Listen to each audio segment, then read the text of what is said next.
Hello, Oren. How are you? Are you excited for today's what the hell is this? For today's debate between Kamala Harris and Trump? Are you excited? Jordan Peterson, God, he fell. Oh joy, another presidential debate today. I know. I just responded to President Sunday's title, but yeah, I know. I'm so excited. Wow. Wow, wow, wow.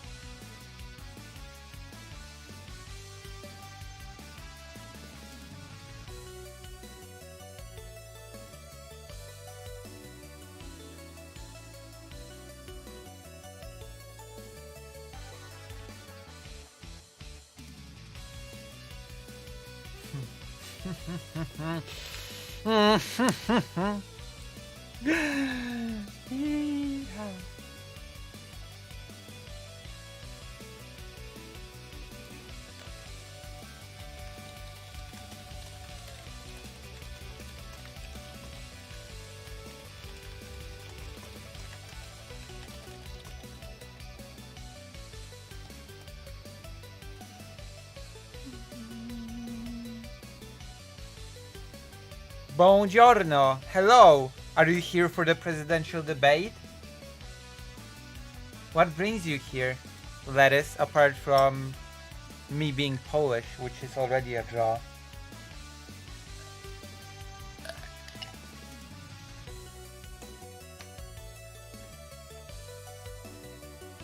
Damn. What is... Oh my gosh. Russian media. I'm gonna talk about the Tenet thing a bit.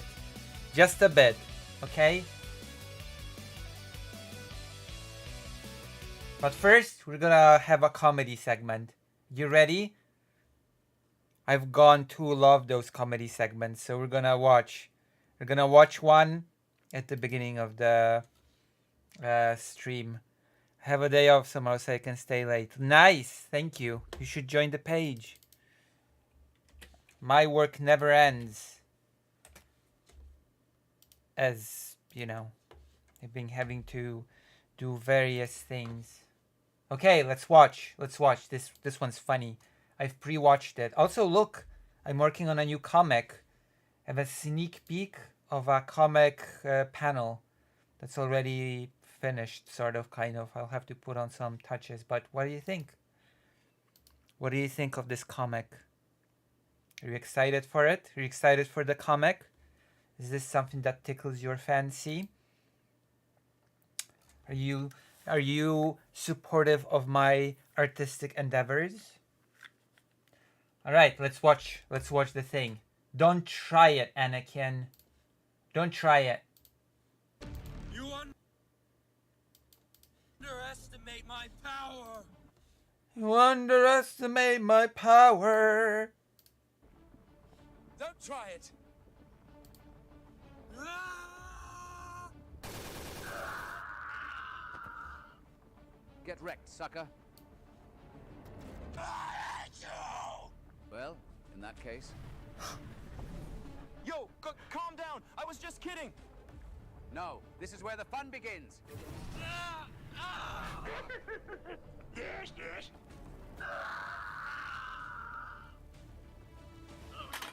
Man, you look hilarious. There you go. We did it. We did the comedy segment of the day. How do you like?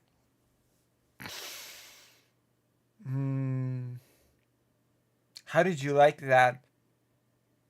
Don't try it. You underestimate my power. Damn.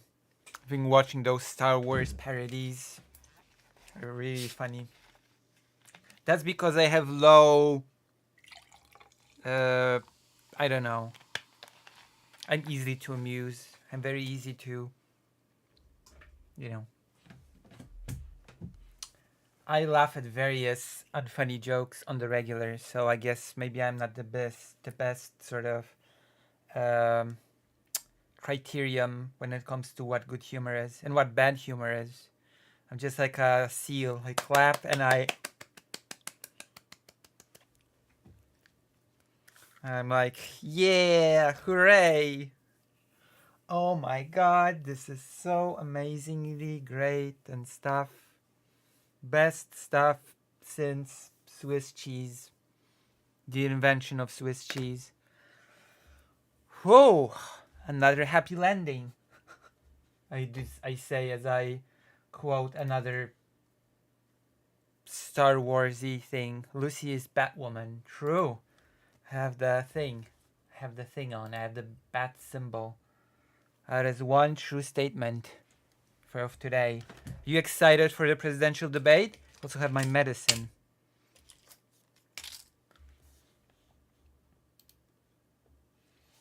Also have my medicine.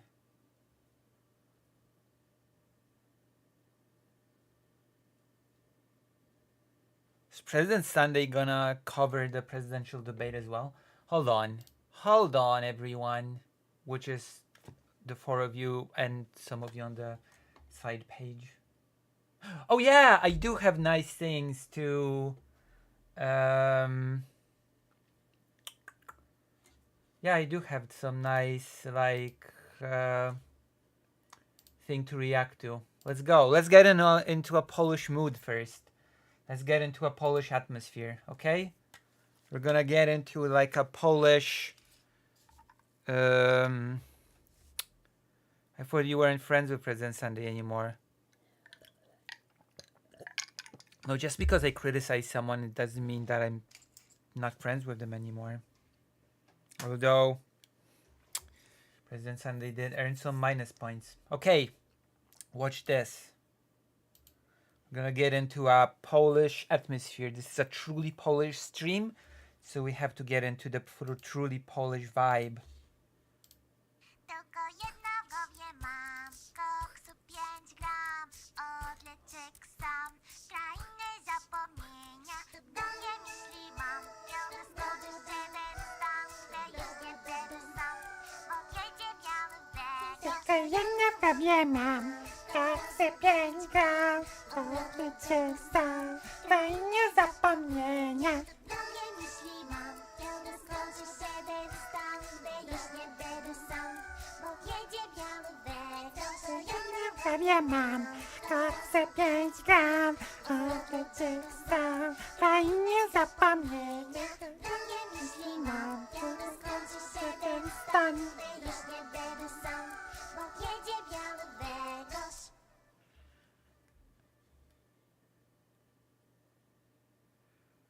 Whew! There you go. Got into the Polish vibe of things.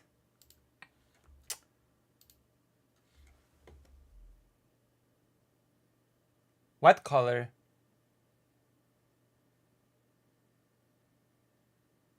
Jezu Chryste. I know. It's like that song about drugs. The popcorn monger. Who are you, popcorn monger? For the record.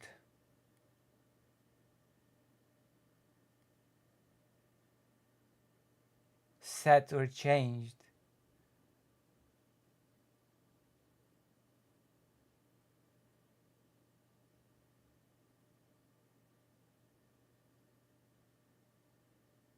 Jesus. What is happening in the chat right off the bat? Already there's stuff happening in it. This is going to be an interesting stream. Let me read what's happening here. I'm 38. I'm actually older than you, child. Wait, are you talking to me? Are you're talking to me?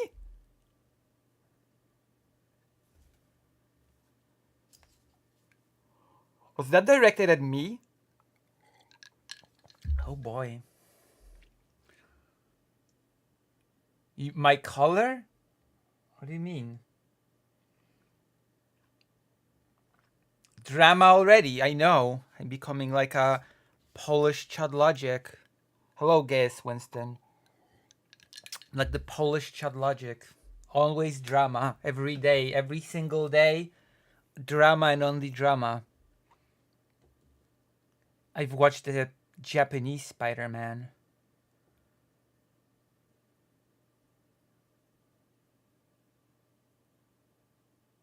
Is there a Bingus in chat?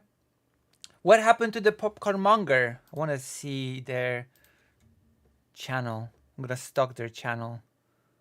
Free subscribers. The popcorn monger. Oh. Oh, online since 2014. Source. I made it up. That's my source. That's my source.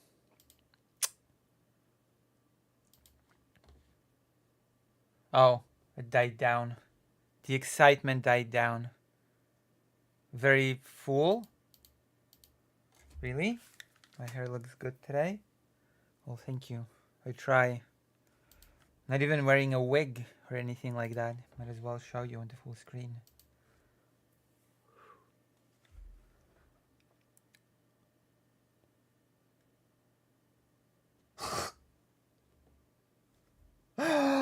Child.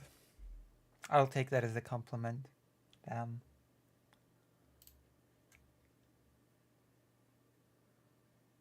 Oh.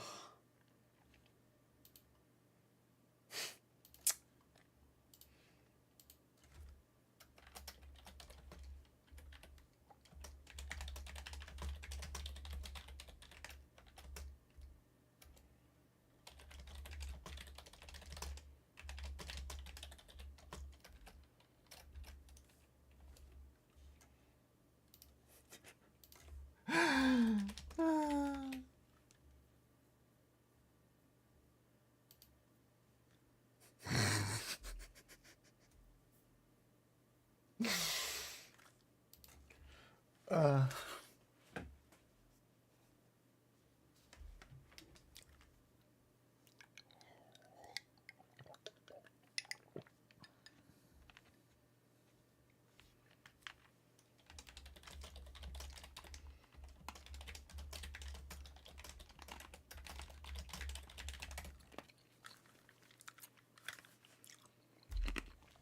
I have no clue who this popcorn manager person was, but are you ready for some real content now? Russian content, Russian perspective. It's a soda, yeah. And I have a comforter here. I'm gonna show you. I have a very cool... I guess I'm already showing you. Look, I have a very cool comforter. Apparently comforters are made to keep your drink cold. Apparently you wrap this around your drink and it makes the drink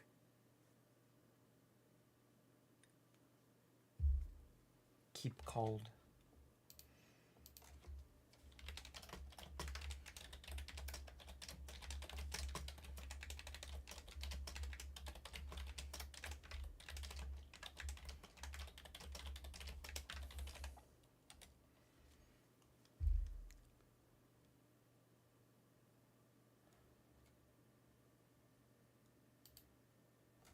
Oh, wait, really? Is that how it is that why it keeps the drink cold? Because it keeps my hand from I guess that makes sense. Yeah, I guess. Is that a thing used in Hungary?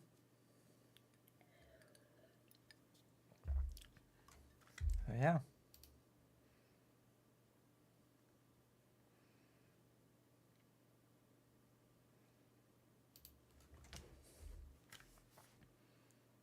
This basic physics. I'm not sure if it's basic. There are more basic physics than this.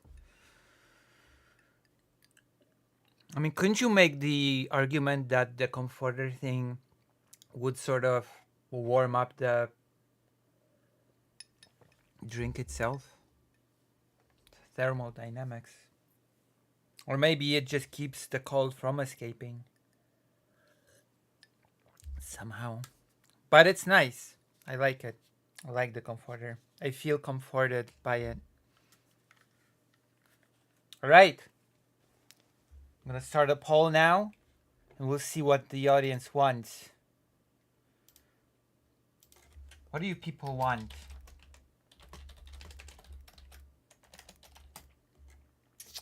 Bit of warm-up talk.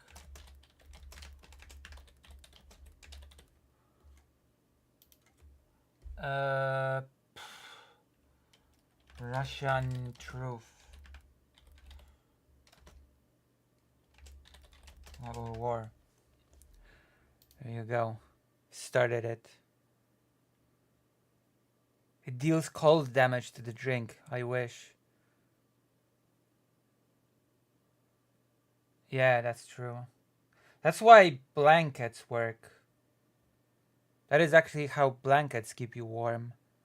Because it just sort of keeps your body temperature in. That's why when you cover yourself with a blanket, you become warmer. Alright, that makes sense. But seeing we have a physicist in the chat.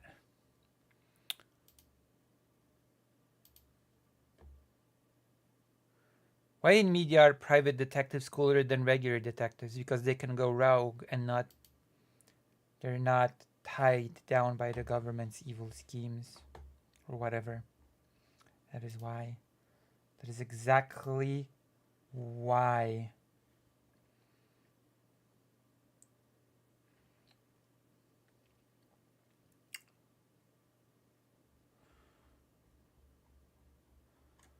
Oh, someone tagged me? No, I tagged myself.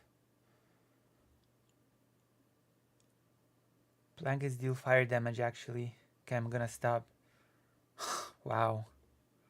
Also, wait. Okay, Russian truth about the war won. True, gayest Winston. True. Gayest words were never uttered in this universe. Alright, I'm ready. Also, as I've said before, maybe that's why that person that was here was so bent out of shape, because they saw my comic or something and they thought only predators draw comics. I'm flashing my non-safe for work art on stream. Pepsi gang, true. I'm flashing my artsy art. Alright, seems like people want a very specific thing. People are ready for it. I'm ready to deliver. You see, every sex offender does two things: sing silly songs and draw cartoons. True. True. Damn. That was just a cutified version of a song about drugs. Because there's a not cutified version of this song. It basically, the song says, I only have one thing on my mind, 5 grams of a drug, and I'm having a high, and a white snake will whatever, something drugs, and a big high. Certain streamers have used this song even in their intros or whatever.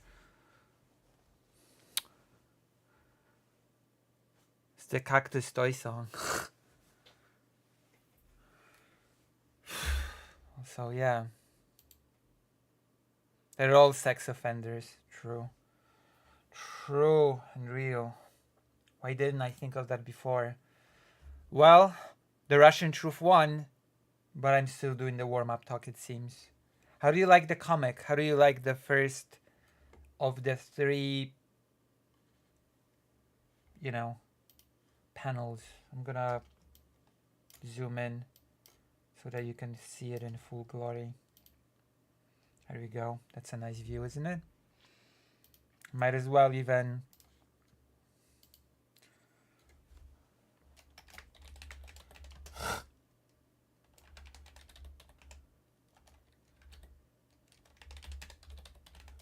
There you go.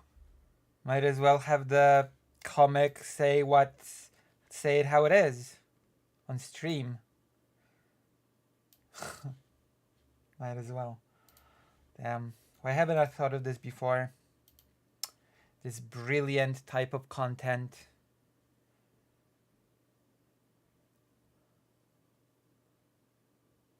True. Jesus. Oh my god.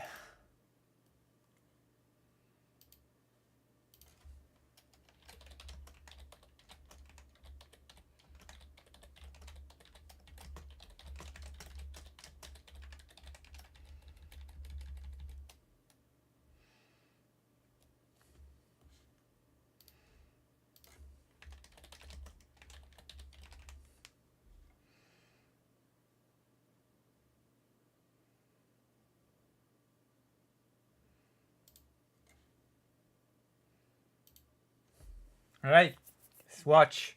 Let us watch what Russians have to say about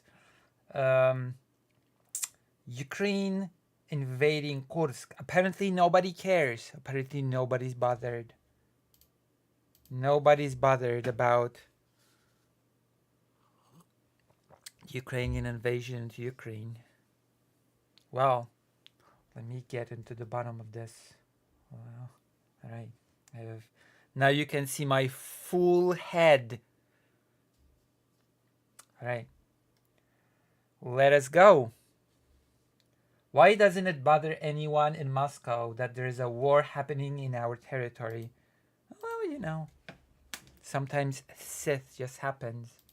Что, грубо говоря, на нашу территорию уже идет война. You know, pursing my lips. Я думаю, есть люди, которых I беспокоит think there are people who are bothered by a lot of things. So why add another, right? We already have so many things to worry about. Restricted access to YouTubes and sanctions. You can't buy Coke or McDonald's. I'm not even sure if that's true. Pretty sure Coke subverted it, whatever. The point is, we have so many problems, why add more? очень много что. Вот. Но, допустим, я отношусь... However, I'm one of those who tries not to think about things I can't influence or change. Oh. I mean, I suppose so. Although... к тем людям, которые стараются не думать Very apathetic. о том, на что ты не Which можешь apparently is on brand for this part of the world. повлиять, что ты не можешь изменить. Потому что как раз-таки ты должен фокусироваться. Это как в стоике, да? You've got to act like a stoic. I mean, up to a point. Up to a point. What is this glass? Oh, wow. What the hell? I'm so glad this is hidden. This is hideous. Bless you. Да. Бери то, что у тебя Take есть, и what you делай have то, что and do what you can with it. ты с этим можешь делать. А то, что далеко, ну, вот серьезно, я нахожусь... Honestly, I'm in this state of abstraction where I just don't see it. That's not good. That's actually pretty bad. It's actually pretty darn bad, I would say. And I'm sure if it's a thing you should proudly announce, to be quite honest with you. But, you know, you do you. Just don't notice, don't see. As long as you don't pay attention, it's as if it didn't exist. Вот в той Out of sight, out of mind. абстракции, да, когда я этого не вижу. Я отписался I unsubscribed from all news channels. I'm not following any of it on purpose. Damn. от всех каналов. Специально за этим Perfect citizen. не слежу. Потому что понимаю, если Because I know that if I do, it'll mess me up and I can't do anything about it anyway. я буду за этим следить, то мне будет нехорошо. А сделать я с этим ничего не могу. Поэтому вот я Let's руководитель, say I'm a manager and I've got a team, right? и у меня вот Right? есть сотрудники определенное количество, и они And they задают come to me with these questions or something or sometimes talk about it. эти вопросы. Иногда об этом говорят. Но, я Look, I get it, guys. I really do. But just remove it from your life. понимаю, ребят, просто... Wait, why a manager? What questions do they come to you with? Do they ask you about Kursk? You're a manager, and your underlings come to you question you about Kursk for some reason? Like, if it's like a job related thing and you're their like team leader and they come to you and ask, hey boss, what should we do about this problem? And if your answer is, look guys, just remove it from your life, then I predict a very bad future for the company if that is the analogy that you're actually going with.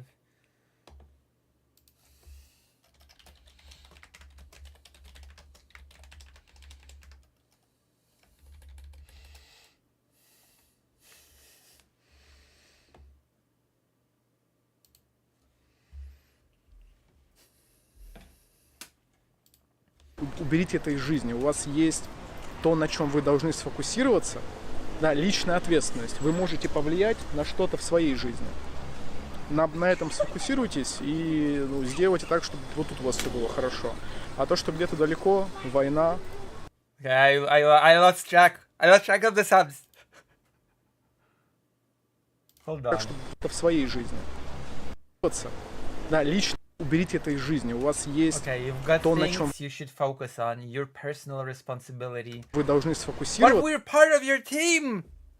I've no clue where this analogy is going. So he's a manager. He manages a whole team. The whole team goes to him to ask about, oh my gosh, this whole situation in Kursk is so horrible, manager. What should we do? Is that what happens? Managers being flooded by questions about Ukraine invading Ukraine territory proper?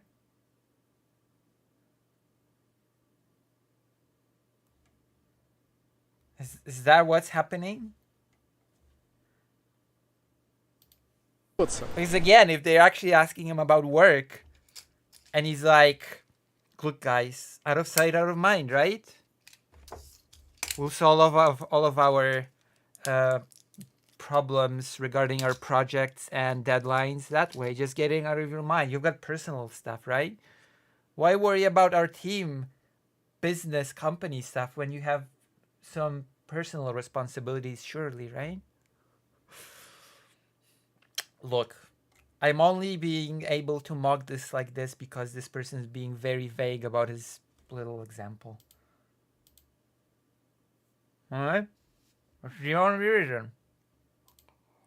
Да, личная ответственность. Вы можете You повлиять can actually influence things in your own life. на что-то в своей жизни. На этом I mean, сфокусируйтесь. it's hard to influence things in your own life if you're living in a anti-democratic place where basically your freedom is limited in a very real way, but whatever, maybe.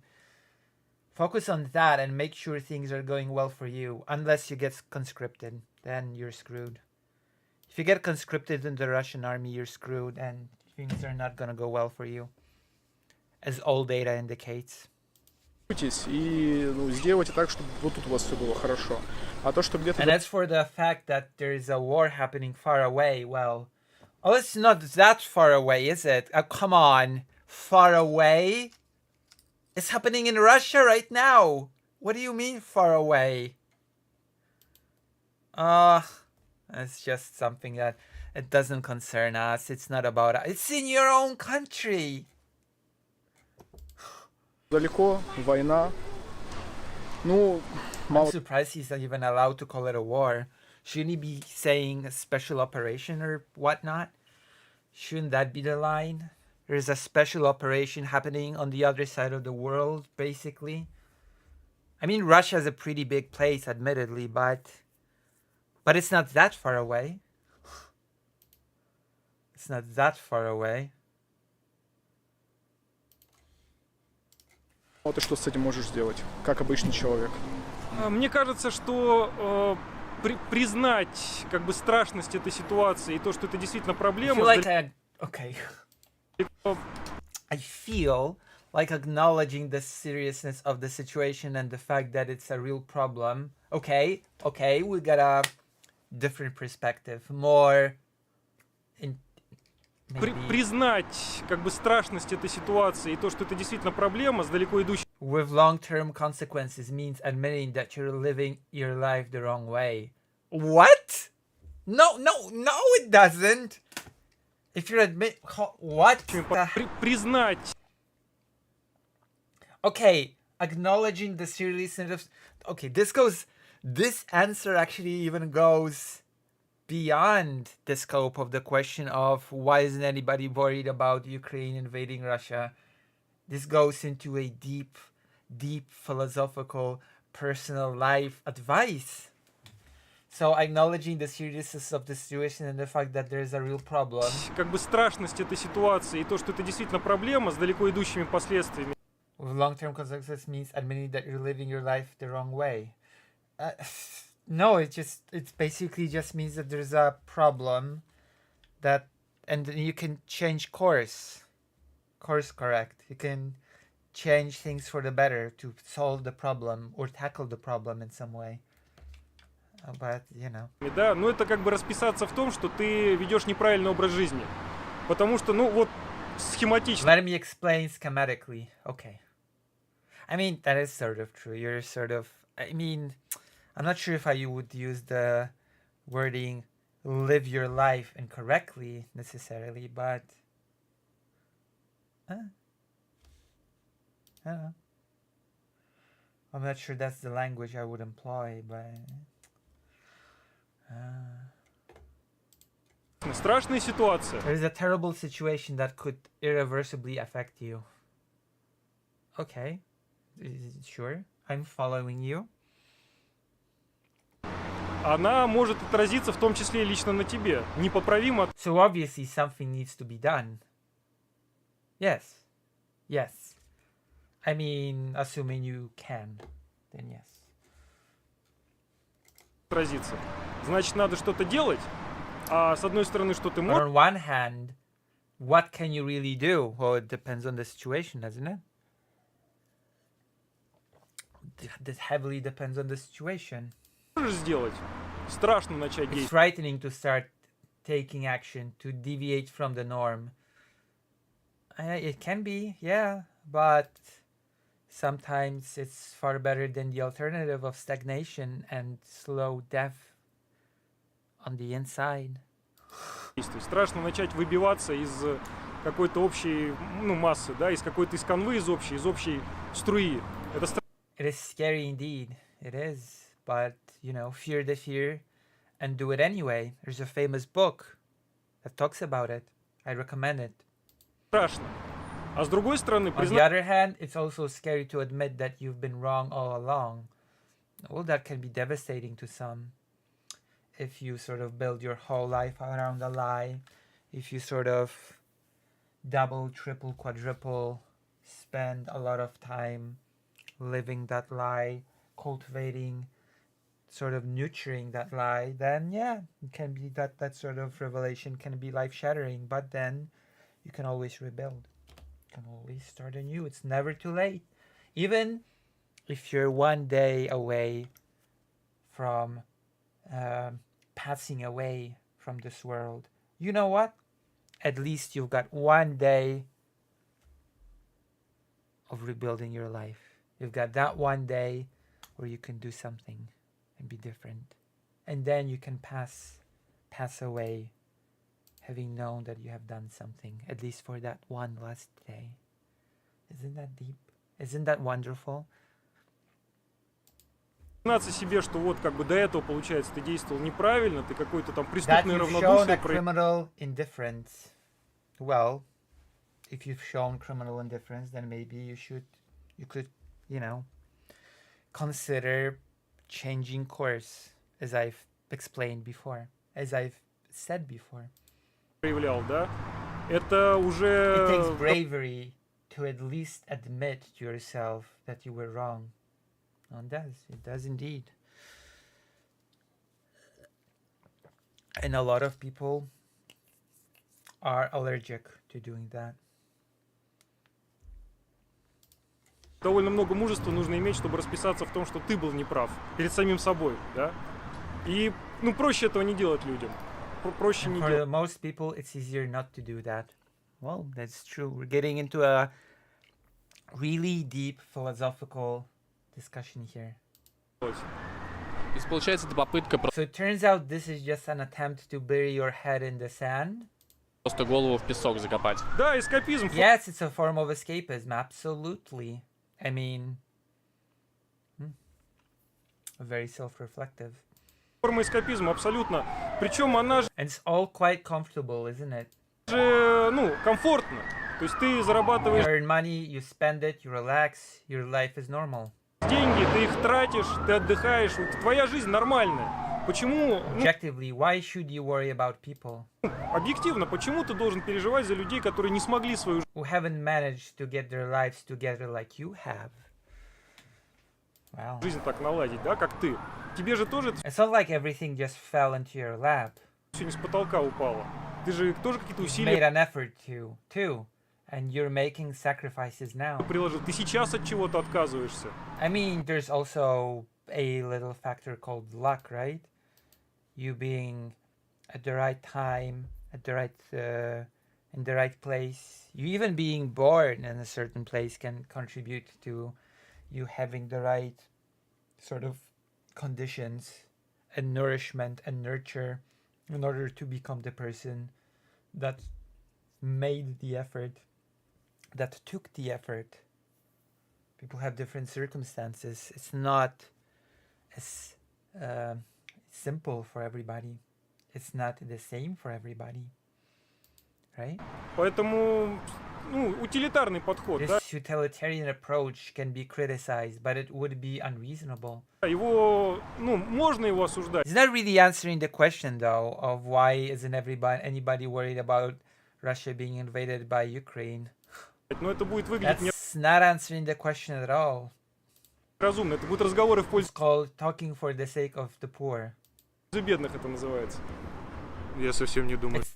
That's not really an answer to the question, is it? I don't think the situation is scary at all. Что ситуация страшная. Еды хватает, There's enough food, всего хватает, enough вещей stuff, хватает. enough Всё of здорово. everything. Everything's great. Ну вот у нас What does that have to do? This person saying very nervously that the sanctions are not working and everything is great, but we're facing huge problems in the Kursk region right now. сейчас в Курской области огромные проблемы. Украина зашла Kursk, that's black sheep of Russia. на нашу территорию. Вот это повод волноваться или Ukraine has crossed into our territory. Is this a reason to worry or not? нет? Ну, это повод. Well, it's a reason to be concerned for the residents of the Kursk region. Jesus.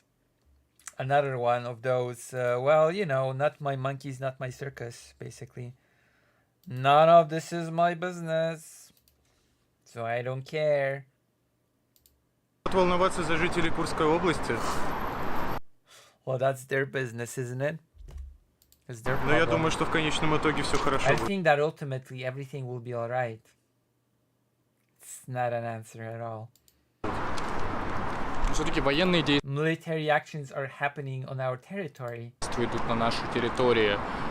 Почему всем Why как бы does it seem like everyone is indifferent, continuing to live as calmly as before?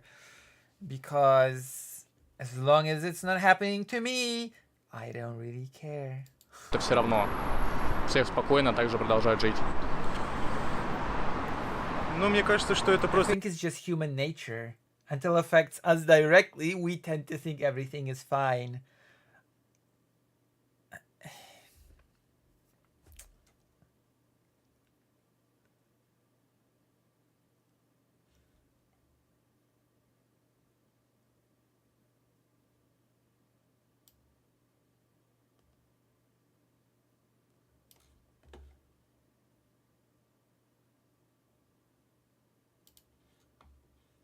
Well, yeah, but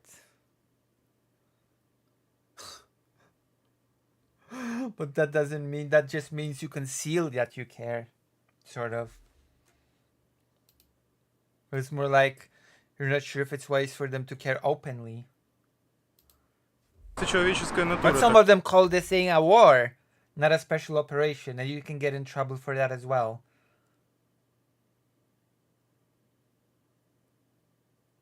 Right? Some of them called it a war. And remember, it's a special operation, not a war. I know.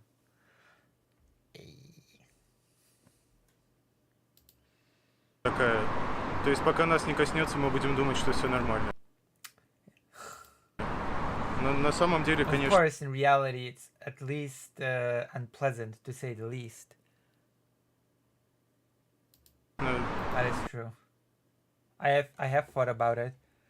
It's like I used to have these conversations with people in DMs, with people that lived in countries that were a bit on the more totalitarian side, and I would sometimes ask them questions, and I would think to myself, am I getting actual real answers, or is the person worried that the chat might not be completely secure? ну так, как минимум неприятно. Но у вас получается такой же So do you share the same view? взгляд, то есть пока не That коснется, there's no need to worry about the situation until it personally affects you? Oh, damn. You're getting hit by the same, by more questions. Alright, hit me up with the answer. лично вас, то не стоит беспокоиться из-за этого. Ну, по сути, да. In essence, yes. He looks pretty nervous. Но это может чем-то негативным You think this could end badly for us? для нас коснуться? Конечно. Of course, they might push further, even reaching the Moscow region. Могут. I'm not so confident. Russian people are more confident about this than I am. I'm not sure if it'll go that far.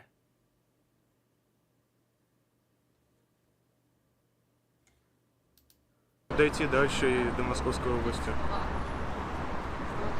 А с этим можно что-то сделать? Is there anything we can do about it? Но это уж пусть Well, let the experts handle that. It's not for me to say.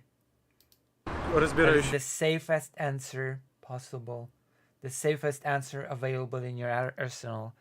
But technically correct. Если люди решают. Не мне это говорить. Ну, потому что Ooh, it's like a rebel. Well, because there are so many different rumors and misinformation. I've heard this type of answer so many times in these Russian interviews. It's like, oh, it's all misinformation. ну, сколько вбросов всяких разных бывает. Поэтому, может, это один из... This could just be one of them. Wait, what could be one of them? That there's an invasion into Russian territory?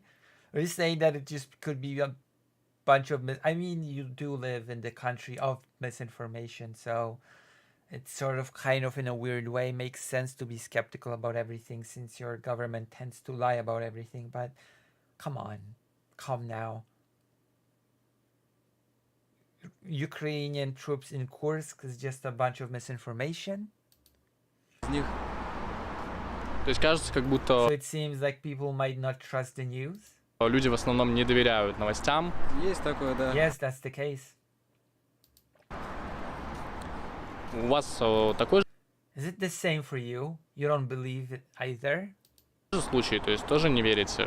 Или почему вас это не напугало? Why didn't it scare you, provoke any emotions or thoughts of leaving? Leaving where? It's not in Kursk.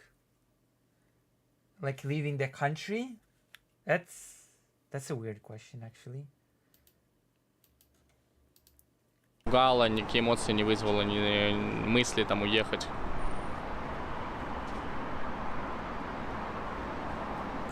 Фу его знает. Fuck knows. Я вообще полностью в работе. I'm completely absorbed in my work. I really don't have time for that. Мне, бля, как бы не дает его даже. Ну, у меня I have the same question. Тот же вопрос, куда делись все беженцы? Where, for instance, have all the refugees gone? Wait, what refugees? Russian, Ukraine? What are you? What are we talking about? I will Но я repeat that the question is, why is everybody so calm about Russia being invaded? But I guess no one in Moscow talks about it. That is so strange. догадываюсь, что в Москве, поскольку ничего, как бы, никто об этом не говорит, да, потому что это Because what's happening is happening quite far away. далеко достаточно. Вот и все. That's, И вообще people are apparently so люди tired of настолько, bad видимо, news that they try to ignore it. That is so weird. That is just so strange. I mean, I suppose the answer is that there's probably no possibility for people to be able to give an honest answer. мы устали, да, от хреновых новостей, что стараются не замечать. По крайней мере, пока хорошая погода. Я не знаю, что будет дальше. Посмотрим. Но мы можем как-то повлиять на эту Can we influence this situation in any way, or is the only thing we can, do ситуацию, или мы можем просто только продолжать дальше жить, to keep living as we did before and hope that everything will be all right? как жили до этого, и надеяться на то, что все будет хорошо. Ну, я думаю, все I think we all hope that everything will be fine. надеются на то, что все будет хорошо. Но как Okay, what does that mean? What does everything will being fine mean from the Russian perspective? Like the Ukrainian thing in Kursk will collapse and that Ukraine will just fall like dominoes and Russia will complete its conquest? Is that what's being meant when, everything will be fine? Is that what's being meant here? Honestly, I don't know how to influence the situation. повлиять, я не знаю, если честно. Для меня это такой же It's as much a question for me as it is for most people. вопрос, как, я думаю, для большинства людей.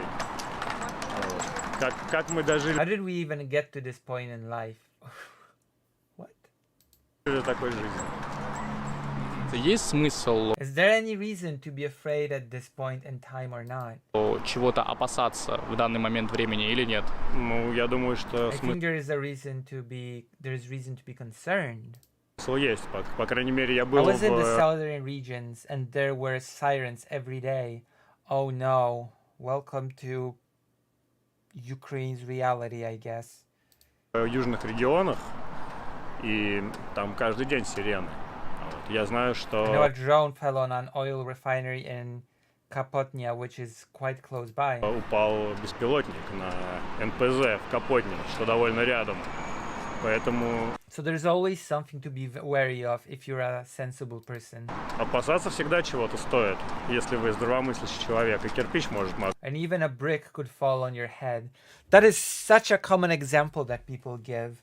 Actually, that is also a very common example in Poland. This exact same thing about a brick or whatever falling on your head and killing you. на голову упасть. А если говорить именно про And speaking specifically about the situation in the Kursk region, to get back on topic ситуацию a bit. в Курской области, А что они сюда придут? You mean if they'll come here? Я сомневаюсь. I Кажется, doubt это it. It seems невозможно. impossible. Вот я думаю, I что think a поход на march on Moscow from Ukraine is too far-fetched. Москву из Украины это слишком далеко. Беспилотники более Drones are a more realistic concern. реалистичная тема. Нет, ну No, I personally do care. I'm actually from that area. Oh, there we go. First person to care. Let's go. Let's listen and read. ну мне лично-то совсем не все равно. Я там родом из тех краев. как думаете, среди Do you think among your acquaintances and circle ваших знакомых окружение поменялось? has the perception of the situation changed? Hold on.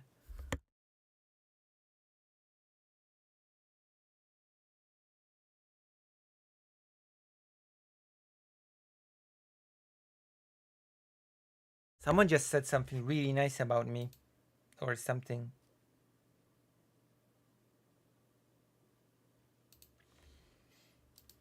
Восприятие. Люди тоже все как будто больше своей Or жизнью живут. most people just Погружены living their lives, not really engaged in all of this. в это и And not worried about what's happening. не беспокоит, что происходит. Я думаю, что I think they're living their own lives, but they are concerned. живут своей жизнью, но переживают. Все-таки как будто The fact that the army of another state has invaded our country. момент с тем, что в наше государство вторглась армия другого государства, это как будто, Does sound very terrifying. ну, очень жутко звучит. Как думаете, почему Why do you think no one seems to be worried about it? никого не беспокоит это? Ну, к сожалению, Unfortunately, we currently live in an isolated information space. в современном 21 веке мы живем в изолированном информационном пространстве, поэтому Events happening around the world in our country. события, которые происходят в мире, даже в нашей стране, или тревожные события за рубежом, Our unsettling events abroad don't bother us. очень много неприятных. Many unpleasant news stories feel like they're happening far away. I'm worried about this statement because it basically, our unpleasant things abroad can be translated to the horrible things that we do abroad do not bother us because it's far away and out of sight, out of mind. Новостей. Они нас не беспокоят, потому что кажется, что это где-то там далеко. Думаю, I think people are becoming generally more passive worldwide. No, I think the passivity is more pronounced in Russia than in other places. People are generally speaking not as passive as you might believe. пассивные люди в целом на планете становятся. Вот, посмотрим, We'll изменится see if the situation changes when things escalate even further. ли обстановка, когда ситуация обострится еще сильнее. получается, раз So since you answered my question in that form, именно в такой форме ответили на мой вопрос, вам тоже you показалось also think that there is no concern among people? то, что беспокойства у людей нет. Думаю, что I think so. I haven't observed any particular concern. да, какого-то особого Unbothered, built different. беспокойства я не наблюдаю дополнительного. Как думаете, к чему What do you think this could be lead to? это вообще может вести? Не готов I'm not ready to answer. These are serious conclusions. ответить. Это такие серьезные выводы. Translation. I cannot answer this. What do you want me to get into trouble? К сожалению, Unfortunately, да, неоднозначно. not straightforward. I don't know. Не знаю. Большую часть точно не Most people definitely don't care. забудет. Даже если они хотят сказать. Really bad thief. Even if they say otherwise, when it comes down to it, you'll find them. В обратном, когда идет до дела, Look at this. то Look at this. ищите их на другом конце On the other side of the city, the country, or somewhere else entirely. города, страны, еще чего-нибудь. А почему так Why has it come to this? сложилось? Почему никто не Why хочет doesn't anyone want to go and defend the country, the homeland? Well, it's that a different part of homeland that we don't really care about, so it's fine. за страну, за родину ехать, защищать? To protect Kursk region, or even go to fight in Ukraine. Yeah, be the invader that you were meant to be the colonizer that you were meant to be. Be the colonizer that you were meant to be.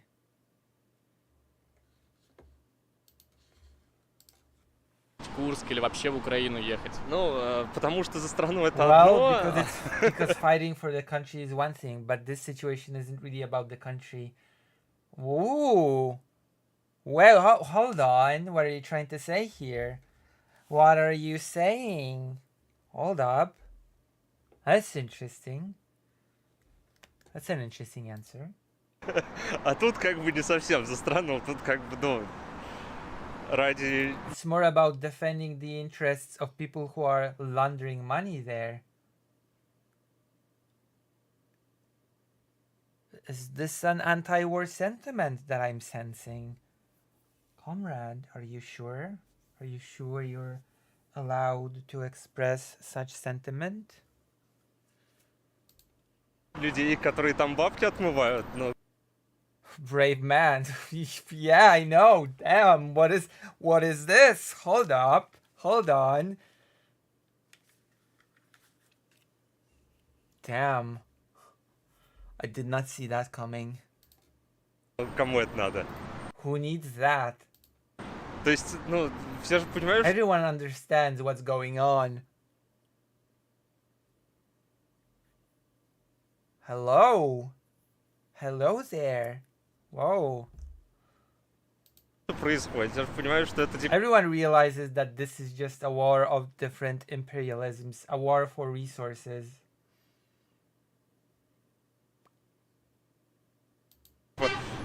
идет борьба разных империализмов, грубо говоря, и просто война за ресурсы, за то, кому For who gets the tenders to rebuild everything and who can launder money from it. дадут тендеры на отстройку всего этого, кто на этом сможет отмыть деньги.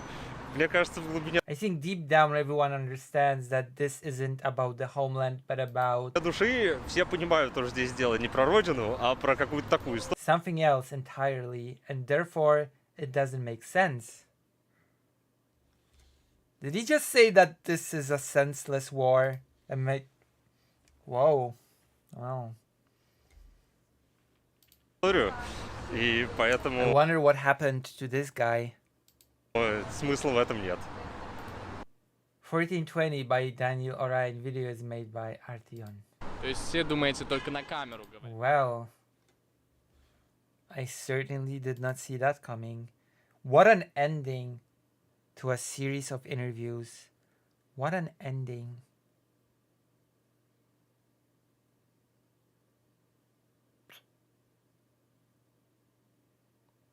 Ending on a person saying that we all know what's happening. Basically, this war makes absolutely no sense. So why should I fight in it? For Kursk or in Ukraine, for that matter. It all makes no sense at all. And I agree. This is a pointless, senseless war. If only more people would oppose it. If only, if only, if only. Well, how did you like that? A bit of Russian perspective. A bit of good old Ruski Mir.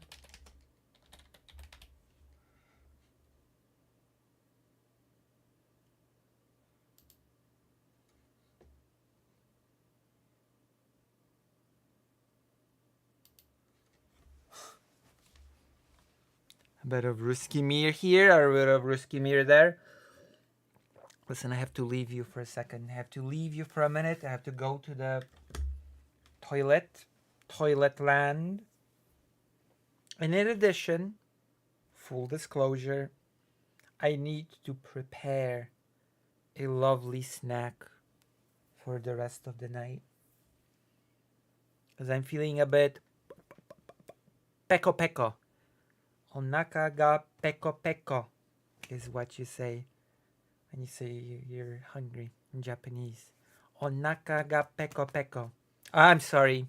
Apologies.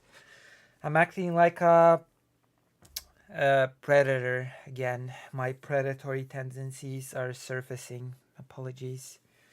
But nevertheless, I'll be right back.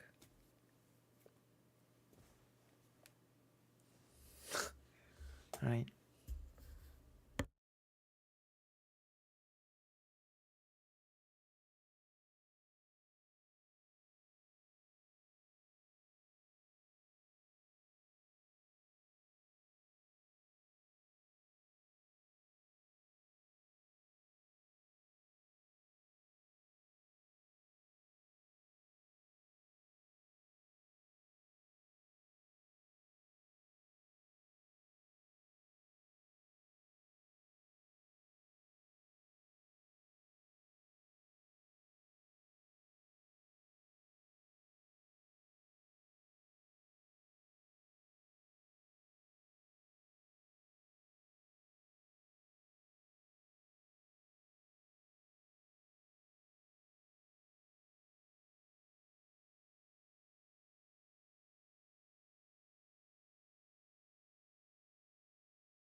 Well, I'm back. Everybody's gone. Audience gone. Carry on, I guess. Whoop. That is what I get. I'm no Hassan. Retention, attention spans, retention levels. It's all like, whoa, you know? It's alright. It's alright though.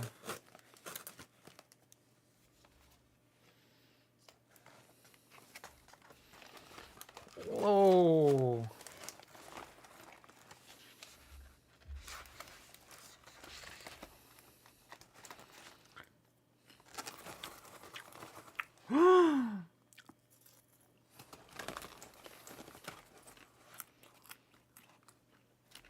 Sometimes websites think I'm gone. I'm merely tabbed away. Hello, Philippe August. How are you? How have you been?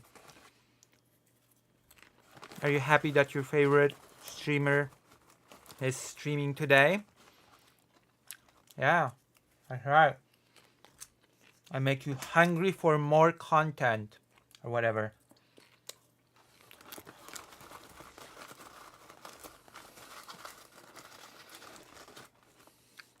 Hell yeah. I'm your favorite streamer, right? Philippe Augustus?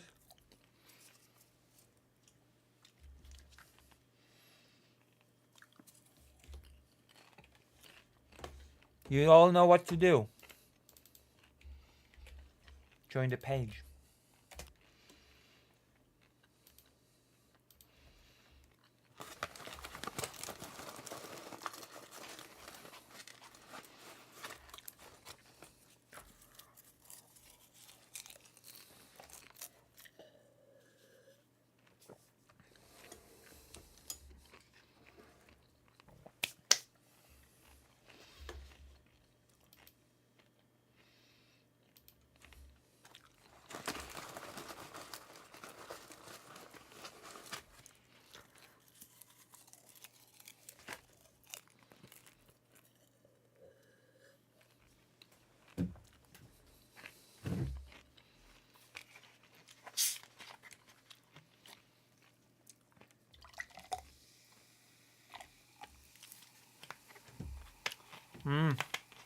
All right, wait, hold on.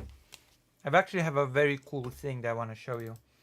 And by cool, I mean ridiculously hilarious. No way! Okay, we're gonna watch this later. Jesus Christ, so many things related to the whole you guys owe me in the Tenet Russia thing that I'm interesting.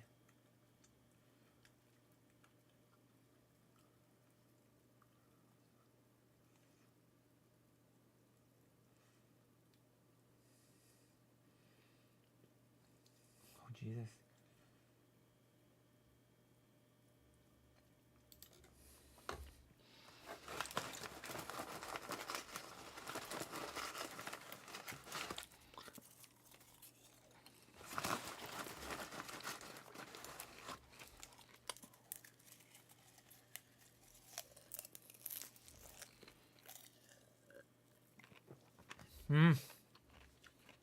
Very interesting times you were living in. Tell you that much. Okay.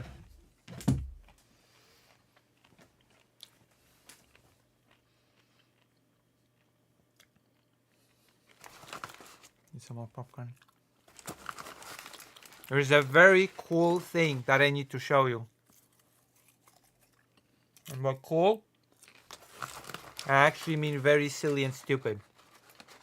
But that is exactly what the doctor has ordered. Silly and stupid. So, hold on. I think I got it somewhere. We're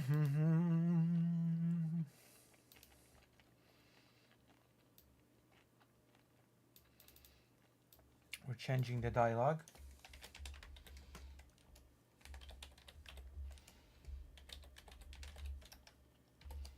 Very silly content. We are buffing it up. over here. Cool. Very cool. No other creator does it like this. With this like cool little comic. Hold on. Was it this? No. How do you crop it again? Oh my gosh. Oh, it's so good now. Oh, now it's so good. So good now. Could crop it like, wow. This is so perfect now. Perfection. Wait, I have to. Where are you? Where are you? I'm looking for you. I found you. All right. Let's get the show on the road. So there's this Russian Russophilic Ukrainian wing commander, and the game is insane.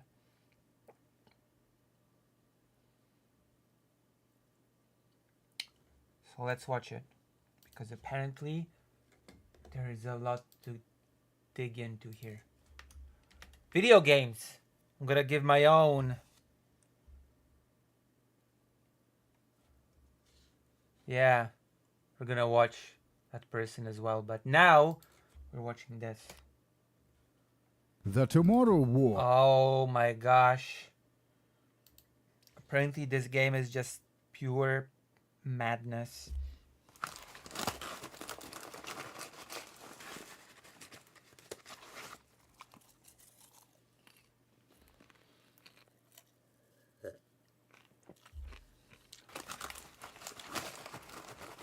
How do you spell preempt? Hold on.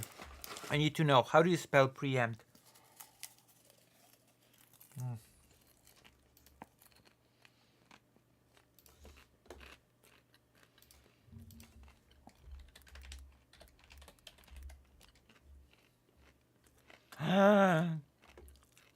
All right.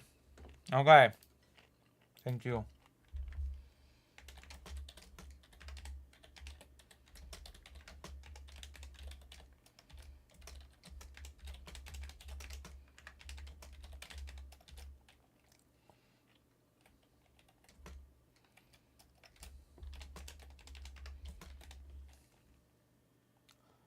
All right. All right. I'm ready.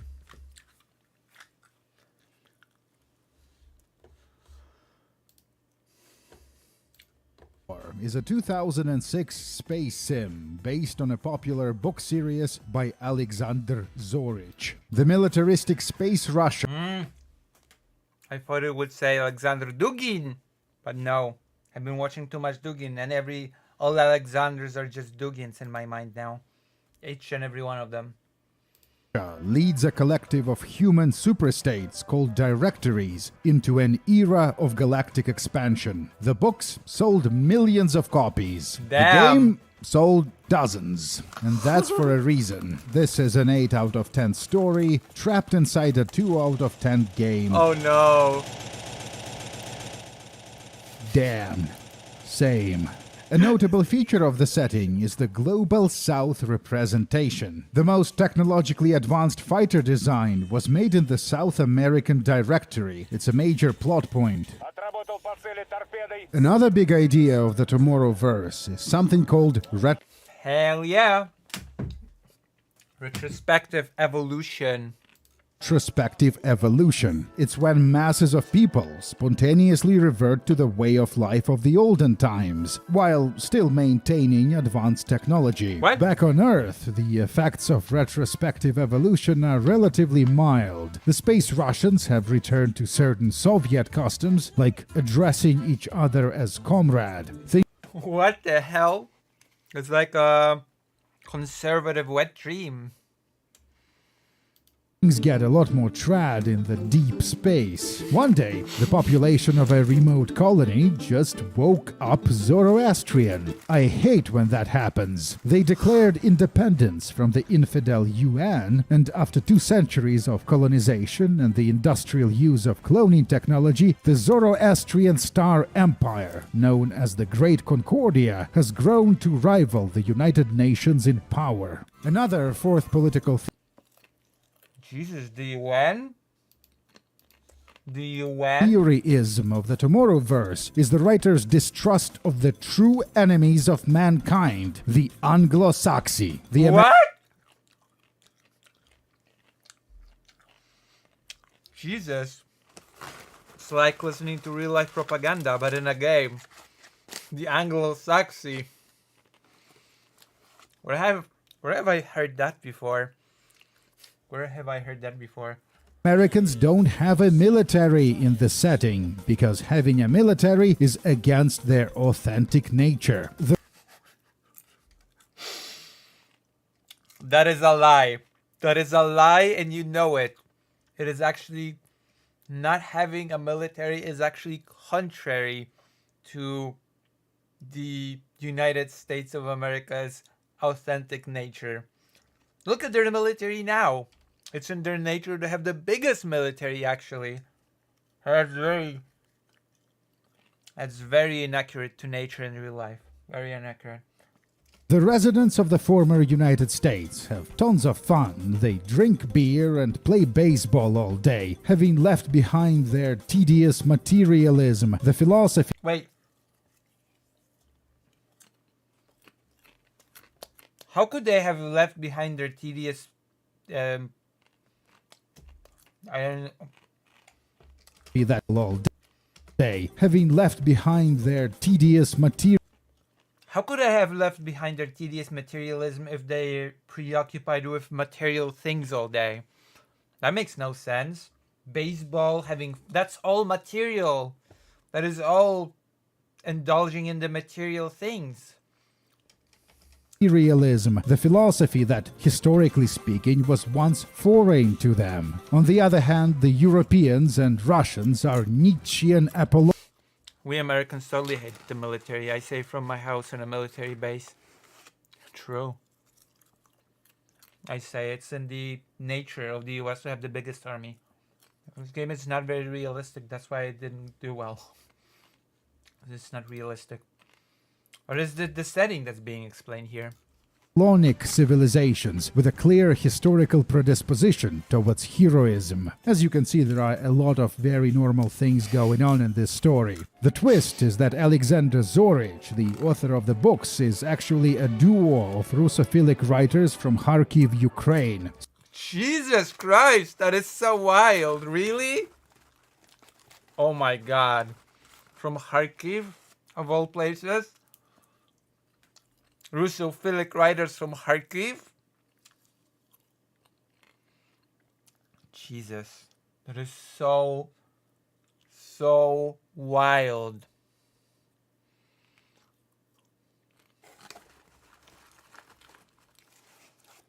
I wonder what their opinion on things is now.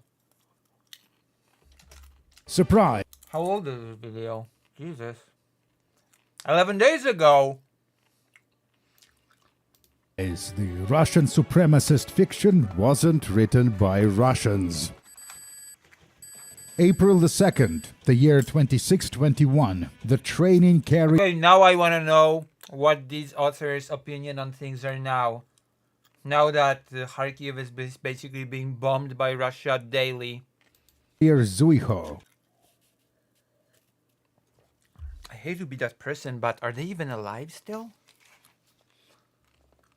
We are Andrei Rumyantsev, a cadet in a prestigious space academy.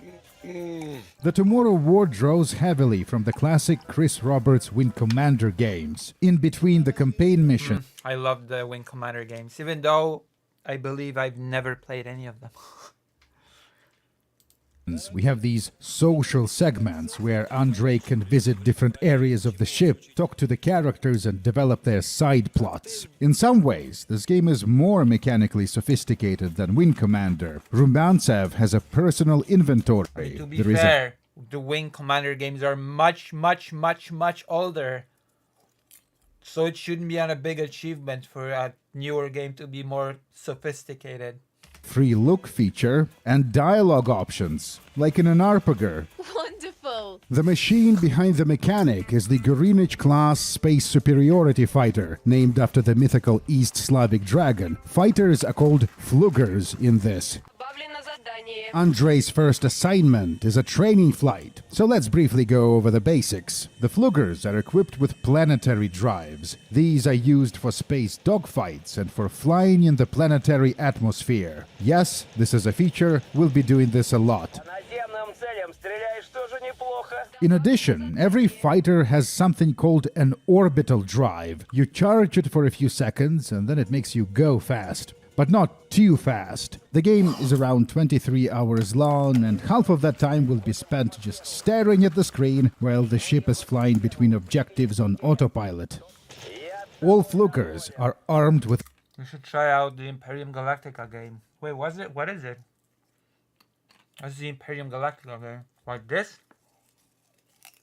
With a hook? No. It's Soviet Star Citizen.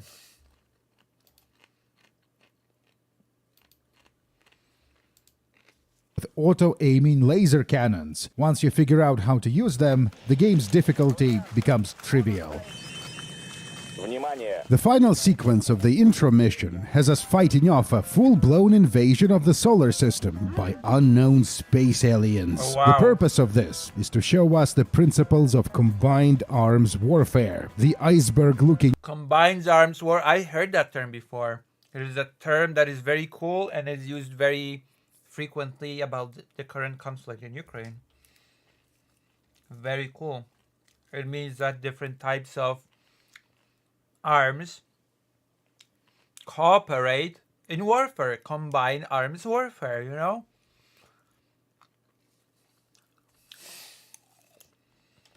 Alien mothership and its fighters are facing off against the carrier Zuiho, 2 escort frigates, and the battlecruiser Ukraina. This is still the tutorial. Oh, Ukraina. So it's nearly impossible to die unless you get hit by friendly fire. I'm really curious as to how old this game is, when it came out. What do the creators think of Russia now? Slava-class heavy carrier 3 Saints arrives seconds after the alien threat is pacified. I've seen people make fun of this design. LOL, a space runway. Well, the reason it has a runway is because just like the Flugers, the big capital ships are also capable of operating in the atmosphere. Checkmate, haters. In any case, get used to it, because it's our new home. My name is Totsky. I'm a flight officer of the Carrier 3 Saints. The alien race of Jeeps have invaded the territory of our ally Concordia. The Jeeps put troops on the ground on the world of Naotar and destroyed the Concordian garrison. An expeditionary fleet was dispatched to assist our brothers of the Great Race. Gypsy. The Jeeps are the strangest and... Oh no! Oh no! That sounded so bad in Russian. I have to listen to it again. Gypsy. The Did you not say gypsy?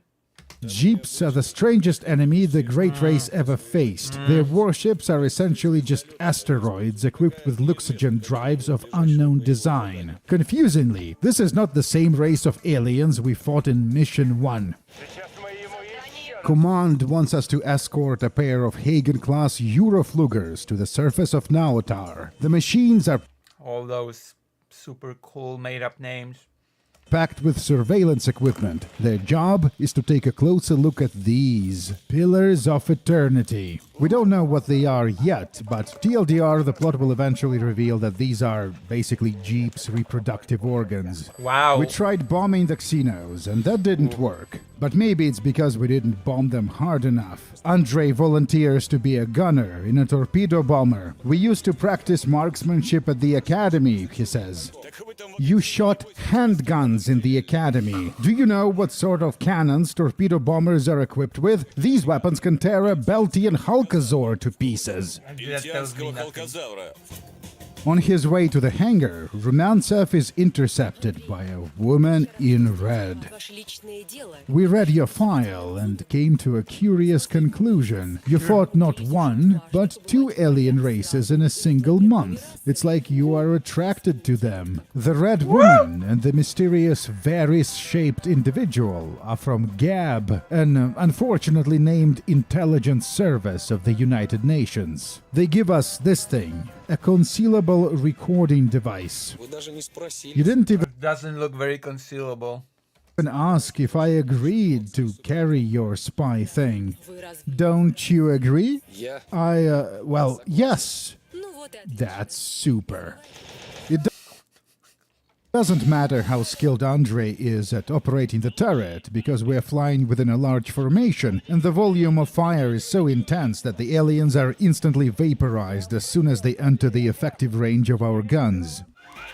Uh-oh, we've been hit by plot bullets. Our pilot is dead. Co-pilot wounded. Happens all the time in this universe. Pilots just die in cockpits. We'll have to take control of the Flugger. Here is a cool mechanic. Pressing the spacebar activates interaction mode, allowing us to interact with most of the buttons on the control console. We can also look around the cockpit like in War Thunder.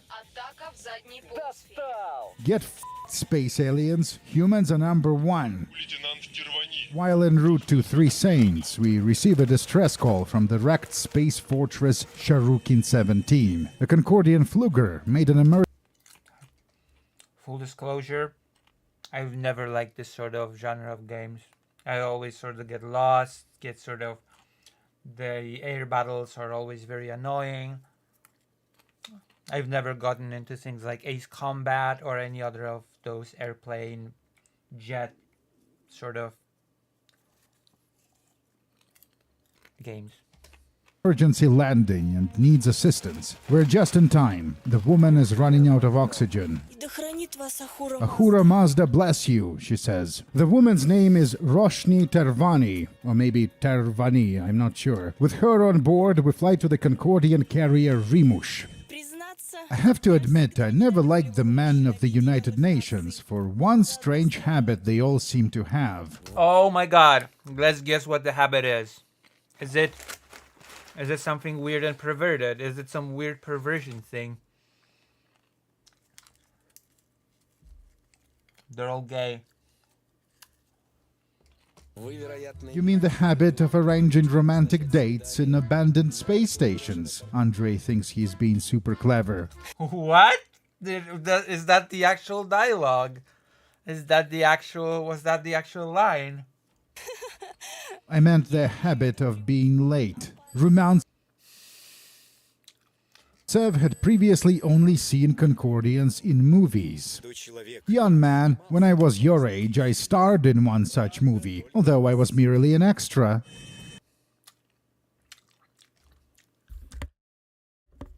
I really cannot say if this is like dialogue made up by the YouTuber or if this is the genuine dialogue of the game. Feels like a parody, but maybe it's just the genuine dialogue. I just cannot tell.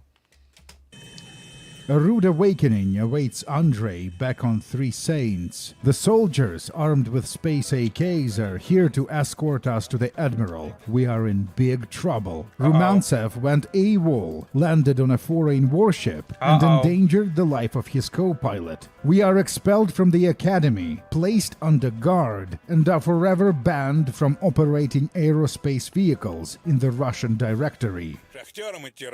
Enjoy working as a bus driver or a miner.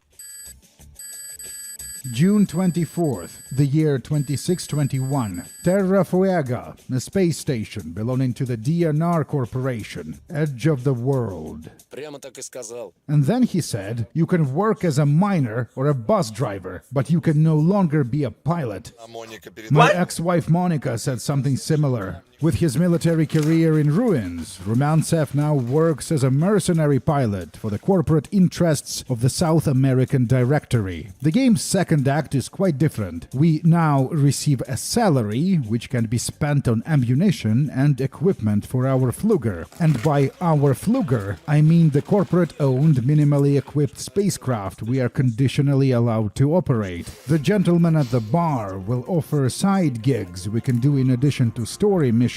Until now, this game was very similar to Wing Commander, but suddenly it opens up, becoming more like Privateer. Andrei's new buddy Toivo Tosinen. Never played Privateer, so I don't know how it's like.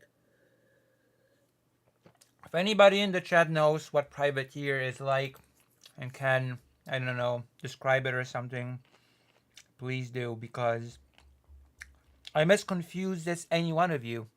I'm super confused and I'm super curious. Whatever. None of you know what the privateer is. It's all up to me now.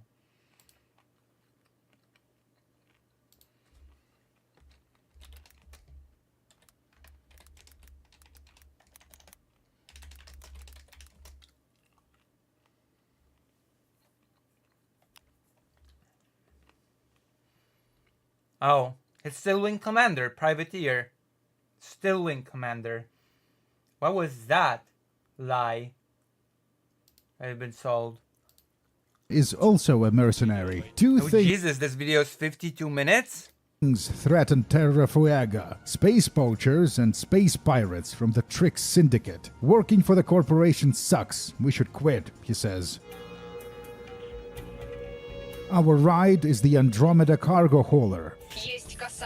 The civilian life sure is different. Activate the mineral scanner. Set the scanner for max sensitivity. Fly to a rich asteroid. Decelerate to 30 meters per second or less. Use maneuvering thrusters to land on an asteroid. Deploy mining equipment.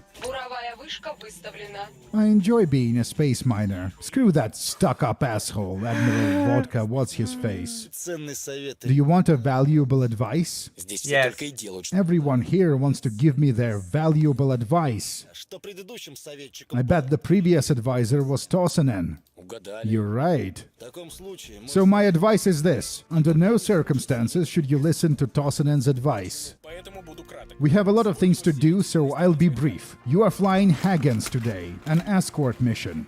What is our acceptable casualty percentage? Whoa. We'll forgive you up to 33%. What? What the? Hagen no, is a that's, European... That's impossible. That's not the real dialogue. That I refuse to believe that's the real, actual dialogue in the game. Well, no. Just lose 1/3 of our whole crew. That's acceptable. I mean, the game is Russophilic, so the track sort of, but that is so weird. That's so weird. Heavy fighter we got superficially familiar with during our time in the Russian Directory. In addition to the auto-aiming lasers, the Flugger is also equipped with an autonomous rotating gun turret. Upon returning to Terra Fuega, we discover the station swarming with armed troopers. Corporate upgrades our security clearance and tells us a secret. This is the AD-112 cluster. It's chock full of extra rich, extra lucrative asteroids.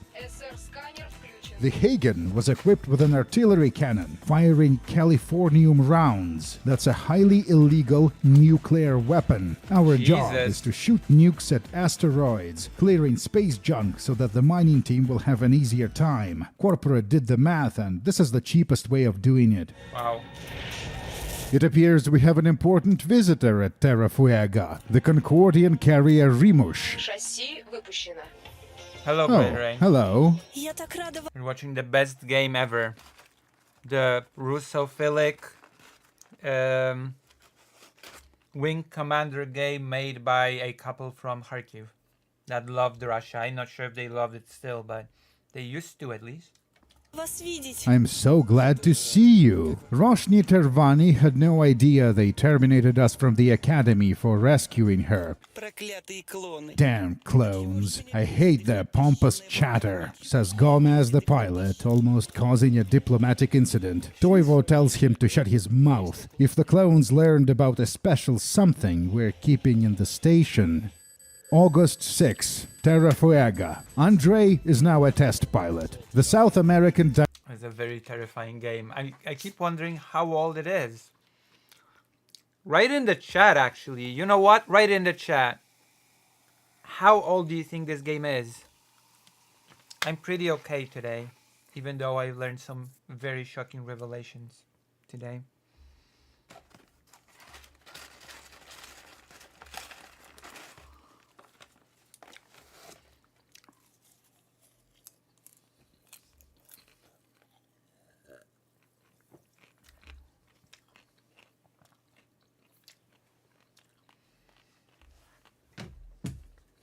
Directory is using the station as a test site for the newest Durandal starfighter, which explains the extra security.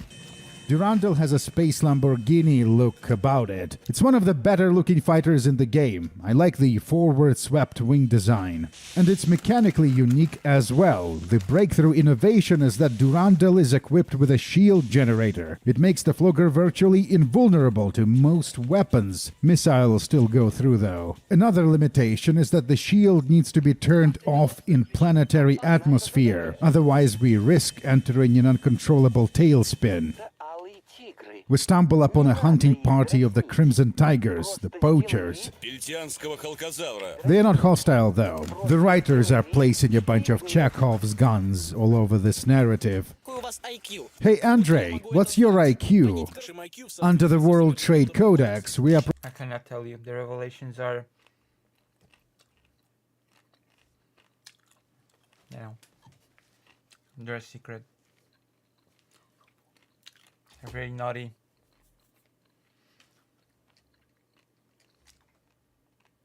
prohibited from employing individuals with your IQ for manual labor. A pirate hunting mission then. The AI Flugers would sometimes rotate in place when you hit them. I'm not sure why. It doesn't really help them evade damage. I've seen players in War Thunder Beta do this. The woman in red is here. She takes away the listening device and gives us an upgraded version. It should work fine, even at the melting point of tungsten. I have doubts I can work fine at the melting point of tungsten. Achieved by training. The spooks still don't know the identity of the blue aliens from the tutorial mission. It's our new Gab assignment. One of the Durandals was hijacked from Terra Fuega, Toivo Tosanen. The chase leads us from system to system until we... Jesus, hold on. One moment. I'll be back. I have to wash my hands because my hands are dirty. Dirty, just like me? I don't... Okay, never mind. I've already been called bad names today. I'm not gonna give people ammunition.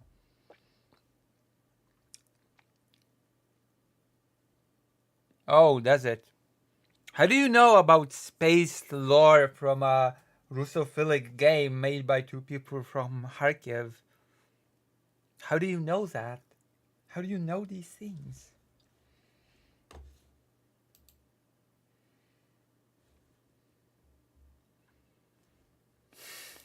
I'll be right back.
All right.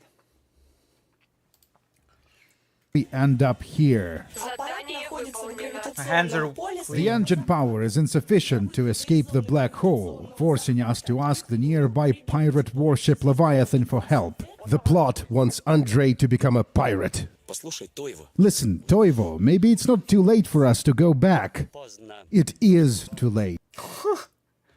Only spiritual food is on the menu today.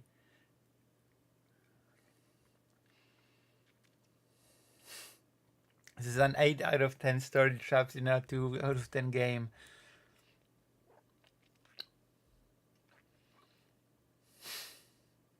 The next one is gonna be a normal video. Effing Soviet Star Citizen.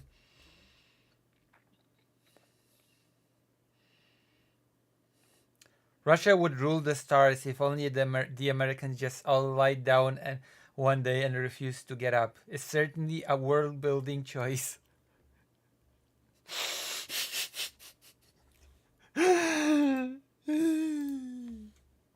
Yes.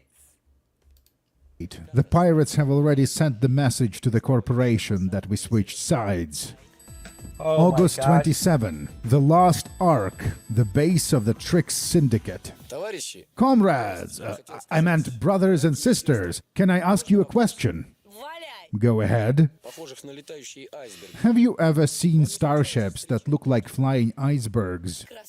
Handsome, I am prepared to open all kinds of doors for you, but only if you become my boyfriend. And What?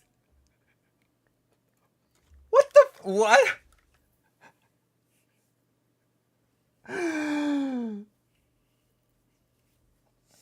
This is the no.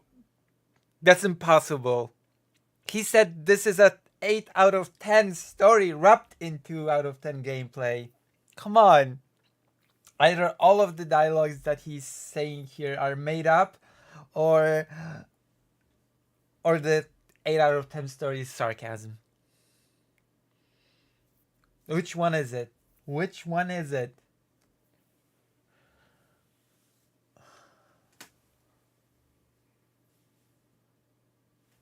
I have no clue.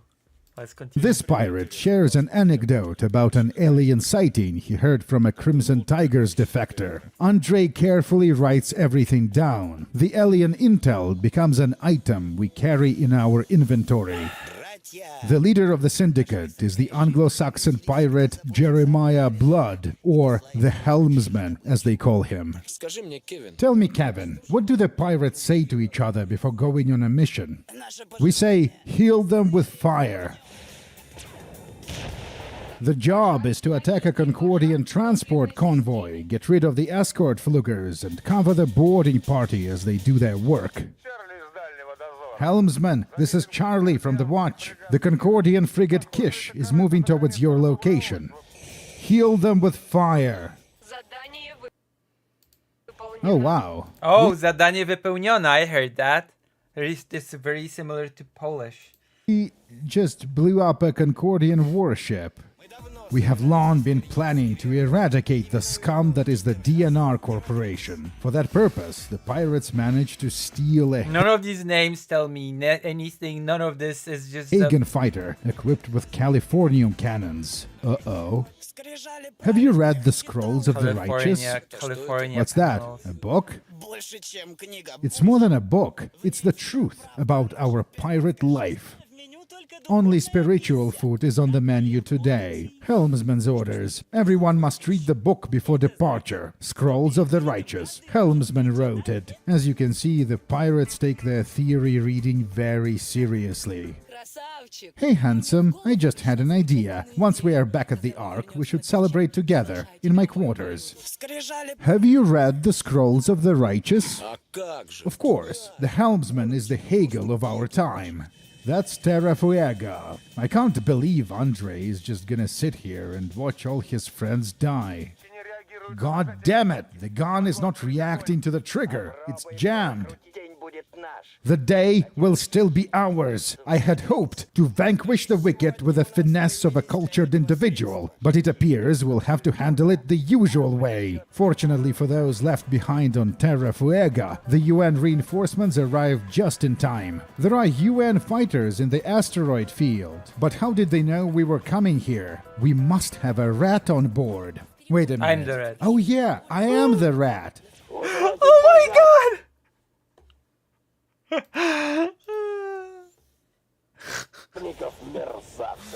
Are we having books for lunch again? I can offer broth made from delicate poultry chicken. We had this cursed broth all week. It's not made out of chicken, it's made out of expired bouillon cubes. It's all your fault, brother pilots. You work little, but you eat a lot. Almost This dialogue cannot be real. Can it? getting Terra Fuega blown up left an impression on Andre, who decides this is a good time to defect. Again. So he attempts to surrender to the UN cargo hauler Francis Bacon. This is Rumantsev, a pilot for the corporation. I was captured by the pirates and made my escape, requesting permission to dock. Negative. You do understand that I can't go back. If you won't take me, the pirates will make a chicken Kiev out of me. And you must understand, if I allow just anyone to dock, my superiors will make a chicken Kiev out of me. Comancho Santos, our old that's very acquaintance from the corporation, saves Andre by providing the coordinates of the Twilight Ghost, the mothership of Crimson Tigers, the libertarian space poachers. The what? The libertarian space poachers? Living in the small space government? And once again, Rumantsev switches employers. This story sure has momentum. The Free Fort, base of the Crimson Tigers, Morgenstern system. His foulness Jeremiah Blood is here on an official visit. The poachers and the pirates are locked in a debate over the ownership of a contested planet in the system. The matter will be ultimately decided in a space race. Our boss is a talking tiger, by the way. Name's Guy Titanium. Yes, legit.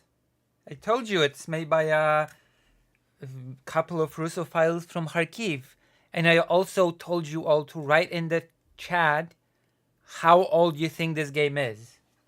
It looks pretty old. I would say 2005. Skin. Опасное сближение. The race is basically impossible to lose The because Tomorrow our War. opponents 2006. So I wasn't far off. I said 2005. The game is from 2006. never engage their orbital Hello, drive. fake Alec Carl Parker. For some reason, so they are racing at like 1/10 of their max speed. In the end, we are paid 10,000 space rubles for winning the race. So there was a couple that loved Russia in Kharkiv in 2006. So I really wonder if they still love Russia in 2024. Best boss I've ever had. Слушай анекдот. Listen to this joke. A wife is yelling at her husband. You should quit smoking. Think of all the things we could have bought if you didn't spend the money on cigarettes. Муж отвечает. And the husband replies, yeah, I know. A fur coat for you and nothing for me. Я так.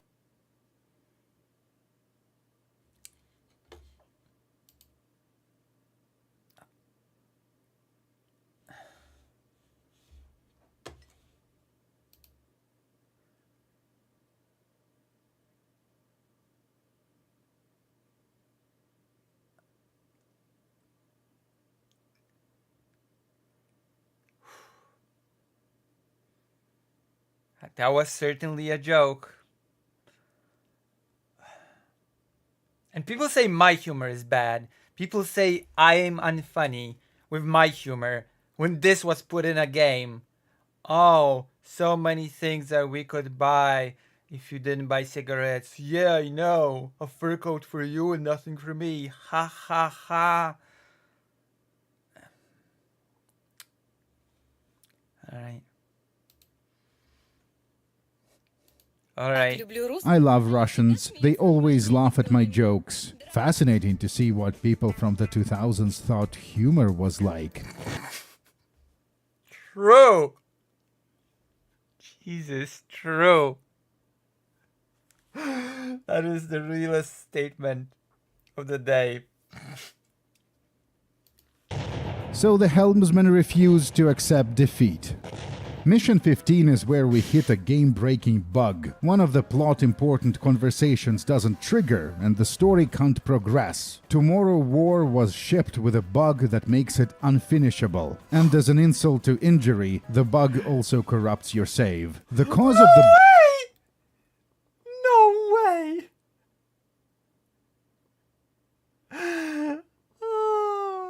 No way! Oh, hate it when that happens. Bug is an illegal symbol that someone accidentally added to a dialogue file. You fix it by removing the symbol, or by installing an English version of the game that doesn't have this issue. We have gathered here today in order That to game's come on to a Steam? common decision. We can play it? Hold on. How much is it? The Tomorrow War. I'm looking it up right now. I'm looking it up right this second. $3. I'm getting it. I'm getting this game.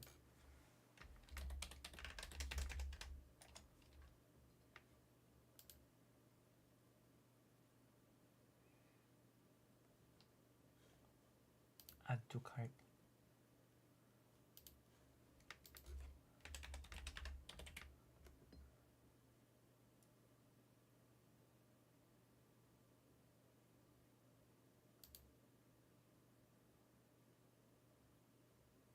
Oh, this game was discounted not long ago. Too bad.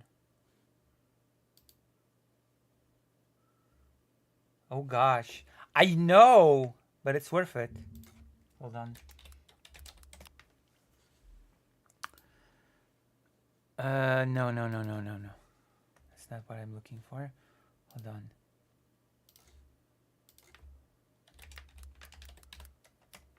Next stream, we're gonna be playing this game. Let's draw. Oh my god.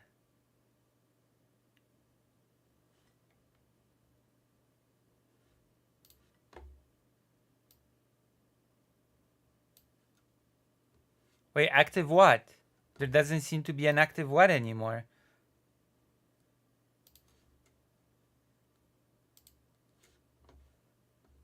Oh yeah, I know. Oh. Oh, the writers. I wonder. I mean, they live in Kharkiv. Kharkiv gets bombed daily. I wonder what happened to them. They were Russophiles. So that 2000... This... Jesus Christ, this game came out before the Orange Revolution? Hold on.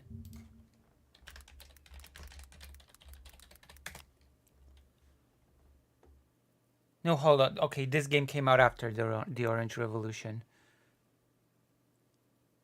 So... I wonder how they felt about Euromaidan and then, you know, the full-scale invasion. I wonder how that changed their Russophilic attitudes. Genuinely.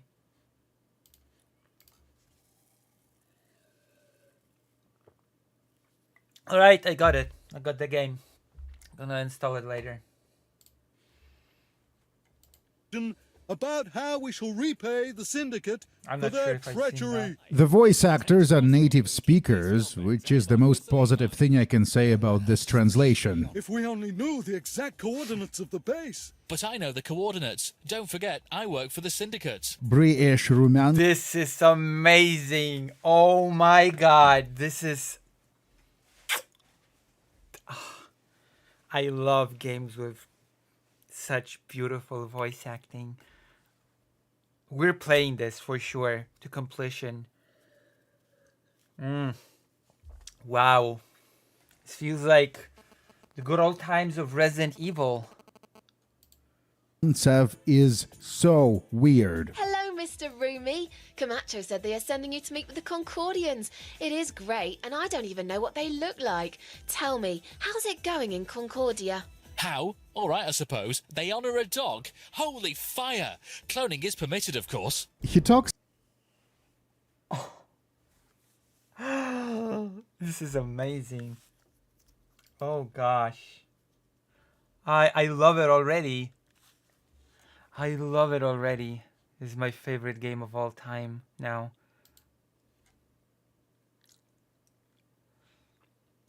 Oh gosh.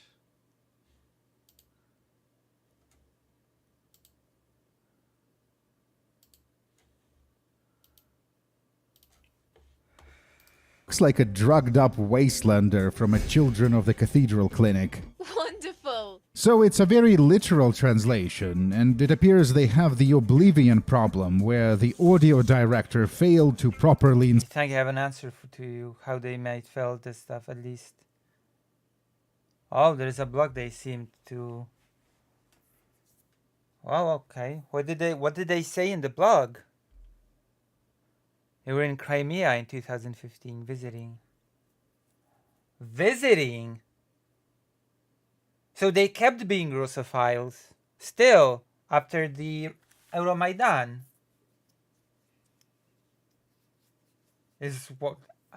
That's what I'm taking from this. They just kept doing Russophiles even after Euromaidan.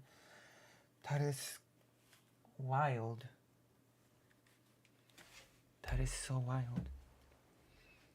I mean, that's just an assumption on my part, but I assume if you're just casually visiting Crimea in 2015, like there were many people that said, I loved Crimea, I loved visiting there, I loved being there, but after 2014 I never set foot there again. Instruct the VAs, so they are overacting every line. In addition to that, the audio engineers have excessively shortened the natural pauses between words for some reason. You put all this together and, well, it's like being trapped inside a dream. All right, I suppose. They honour a dog. Holy fire! Back to the normal version. I just mentioned that they were inspired visiting the area western... I don't know. To me, it just feels like they're pro-Russian people.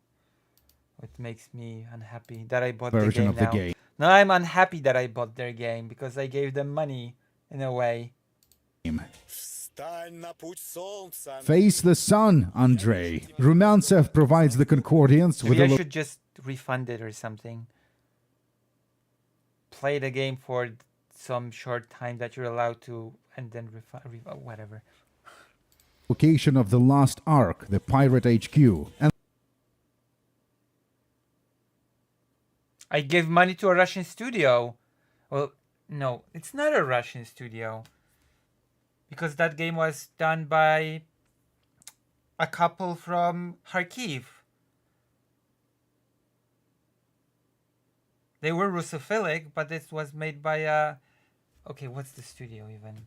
Let me see. What is this game? What the hell? Okay, let's go to the game. Okay.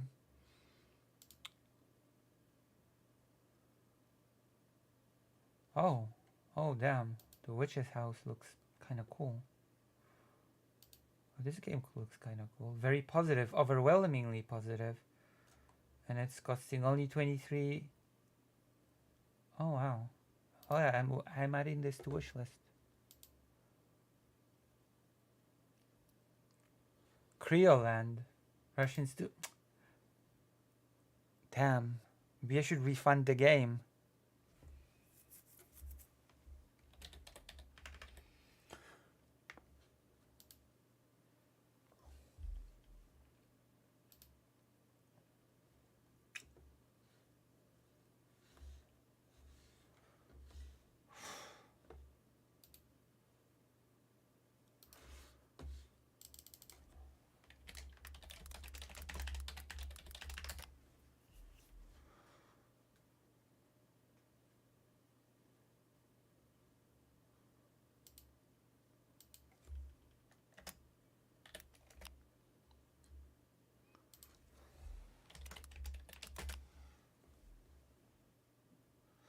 Here you go. Oof. I feel ashamed. You should. Yeah, I saw. I just saw. Damn. God damn it. And the Zoroastrians subsequently blow it I've up. been tricked.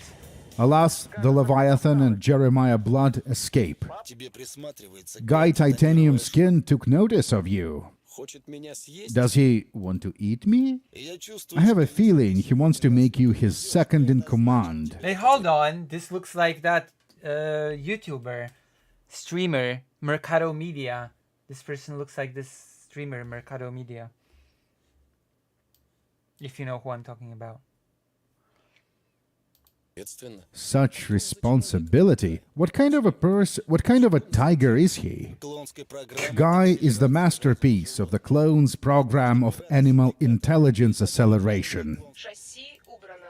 Our ride is Abzu, an old Concordian design. Despite being classified as a fighter, Abzu is equipped with two types of anti-ground weapons, which is kind of redundant. After mopping up the remnants of the pirates on the ground, we meet our old friends, the mysterious aliens from Mission 1. This Oh, time, wow. they fire back. This is Judgment Day, says Camacho. Our space poacher career takes a turn for the worse when the unknown space aliens blow up the sun. Wonderful. Rumyantsev and Camacho make an emergency landing on the Concordian warship that is about to leave the system. October 7, the year Hello, what's 2621. Sharukin 5. It's a game made by in a Russian studio by a pair of Russophiles from Kharkiv in 2006. Thank you. Does that answer your question? Concordian orbital space fortress and a prison. The clones know everything about our pirate adventures, and they confiscated the listening device. They think we are a Russian spy, and they want us to work for them Nice, thank you. instead. But Andrei will never betray the motherland. October 19, same place, same year. We have a visitor. Приятного аппетита. Bon appetit, Comrade Rumyantsev. The Red Woman negotiated our release from the clone captivity, but that comes at a price. We have to agree to everything. Что официально What is everything? Officially, this squadron doesn't exist. The Special Purpose Squadron's primary goal is reconnaissance against the potential enemies of the United Nations. Reconnaissance is a delicate thing. Every Fluger you'll be flying is equipped with an explosive device that can be detonated remotely. We are some kinda suicide squad. Oh, wow.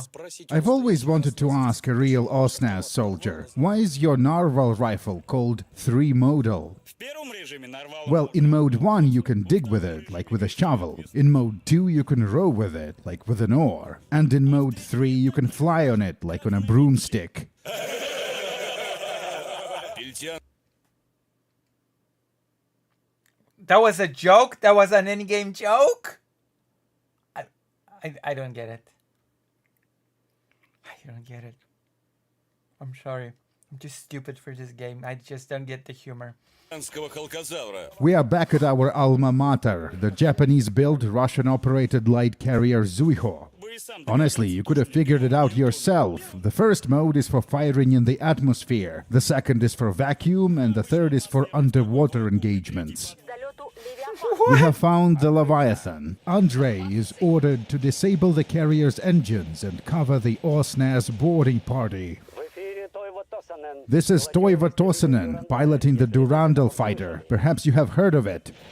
Our Gab superiors don't seem to be aware of the fact that Durandal's shield is impenetrable to normal laser weapons. We'll have to take it out with our anti-ground cannons. It's like dogfighting with a Gao 8.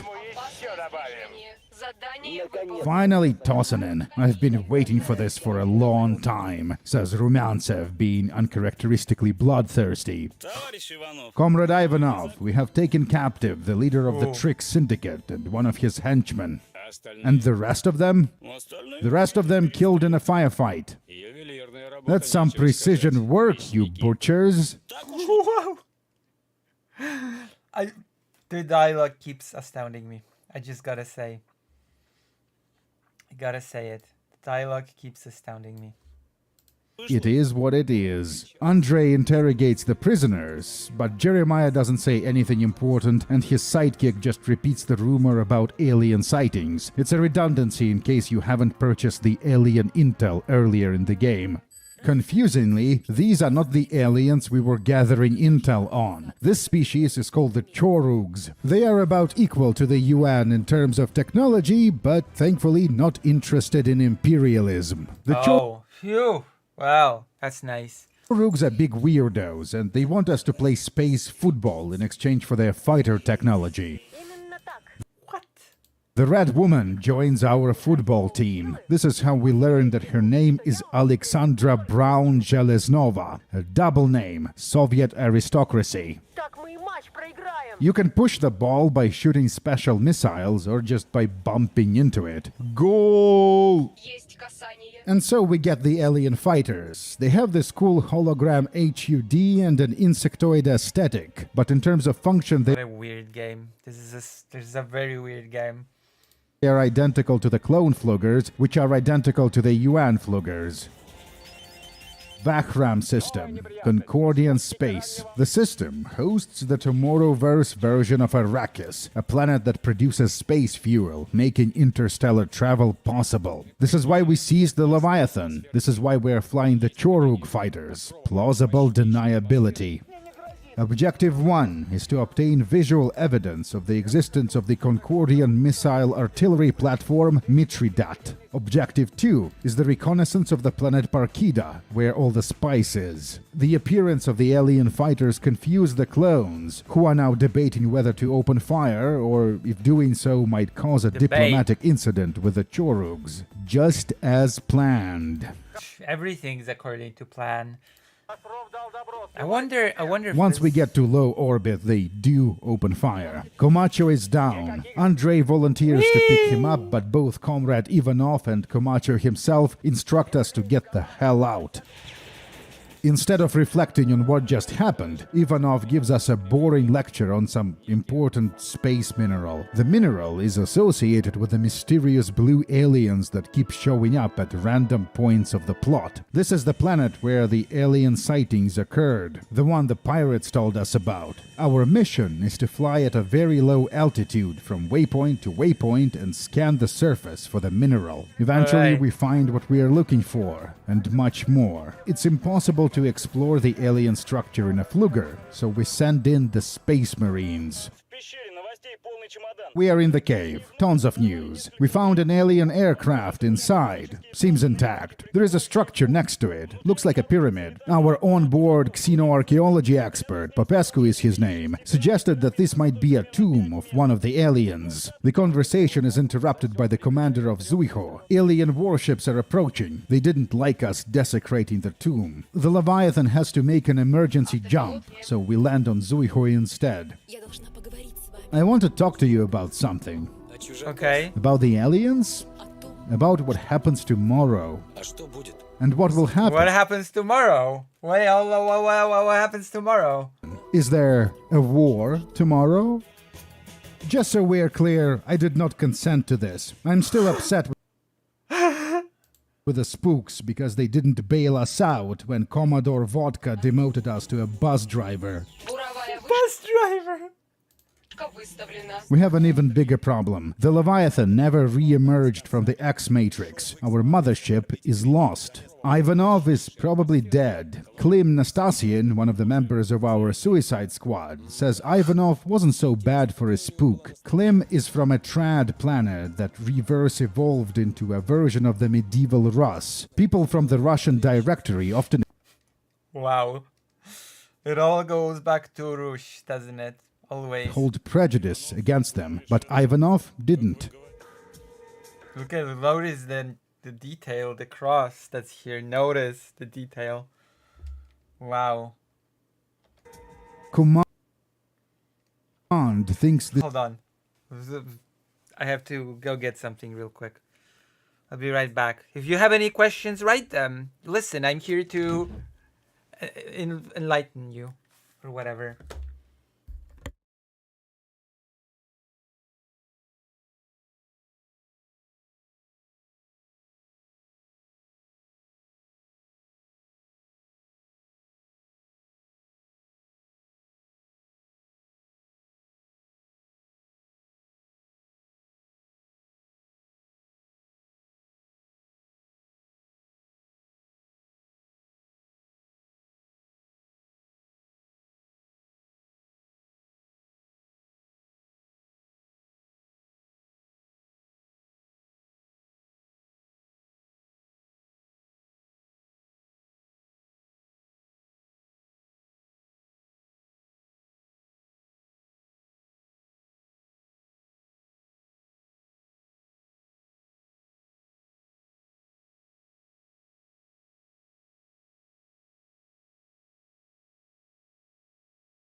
All right, I'm back.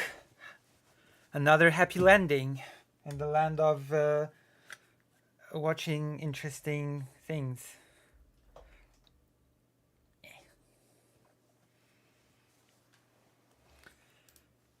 This is where we might find the Leviathan, or what's left of it. A Jeeps fighter. Long time no see.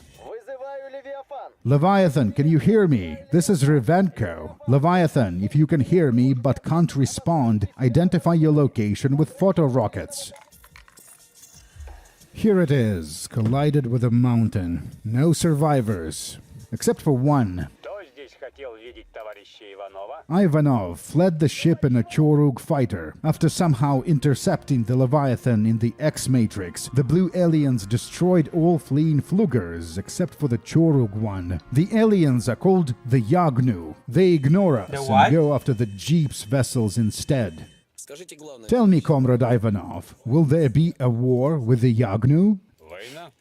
There will be a war. With the Yagnu? Hardly. January This, I don't know, the names are so goofy. The Yagno. 9, the year 2622. Sekunda system, planet Grozny. Wow.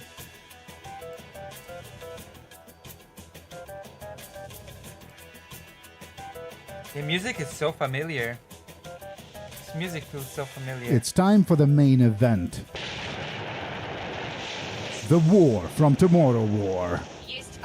We are under attack. All remaining Flugers are instructed to meet at Zuiho. The military comms are in chaos.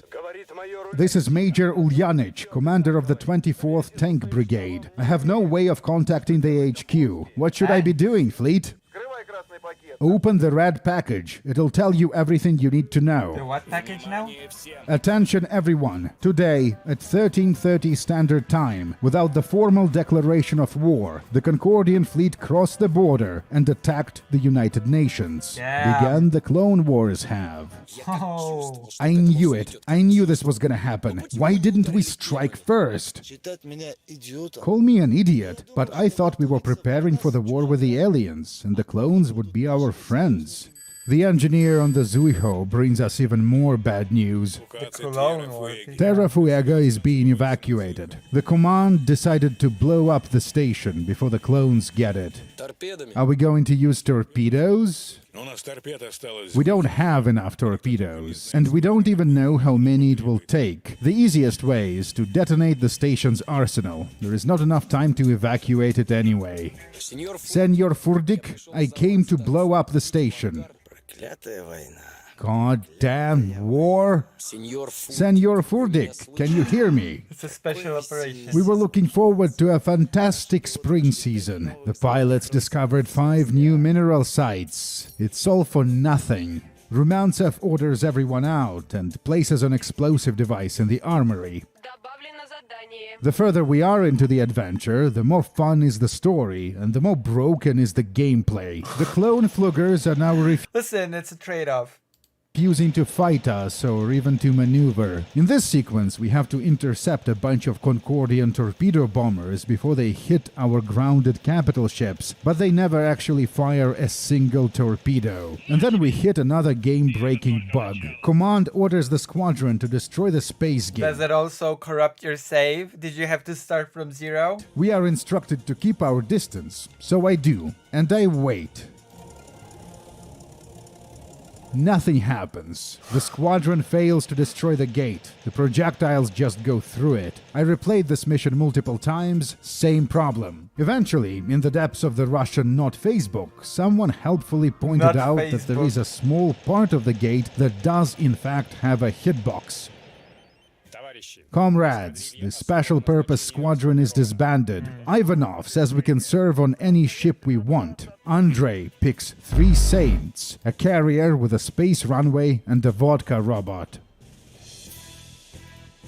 The Concordians have invaded planet Grozny. There is a tank battle raging on the world below. The officer is urging us to buy war bonds. This is the game's way of giving a mechanical purpose to all the money Rumantsev has earned from his corporate and pirate missions. Steven promised to install powerful cannons on our Fluger if we purchase enough bonds.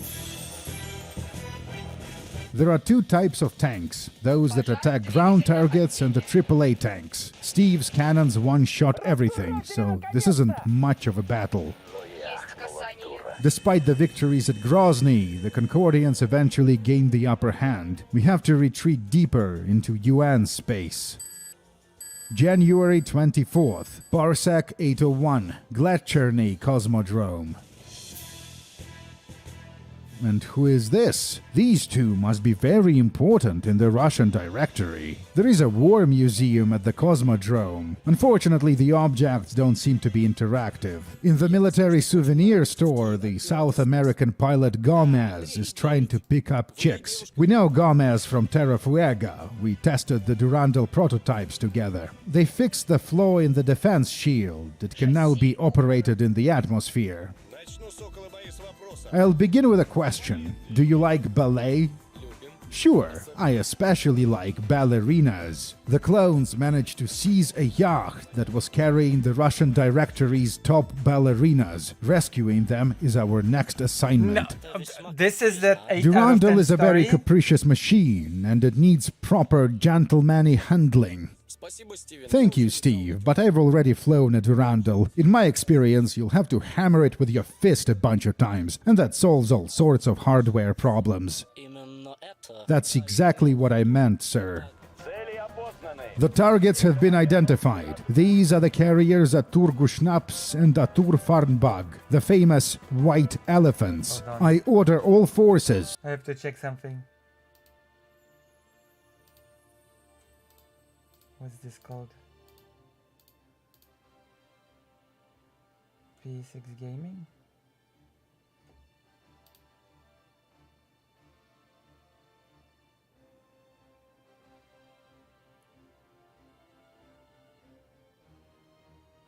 What? What?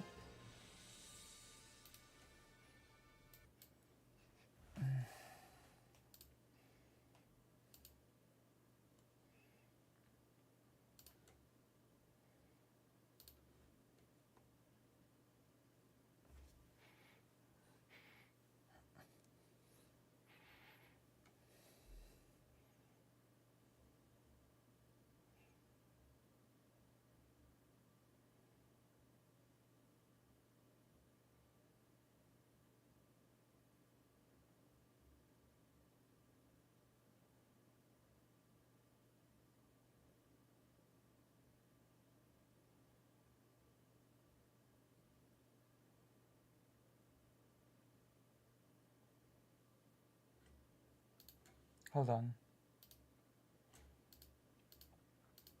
Is this a window capture? This is a window capture. Okay.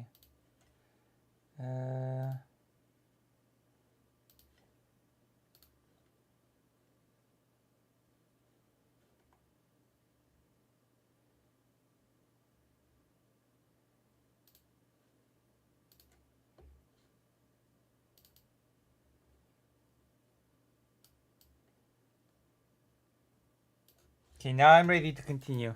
To take them out. Adur Gushnasp was the name of a Zoroastrian sacred fire of the highest grade, which served as one of the three most sacred fires of pre-Islamic Iran. Fascinating. I'm learning so much. Totsky personally shows up in the hangar to compliment everyone on a job well done. It's a bad sign that the writers decided to emergency develop his personality. I wouldn't invest in Totsky stock. Now, what class of ship do you think this is? Is it a frigate? Is it a battle cruiser? Is it a light carrier like Zuiho? No. It's a space yacht for transporting ballerinas. No, I don't believe this is the real plot. We have suffered a direct hit. Emergency jump in 10 seconds. Ballerinas. This cannot be real. Direct hit to the command bridge. Squadron Captain Totsky is gone. Dead. Rip. Can you play Valse Sentimentale by Pyotr Ilyich Tchaikovsky? Why is he so stiff? He's not even moving his arms. Come on. Uh-oh, what did we just walk into? 1,000 space devils! Have you been following me, Andre? You are chasing every skirt, but you fail. This is why you envy me. Listen, Gomez. Don't try to gaslight me. This is an insult. I challenge you to a duel. Please don't. I have to, dear Barbara. I have to. In other news, the clones have blown up the Kremlin. It's the damned missile monitors. They carry hundreds of missiles designed for planetary bombardment. A monitor emerges from the X-matrix, fires all the missiles, and then jumps back. Very hard to defend against. This cannot be. And here is Senor Rumantsev. Defend yourself, villain. Gomez is not joking. It's a fighter duel to the death. Both of us are flying Durandals that are invulnerable to our own main weapons. The AI doesn't know how to use autocannon, so Gomez can't actually win. All he does is fly around in circles and throw endless insults like a Jagged Alliance character. I'll dance salsa on your grave. Everyone in America knows you don't mess with Gomez. The commander of the orbital fortress Schlisselburg instructs us to bring Gomez into their weapons range. And this helps, I think. The fortress is mostly armed with energy This is the actual story, right? He's not making dialogue up, right? So, hello, Red Bright. I'm not sure if I've seen you here before. Apologies if I've forgotten you. Apologies if I've forgotten my favorite viewer. Or maybe you're just new here. In which case, welcome. Welcome, welcome. If you are new, I will ask you, of course, what brings you here? What brings you to the lair of the biggest Polish trans streamer? Weapons. Eventually we do kill Gomez, which sucks, because I kinda liked him. Were you fighting over a woman? Gomez certainly thought so. And who was the femme fatale? Was it that bitch from the store? Жеребцова or something? Жеребkina, actually. And yes, Andre, I am so glad you killed that bastard. After a series of brilliant victories against the clone, the three saints sustained so much damage that it had to be abandoned. This game reawakened an old memory of mine. I used to play EVE Online for about a decade, and the name of my character was a reference to this specific carrier from Tomorrowverse. I was there. So, what's the conversion rate of space rubles to Zoroastrian bucks? Do we have enough for a 2-room apartment at Sharukin 5? Calm down. Go to the store. Get yourself a beer. Hello, comrade. I'm scared. You should be in the bomb shelter. But there was no order. I give you an order now. Actually, do you want to go to the museum with me? Wow, I've never been here before. So, Andre, what kind of starship do you drive? Our commanding officer Berdnik keeps talking about secret weapons that should arrive just in time to save us. Yeah. Yes, the clones? Oh my god, the UN Wunderwaffe is real. X-cruisers are unique capital ships capable of diving and re-emerging from the X-matrix at precise points of the normal space. They're kind of like space submarines. The Gab expedition to the far corner of the galaxy in search of the rare mineral what that was a build-up to this? this. A squadron of X-cruisers emerged around the Concordian carriers in torpedo range, and the rest is history. Rimush was the first to fall.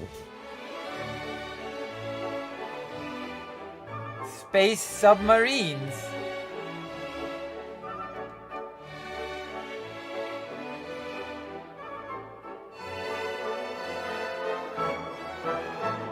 This is the Xenophon. The Concordians have their missile monitors, and we have this. Rumantsev recognizes the voice of Roshni Tervani, the woman he saved, and convinces her to surrender. After the destruction of their armada, the clones are becoming desperate. There was a failed nuclear attack on the battlecruiser Peresvat by a Concordian frigate. Thankfully, the battlecruiser raised its shields in time. I assume in the books they go into more detail about the Yagnu subplot, but the short version is this. The UN survivors on Grozny have been working to establish diplomatic relations with the aliens, and for a long time, no progress was being made. But then suddenly, the Yagnu became super open-minded once they realized that their weapons can't get past the Durandal shields. So we made a deal. There is a ceasefire. The Yagnu give us space fuel, and in exchange, we vacate Grozny, and presumably they'll blow up the local star. Whatever. Xenos make me sick. But the important thing is that with all the space oil they gave us, we can finally strike at the Concordian homeworlds. July 12. Gletcherny Cosmodrome. This is awkward. I'm going back to Uyar, and she is coming with me. Lieutenant Tervani is accused of taking part in the orbital bombardment of human cities. This is a lie. I'm a fighter pilot. You think maybe Roshni could be of interest for your organization? Tell me straight, Andrei. Do you love her? The choice. Oh my God! I do. Oh, so that's how it is. Well, congratulations. You are in love with a war criminal. Oh my God. As soon as we take off, a Concordian missile game is monitor wild. emerges from the X-matrix above the Cosmodrome. Rumyantsev needs to burn for it as fast as possible and take it out before it destroys the grounded transport carrying Roshni and the Red Woman. Today, we must strike the most powerful chords of our Symphony of Fury. We are going to Parkida. We are gonna take their oil. Phase 1. The X-Cruisers attack the orbital forts Sharukin 7 and Sharukin 4. This is when we discover a vulnerability in their design. The cruisers re-emerge in the middle of a minefield and get stuck. Command has to send in the conventional artillery ships to finish the job. Phase 2. The bombing run on the grounded enemy Flugers on the surface of Parkida. Phase 3. Return to the Zuiho and get rearmed for space combat. The carrier is refusing to allow us to dock. The game's scripts broke once again. You can reset the scripts by firing on Andrei's commanding officer. Phase 4. The Japanese squadron is reporting that the enemy has a lot more Mithridat launchers than previously expected. We have lost the light carrier Rudzo. The Mithridat platforms are easily destroyed by shooting at their left engine with an autocannon. Thank you, boys. I'm saying this as a commander and as a human being. To lose a carrier to a bunch of space balloons, that would have been too much. Rumyantsev, listen carefully. Here is a secret package. You are to open it once you hear the code phrase, Moscow time. Wolf. Our Fluger is armed with dumbfire rockets, which are surprisingly accurate and have a very generous AOE. The person in charge of the marine invasion is Stepashin, our OSNAS buddy from the Special Squadron. Many old characters are coming back. Even the confused tank commander from the Grozny evacuation sequence is here. That's the code phrase. We open the package. The new objective is to destroy the anti-air defense turrets in the spaceport. After that is done, a pair of European logistics ships and an X-cruiser land to take control of the object. And then... nothing. Yes, another game-breaking bug. This one I don't know how to fix. The Russian page is of no help. I believe we are supposed to land in the spaceport, and then the Red Woman would tell us what to do next. Perhaps the reason why the game bugged out has to do with me failing to protect Andrei's girlfriends. So you've never finished the game? From the missile monitor earlier, but none of this matters since the game will be over in about 10 minutes anyway. Fearing the X-cruisers, the Concordian fleets refused our challenge. Their only hope for turning this around is nuclear weapons. The game established that nukes are powerful but unreliable, and they can be stopped by shields. Moscow time was an elaborate diversion. The UN pretended to install a shield generator at the Cosmodrome to protect their armada above the planet. This was fake. The real shield generator is elsewhere. The Concordian nuclear counterattack fails, and their fleet gets destroyed. the war is over. In the closing cinematic, Andrei and Stepashin the Marine watch the Russian space president announce victory. The Concordian nuclear arsenal will be transferred to the United Nations. The Zoroastrians will be subjected to military quotas. Parkida will be leased to the UN indefinitely. Достойный. We have defeated a strong, stubborn, a worthy adversary. So, about the elephant in the room. Sorry about my voice. I made some bad life choices again and got sick again. So anyways, how did this happen? Why would a foreign person pour their heart and soul into creating a fictional setting described as Russian supremacist? This has to do with the meaning of the word Russian and how it changed over time. Some individuals understand Russianness as a sort of an ancient collaborative project. Many people of different walks of life and ethnic backgrounds historically have contributed to this project. I prefer to call this identity the Old Russians, but there is no real scholarly consensus on terminology. Very The strange. word means something else today. Tragically, or predictably, depending on one's philosophical outlook, the Russophile culture was betrayed and destroyed Yes, I would say so, definitely. by the object of their love. But it is no matter.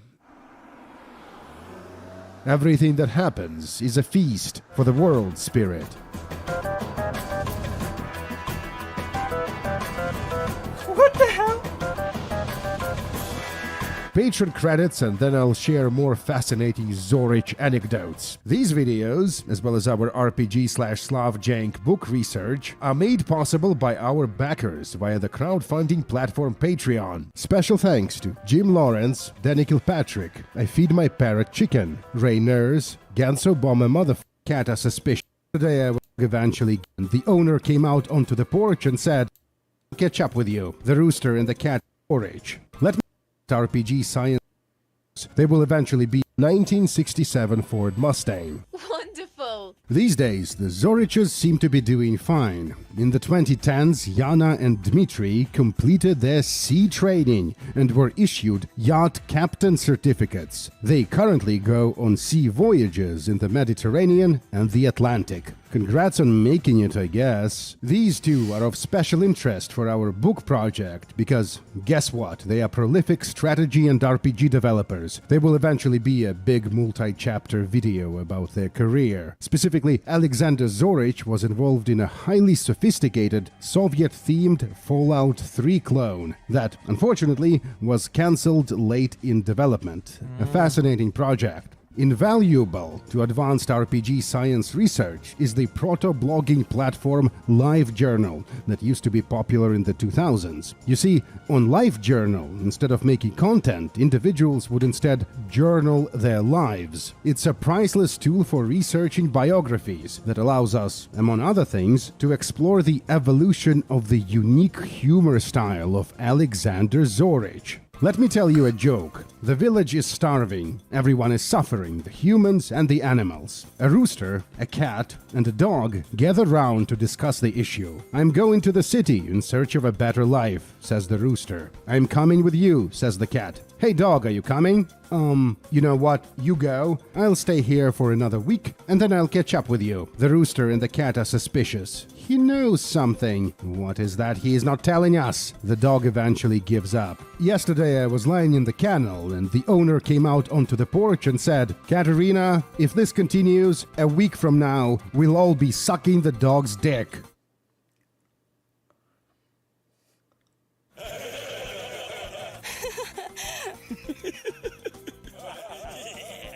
The next video is going to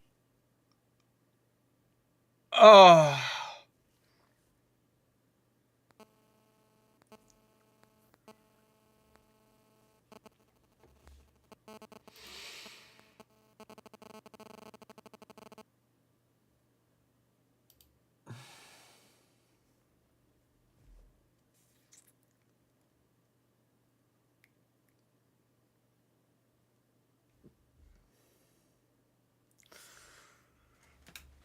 The author of this fiction, of this game, has a very specific sense of humor, as you can see.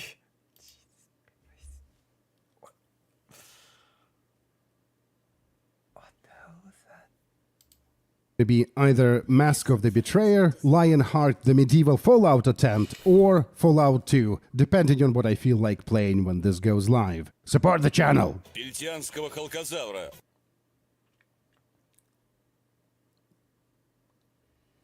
So, have you enjoyed this little video? I bet you have. I bet every single one of you have enjoyed this. Whoa. Whoa. Oh my god. Oh my god. What is happening here? The dog joke. That was brilliant. That was brilliant, wasn't it? Oh. Wait, that guy's back? He was supposed to debate me. Hold on. Hold on. That guy's back?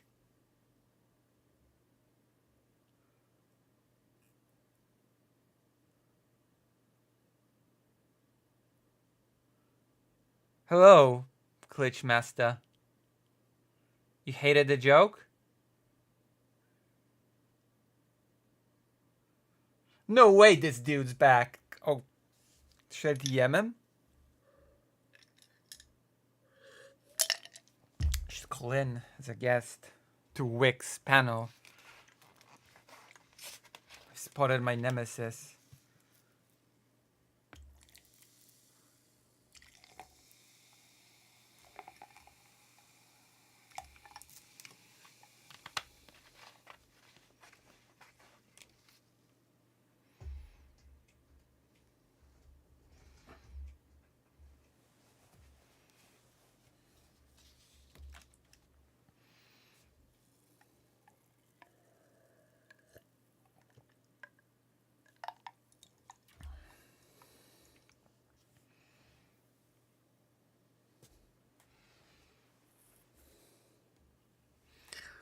Oh well.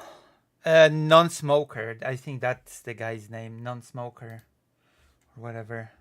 The hell. I was supposed to debate him or something.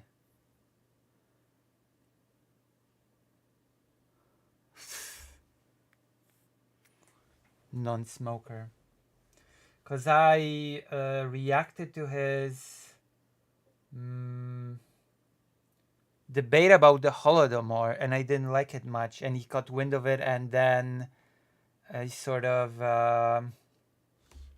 yeah, he left a comment under my video, then we started DMing, but I was always in Ukraine and I could not exactly debate him because of that, or talk to him, or whatever you'd call it, and it ended up not happening, even though we kept DMing that we'll surely hash out our differences at some point, but it just never materialized. It just never happened. How disappointing. Duck Nukem. True.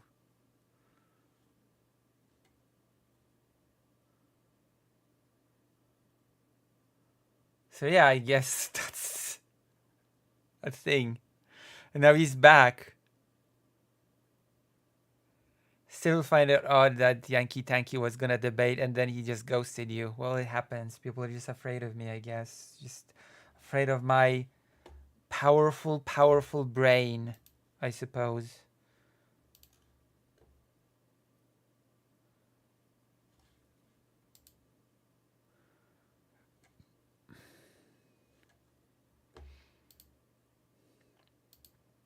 The video that I've made on Vosh is gaining so much traction.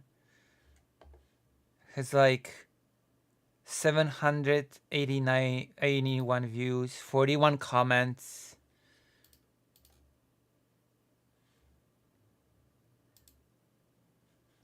Damn.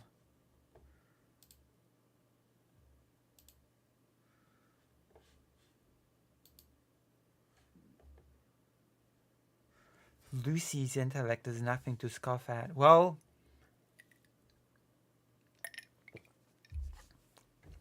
I'd just like to point out that Wick has not invited me to his panel. I'm just gonna say, Wick is too afraid to invite me into his panels.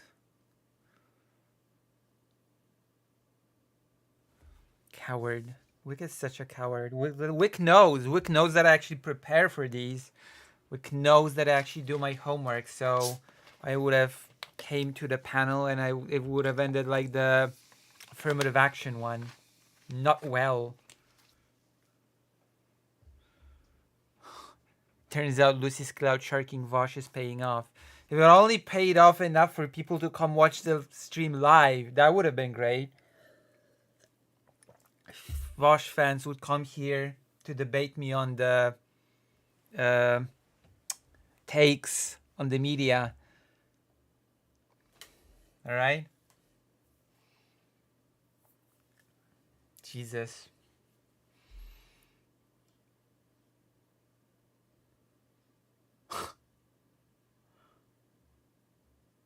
I have a bad feeling about this.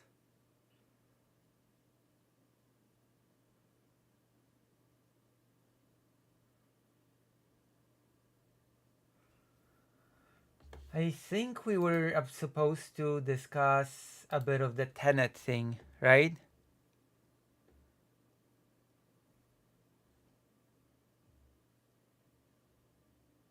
Isn't that what we're supposed to do?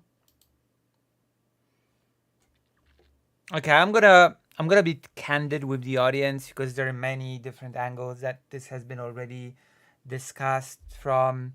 So, how much do you know about it? I'm just gonna ask a few preliminary questions. How much do you know about it? Who have you watched cover it?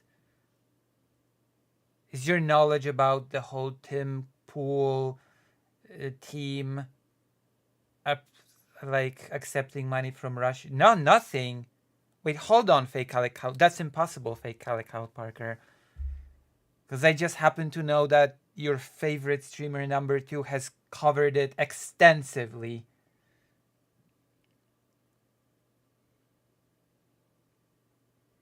That's impossible in your case, fake Kyle Parker. Your other favorite streamer has just covered it extensively. I know everything. I watched Dylan, Majority Report, and Kid Not Kin. Great.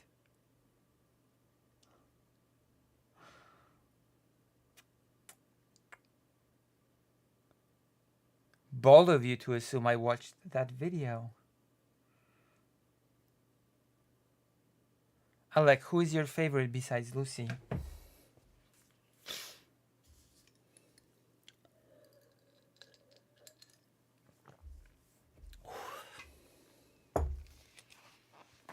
I'm gonna brush my hair and then I'm gonna think on how to approach Dmitry Polski. I'm gonna brush my hair and then I'm gonna think on how to approach the Russia thing.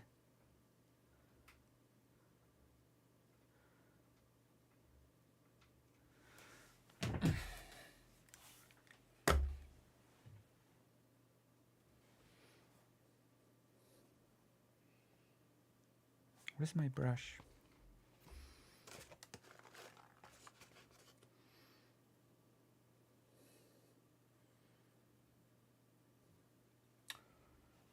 Whenever invading Russia, always wear winter clothing.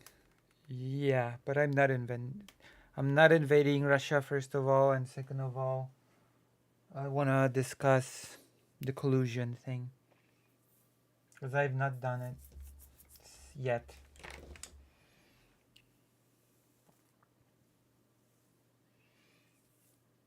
I bet there are people that are curious as to what I think. Curious about my opinions.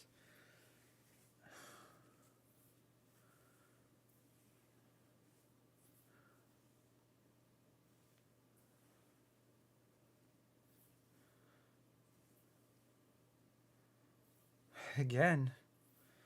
Damn. That is very harsh.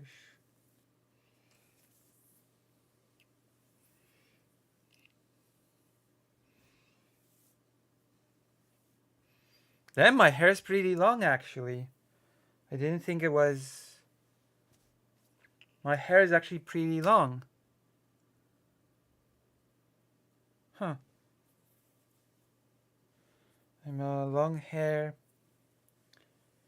owner. Huh. Who knew?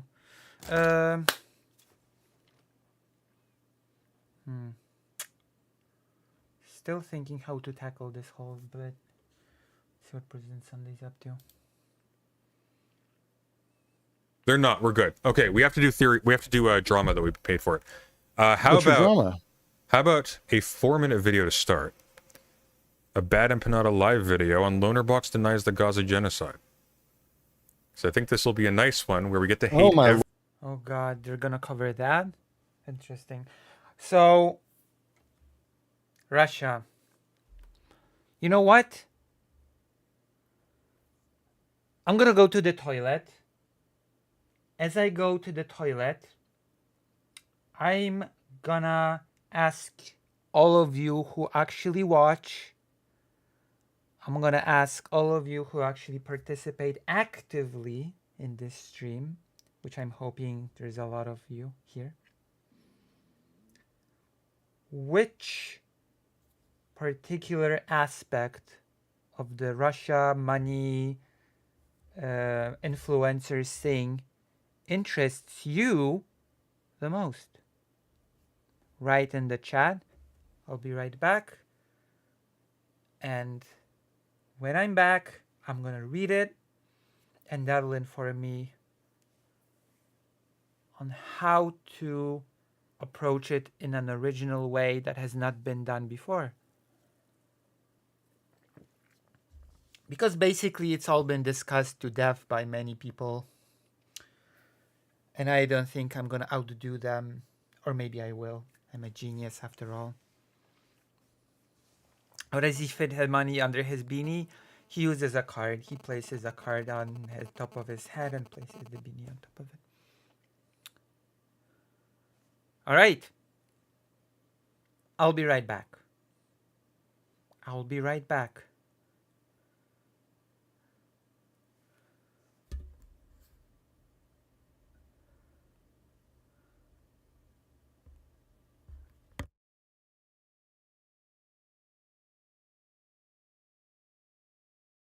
Write the answer to my question, okay?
All right, I'm back. What are your answers? Let me see.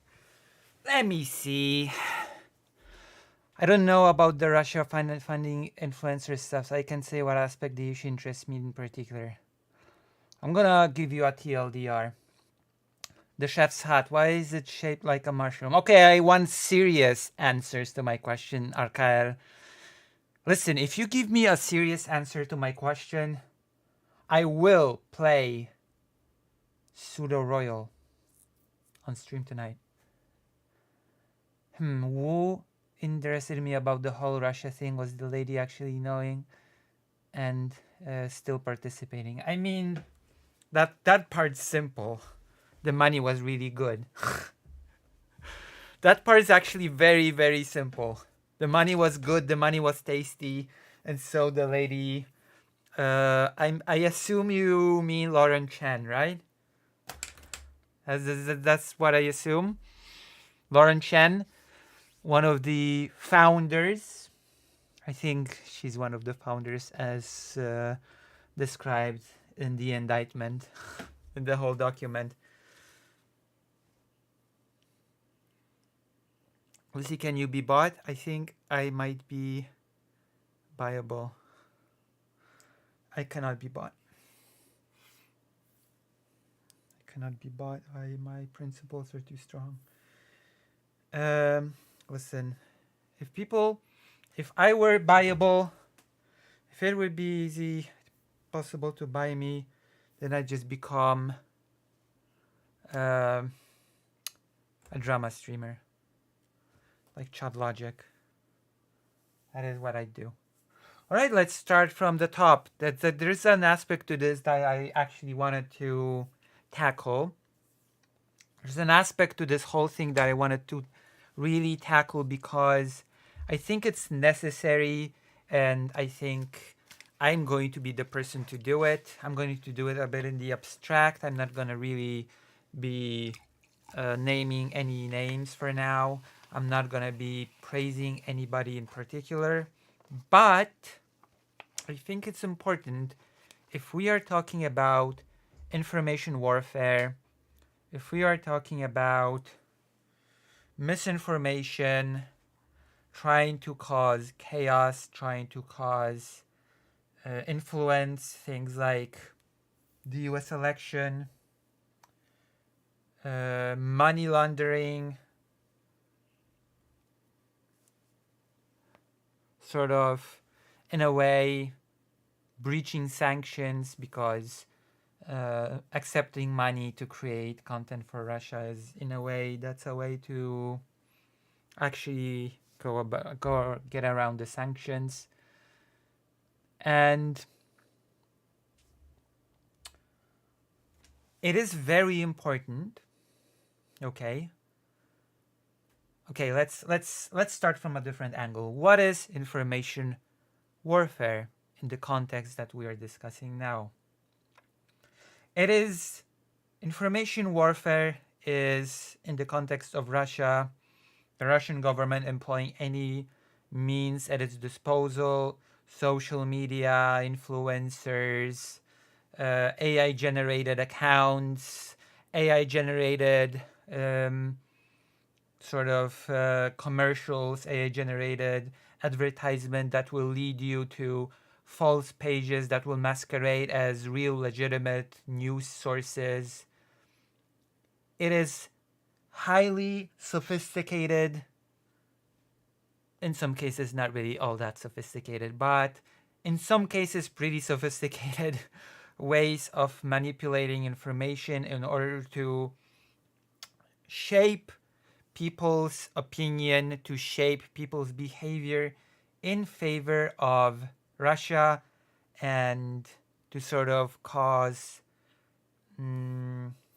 chaos, to sort of disrupt balance in places like the US, to, for example, shape people's sort of opinion on the war in Ukraine, that the US should be taking care more of domestic issues rather than getting involved in the war in Ukraine, which would, of course, as you can imagine, serve Russian interests directly. How would serve Russia's interests? Because if U.S. Isn't involved in the war, then Russia's chances of winning against Ukraine grow exponentially, right? That makes sense. That is very simple. That is a very simple concept to wrap our heads around. Very easy, very simple. That is information warfare. Russia using all assets at its disposal to sort of shape people's opinions, to spread misinformation, to that sort of stuff. And now we are getting into the aspect that is, in my opinion, a bit neglected, a bit underserved, a bit under-discussed. And that is a thing that happened during the March in February 2024 this year, the Ukrainian March commemorating the second and you could argue the 10th anniversary of war in Ukraine, the small-scale war and the full-scale war, I suppose. One of the speakers said something that stuck with me, and it is extremely relevant and extremely important to remind these words now. It is a little bit of a thank you towards journalists. We're gonna watch a video, actually. We're gonna watch a little bit of a video about it because I have it on my channel.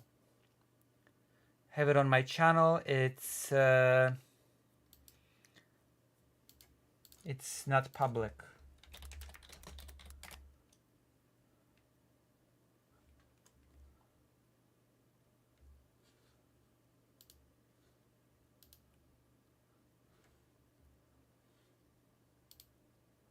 It's a video from February.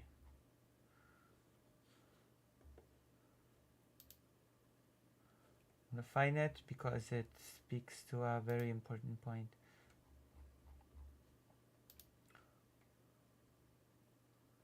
All right? I'm gonna approach the topic from a completely new angle. There you go, I found it.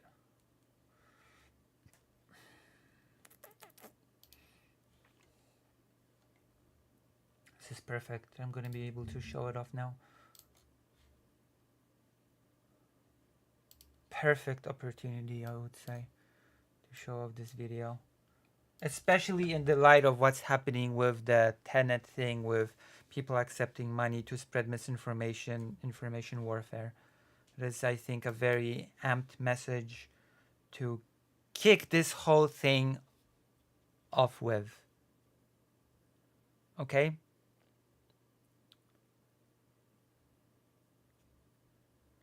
All right. Ready? Here it comes.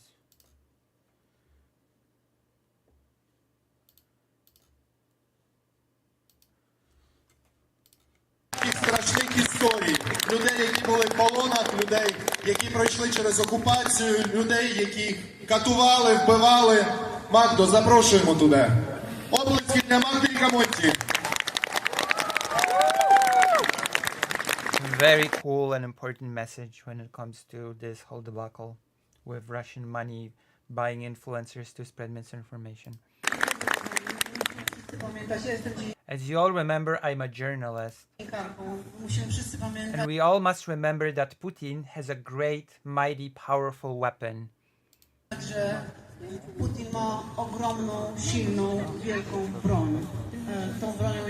And that weapon is propaganda.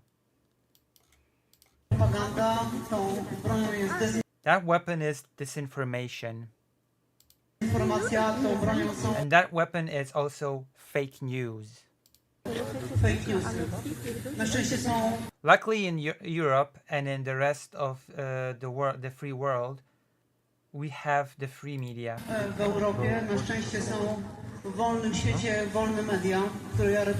Which I represent. And it is thanks to that freedom of the free media that we can talk about Putin's crimes. I wolności, dzięki wolnym mediom opowiadać o jego zbrodniach. Mówić o tym. We can talk about the fact that Putin is a criminal, that Putin is a perpetrator of assault. Mówić o tym, że Putin to zbrodniarz, Putin to gwałciciel, Putin to terrorysta. That Putin is a terrorist.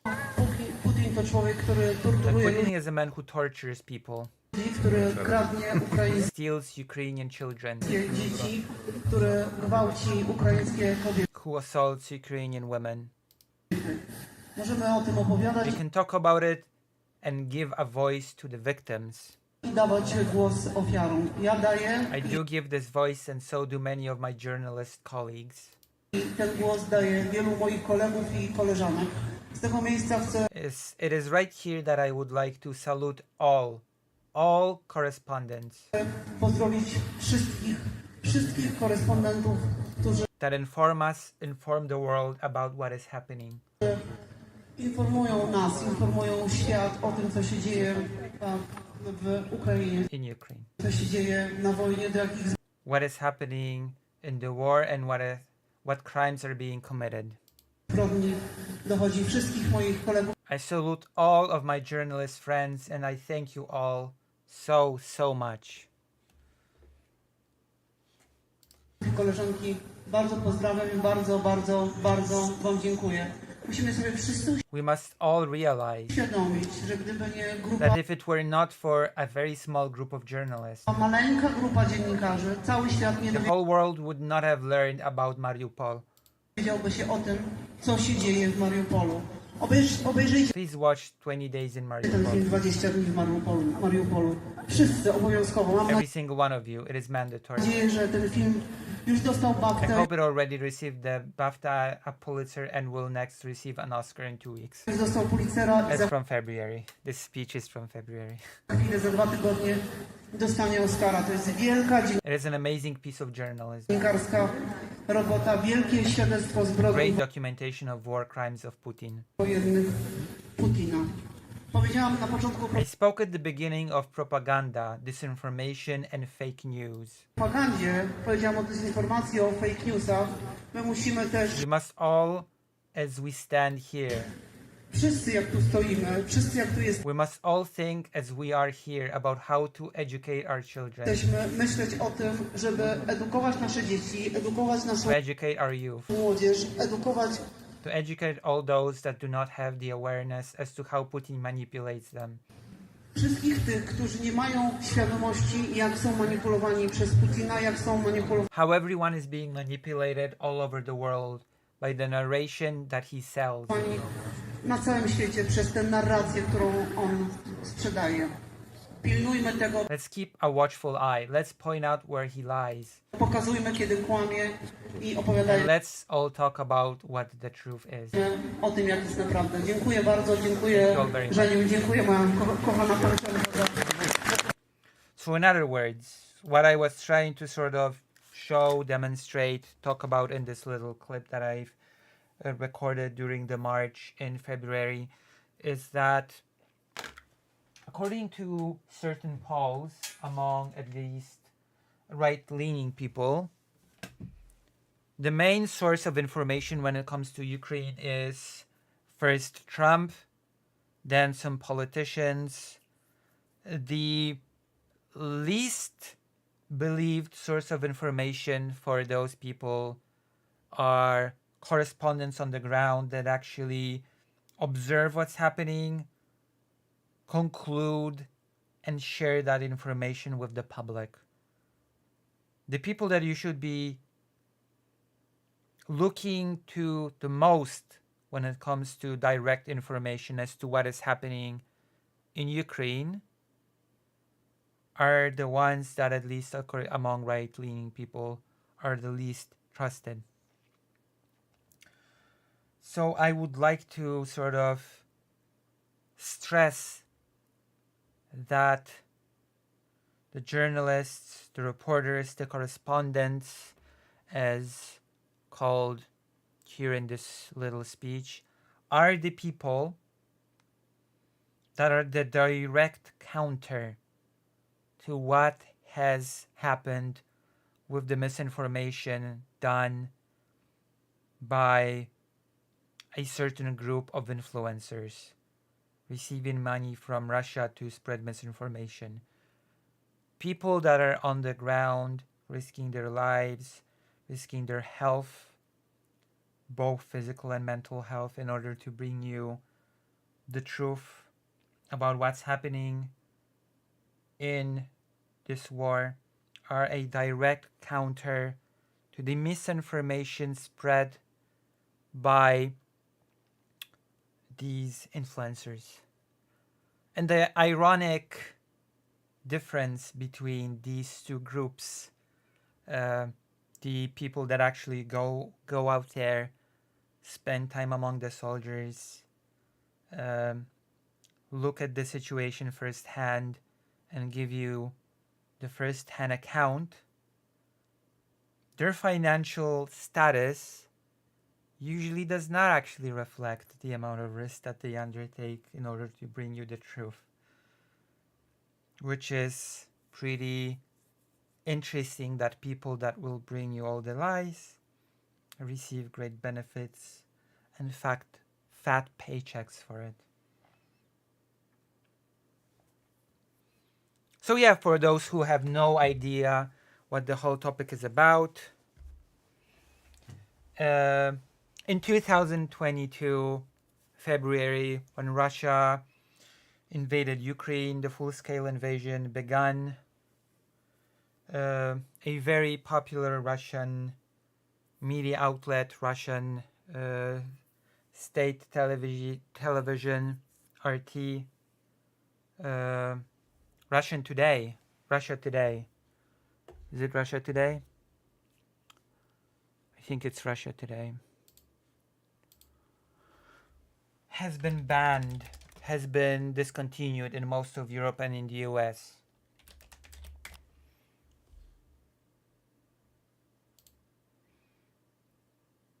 It is Russia Today. And because Russia Today has been spreading propaganda, has been spreading complete lies, has been spreading destabilizing information. So, of course, as the full-scale invasion has started, Russian Today has been basically purged from the wider Western information market, which of course did not stop Russia Today at all from wanting to be active, from sort of wanting to shape people's minds, to shape information in the so-called Western world, which they have openly bragged about on their own TV station, talking of a network that they have created, an underground network of various shell companies, various influencers that they control, various fake accounts and other means to sort of spread what they call the truth to the world, to the Western world in particular. And one of those means to sort of influence information was a shell company by the name of Tenet Media, a place where fearless voices live. Tenet Media has recruited, let's just say, a certain group of content creators, equally brave content creators, in order to make content for them, and paid them very handsomely. The budget for this whole thing was $10 million. Among the creators, let's see the roster of creators of the Tenet Media. We have people like Lauren Southern, Tim Pool, Taylor Hansen, Matt Christensen, Dave Rubin, Benny Johnson. You know, all the favorites. All of our favorites. And if you've listened to anybody else cover this whole topic, you will know that this whole thing is done under the guise of a Czechoslovakia-based shell company. You will know that the creators have been approached by a fictional character called, let's see,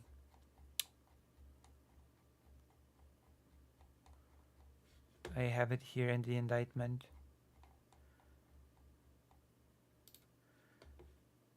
A fictional person called Eduard Grigorian, who's supposed to be like their sponsor for the whole thing. And some of the creators have expressed wanting to know who this person is because they could find no information about him. And they were sent this little bit of information about him, this little PDF. The fake Edward Gregorian profile. This single page was enough to calm people like Tim Pool down and any other people that sort of had question as to who this person is. This single page was enough for them to conclude, oh yeah, this person has to be real and legitimate. This is all above board. We can start accepting hundreds of thousands of dollars in order to spread our misinformation, quite frankly. Let us remember that Tim Pool did say that Ukraine is now the number one enemy of the United States and number one enemy of the world. I'm not sure if there will be significant consequences for Tim Pool. He already is framing himself as a huge victim in all of this. As are all of them, as do all of them. It's pretty pathetic, but not unexpected. So let's read a bit of this sort of thing that was deemed enough information not to dig into this person further, not to seek any confirmation, not to seek any other sources about this person rather than this single page.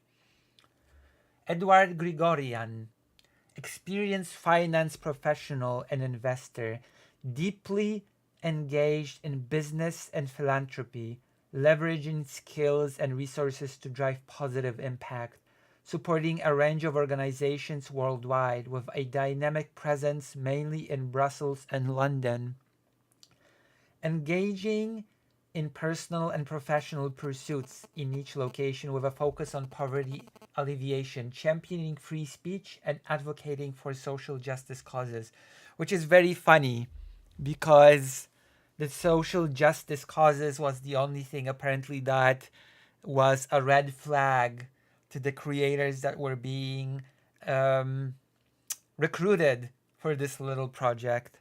Like they were like, social justice causes, this is sort of not our vibe. This is sort of like a very libtard thing, you see. And we're trying to create a right-wing network over here. This is a little bit of a red flag for us. Is this Eduard Grigorian some sort of lib? What's happening? That was the main red flag. Okay? Everything else was just above board. And then they had a call with this fictitious Edward Grigorian, and their worries were apparently put to rest, and they signed contracts. And they've decided to sign contracts. Life and education. Born in Brussels, Ixelles neighborhood in 1975, to French-Armenian father and Belgian mother. financial analyst and consultant for Belgium multinational professional services. Various positions at Bank One, associate at Bank One, senior relationship and investment manager at Bank One. Left Bank One to start own private equity and wealth management company, leveraging experience in both risk management and private equity. Vision. As an accomplished finance professional, Mr. Grigorian has observed multiple instances of misrepresentations and bias in mainstream media, many of which had the potential to result how professional to result just slapped together into poor. What sort of English is this? That alone should have been a red flag. What the hell? Oh, I'm surprised nobody actually nitpicked this. This alone should have been a red flag. This sort of weird English. Many of which had the potential to result into poor investment outcomes of his clients. This is not English. Whatever this is not English. With extensive experience of living and immersing himself in various cultures, he has acquired a distinctive and alternative perspective on the world events that he believes is not always accurately represented to the public.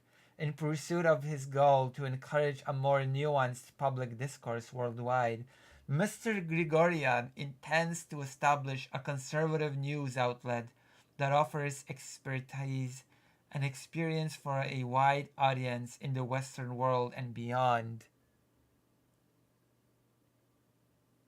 And this really felt legit to the people involved. This actually felt completely above board, completely legitimate. There's no reason to look into this person further type of deal, which I find hilarious. Nothing to see here.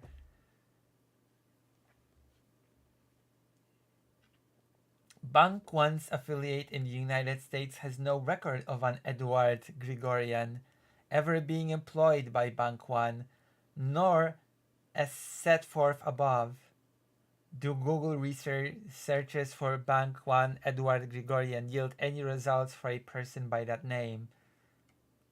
Other irregularities in Founder One's email correspondence further signal that Edward Grigorian and his purported representatives, Persona 1 through Persona 3, were all fake personas. For example, by on or about February 12, 2023, Persona 1 had misspelled the surname of his purported boss as Grigorian rather than Grigorian in at least 4 separate emails to Founder 1.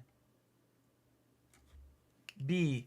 On or about February 10th, 2023, Persona 3 sent an email to potential influencer, copying Founder 1 and signed the email as Edward Grigorian rather than as Persona 3. After the email recipient expressed confusion as to whether the sender was Edward Grigorian or Persona 3, Persona 3 quickly responded in part, Edward forwarded this email to me and asked me to reply on his behalf. I would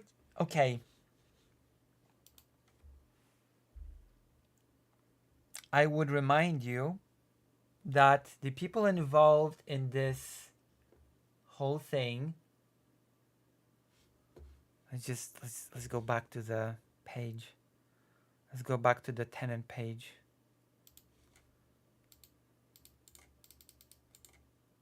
Right? Let me remind you of one important thing. These people fancy themselves highly professional, cutting edge, independent, journalists. The stress being on the word journalists. What is the job of a journalist? Can you tell me? Can you solve this puzzle for me? What is the primary job of a journalist? To report news? All right. How do they do it? How do journalists report the news?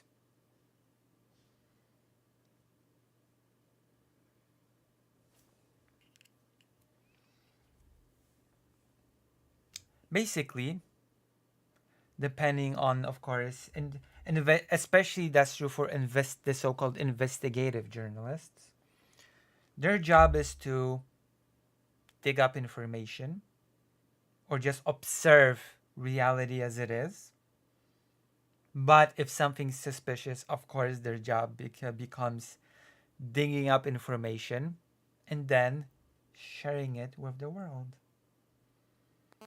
So if it is a journalist's job to look into things, to be skeptical of things, yes, it is very much a job of a journalist to be skeptical of things, not to take things on face value, to dig deeper, to look into things, to see if everything's legit.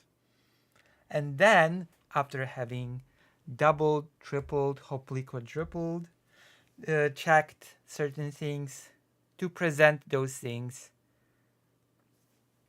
with the wider world. So, I guess these brave, fearless voices, as it says on the page, looky here, Tenet Media, fearless voices live here.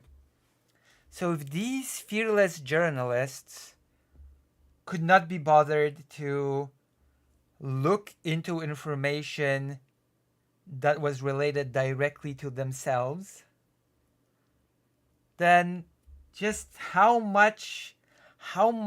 deeply do they look into the things that they report on? I wonder how much they can be trusted to actually check the information on the topics that they report on.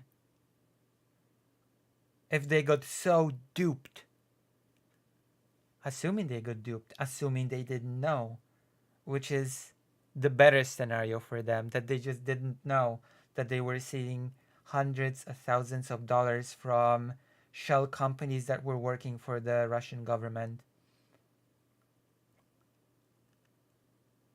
How professional, what journalistic integrity.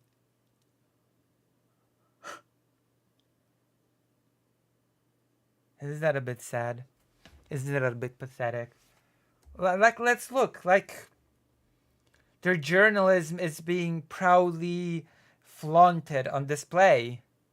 Lawrence Southern is a Canadian journalist. This is the first thing that we learn about Lawrence Southern. A Canadian journalist, documentary filmmaker.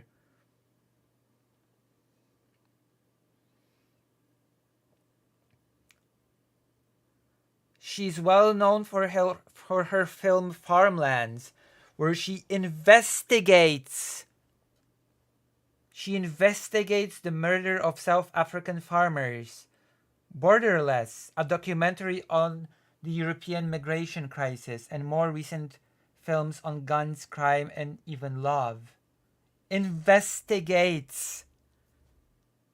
Which would make her a what? A what? An investigative journalist. You know, someone that investigates stuff, that just doesn't supposedly take information on face value, that looks into things.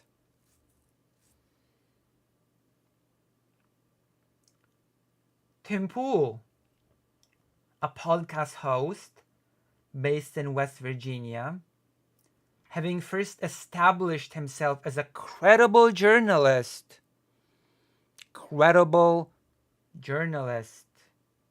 which means journalist with credibility, which again means that he supposedly knows his stuff, that he looks into information, that he doesn't just take things at face value, that he doesn't just, believe things without fully confirmed sources to back them up, to back up the information. A short award for the best journalist in social media. The best journalist in social media could not be bothered to check the source of his own funding. He could not be bothered to look into who would be funding his own little endeavors. And I'm to believe that he is the best journalist in social media in 2013. Maybe he was good in 2013. A lot of years have passed. Maybe years ago he tried more. Maybe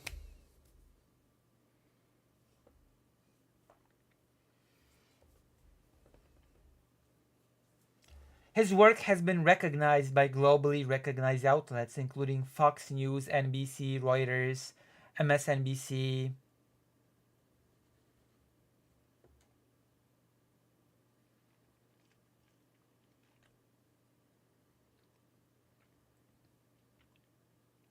Brilliant journalist.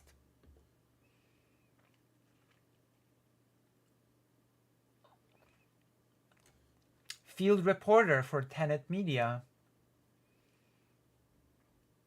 Dave Rubin. New York Times best-selling author, comedian, TV personality.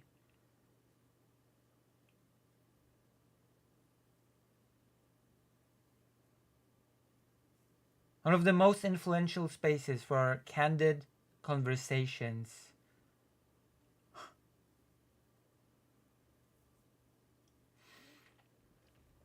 It's just amazing. It's just amazing. People described as brilliant journalists that investigate things, that look into things, but just could not be bothered to check where the money came from. And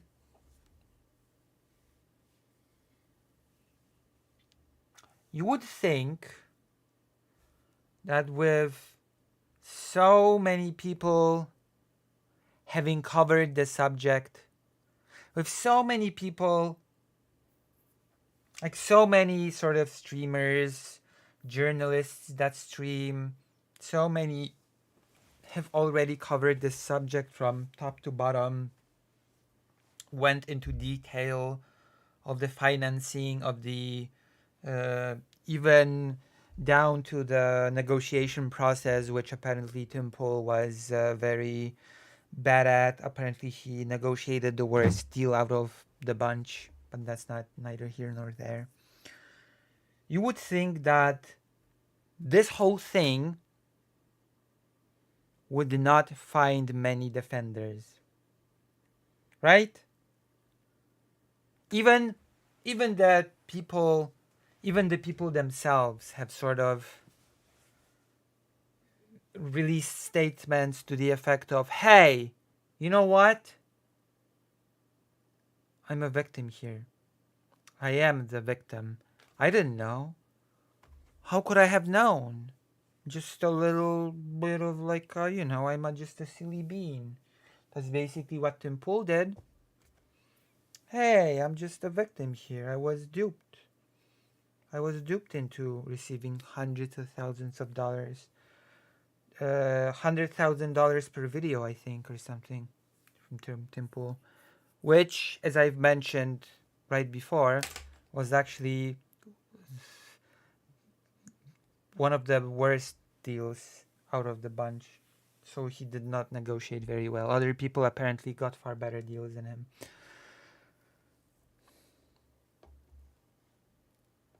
Tim Pool only pretends to be a journalist when the heat isn't on him. When he's in trouble, then he's just a silly guy. How could I have known? I just blindly, mindlessly stumbled in hundreds of thousands of dollars from an unverified source. May those who have not done that at least once throw the first stone. Right? Right? But this is where it gets interesting. As I have looked a bit into the responses to this whole thing, responses that might have not been covered by other creators, responses that I wanna actually take a look at. For example, let me go to the X platform, Twitter. Let me go to Twitter.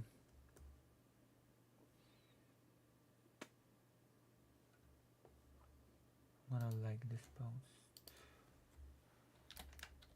Do you know a creator, a little person called, a little innocent being called Brianna Wu?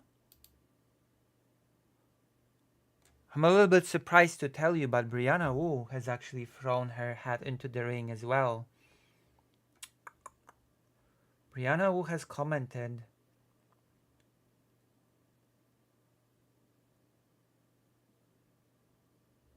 on the whole thing.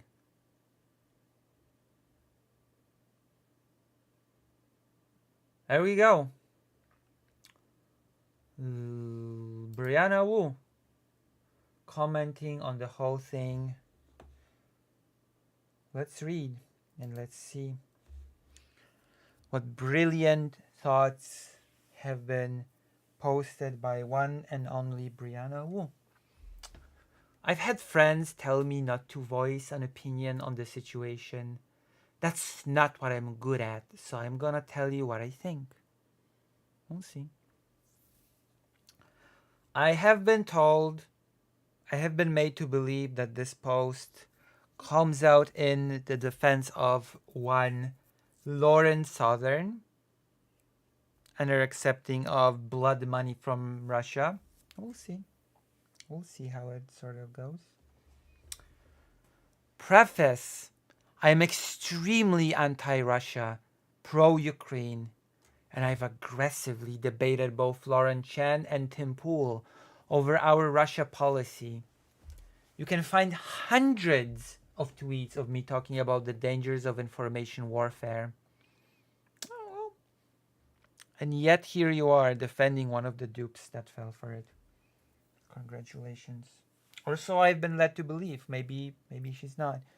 Maybe she'll not be defending this at all. But then, why the preface? That said, given my professional experience, which has involved working to organize streamers for democratic causes, it seems extremely likely to me that she just didn't know who was funding Tenet. She's an investigative journalist. That excuse does not fly with me.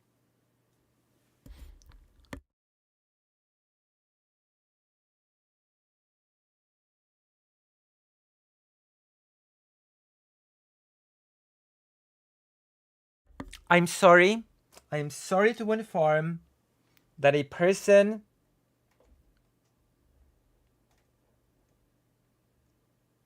and I think this is important to point out actually, a person that built their entire career, their entire reputation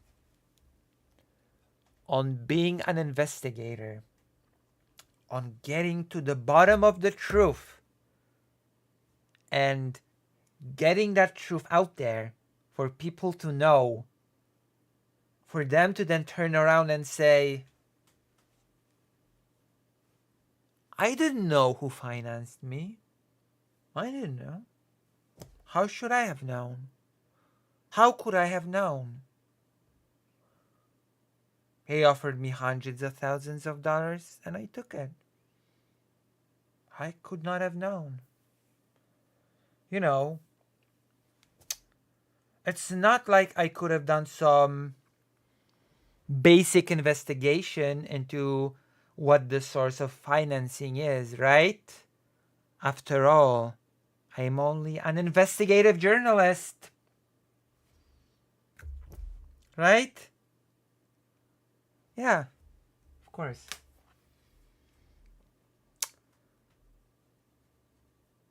She's getting paid to do a job. That's it.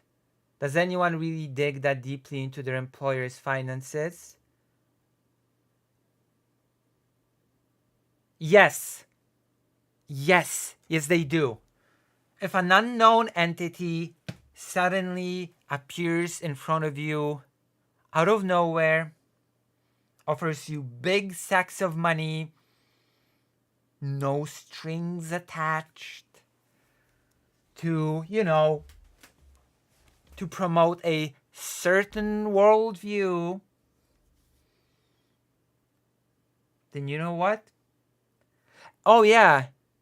And if there is absolutely no information to be found about the founder of the company that funds you, apart from a little PDF file that they send you, you know what? Yeah, I do believe that it is your job as a investigative journalist to dig into that. I do believe that as a journalist, you should be just a little bit skeptical. Just a little. You should have a few questions, burning questions that you'd want answered, that you'd want to look into, that you'd not accept the money as long as you were 100% sure that you knew where that money came from.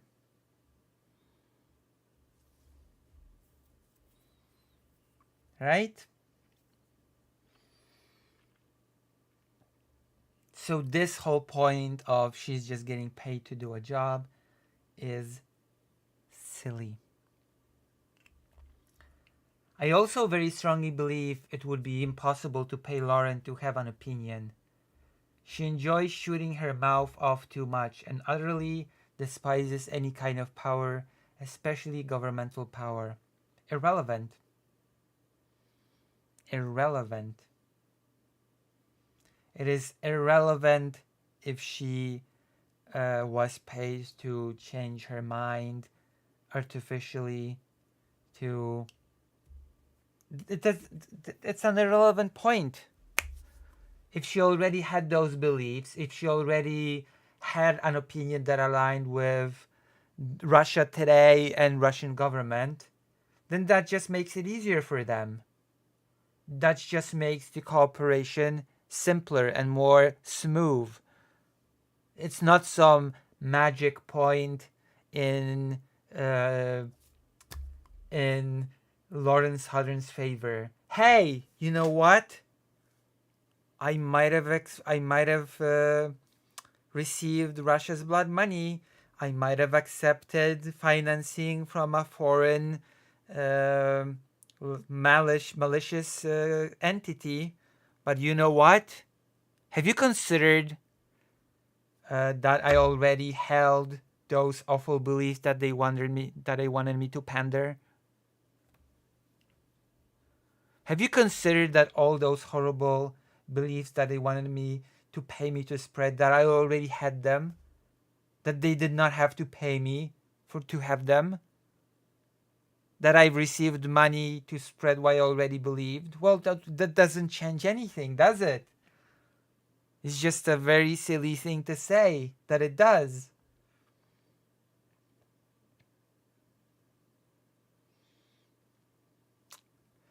If someone brings a lawsuit against her and presents evidence, I will change my mind. But I don't see evidence of that. I don't think it's in her character from what I've seen. Irrelevant. completely irrelevant. If there was a lawsuit or whatever court thing brought towards Lauren Southern or any of the other talent of Tenet, it would not be, the main focus on the investigation would not be, oh, did she actually change her beliefs after being funded, or did she actually believe the same things as the founders did when she received them? That's irrelevant. The more relevant question would be, was Lauren Southern aware that she was receiving money from Russian government, for spreading those beliefs? That is the most prescient sort of thing, rather than, oh, was she paid to have an opinion? Because you know what? Being paid to spread an opinion that you already have does not make it any better. It does not make it any better in the slightest.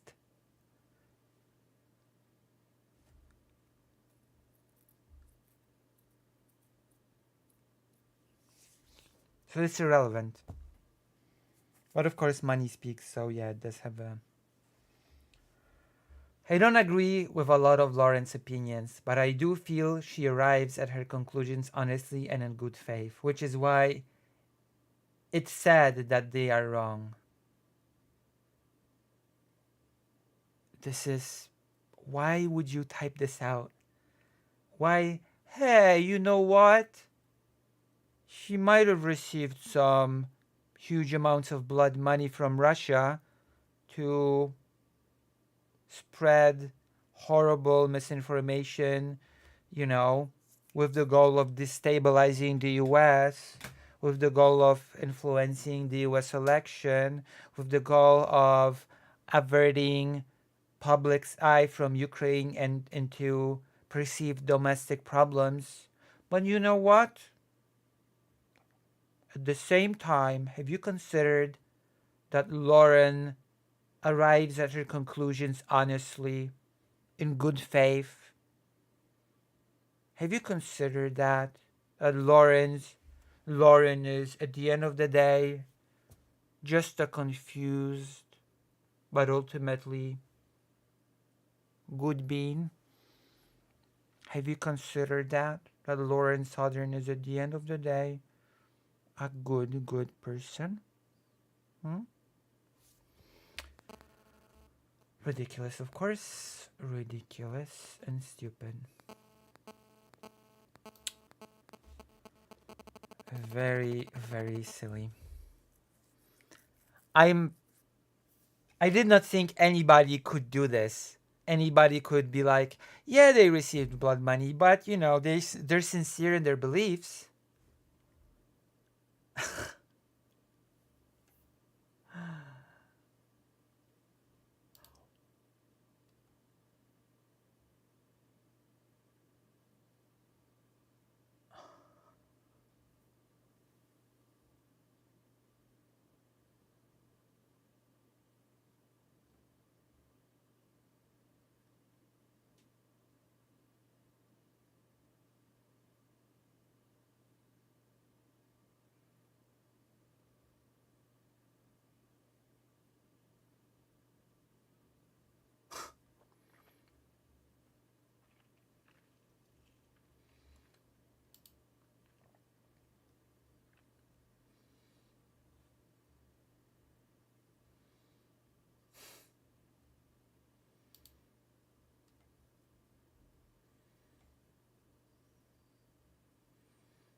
Brianna was not very smart.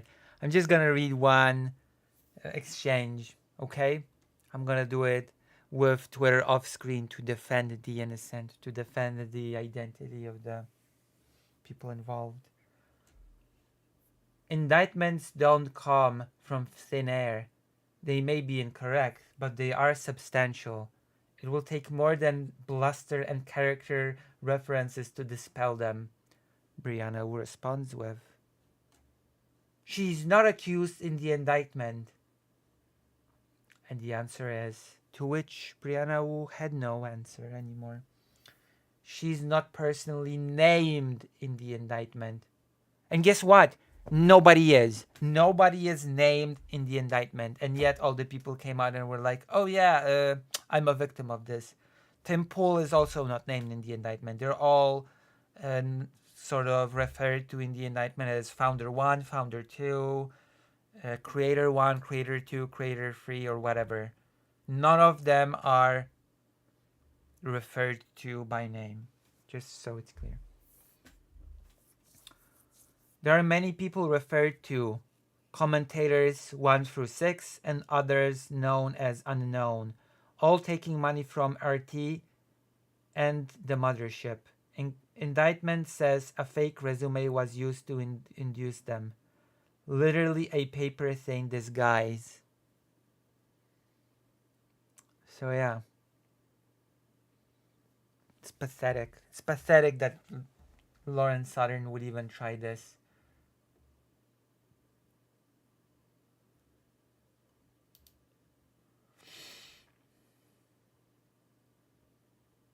Pathetic.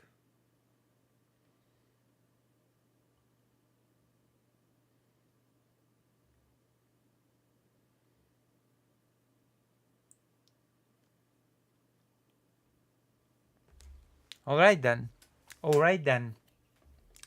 Let's watch another reaction to this whole debacle by one of our favorite creators, because I've not heard from him in a while. 8 minutes. 8 minutes of fun.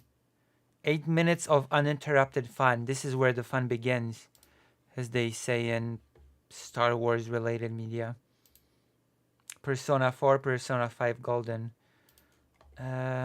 You know what? If you join the page and are a generous viewer, and who knows, we might be seeing some of these games in our futures. But what I wanted to actually show you, Jesus, is the reaction by our favorite creator. Because all of the creators had an interesting reaction, and this is one of them. True. That is true. God, I want... Ben Empanada. That's right. Ben Empanada has released a video on this topic. Woohoo! Whoa! So let's go. Whoa!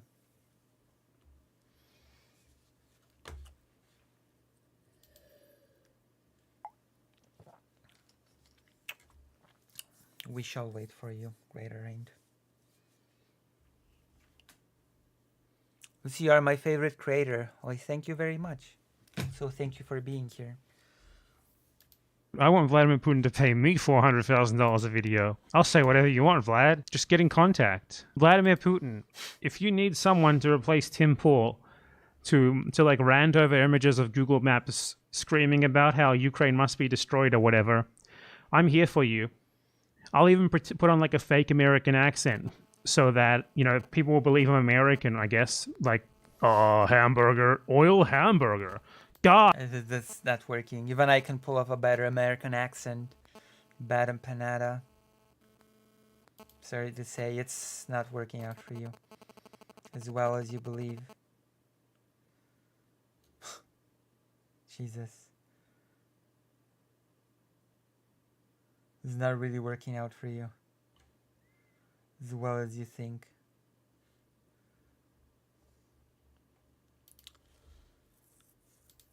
God, I love to drink oil. Yeehaw! Never forget 9/11. Do you see that, Vladimir Putin? Send me the 400K. Heck, I'll even do 200K. You know, I'll degrade myself by going lower. Oh, don't mess with Texas. We gotta do something about them illegals. You see, Vladimir? Vlad? You see how good I am at being American? That's why I am your top #1 candidate to do Russian propaganda. all over YouTube now that Tim Pool got found out. And the bonus is I can't get investigated by the Americans because I'm not in America. That's the benefit. Oh, slash. Oh, snap. That's true. Wait. Hold on. I'm not in America either. Oh, tan tan tan. Holy crap. That's true. I'm not an American either. That's the benefit. It's the perfect crime. Actually, it wouldn't be a crime at all. It's technically legal. Avoid being a criminal with this one weird trick. Just don't be in the USA. Actually, it didn't work for Assange. It probably won't work for me. They're probably going to Assange me. They're going to indict me from across the world, even though I haven't even been to the USA, and get me hand-delivered there on a silver platter. And then Vlad's going to abandon me. Vlad, who was once my ally, would just throw me to the fucking wolves. It is very funny, though, that Tim Pool took money from Vladimir Putin to do, like, anti-Ukraine propaganda or whatever it was. But it's also not very funny because it just validates these dumb fucking Americans who like to blame every bad thing on their country on the Russians. There's a Russian... What? I'm sorry. How did we get to that conclusion?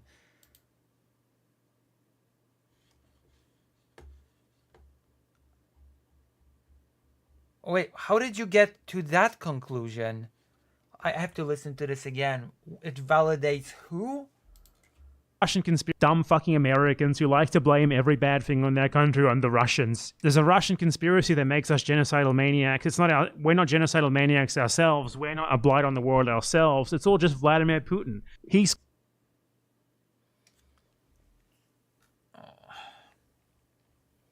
Why did I expect any nuanced takes from an idiot?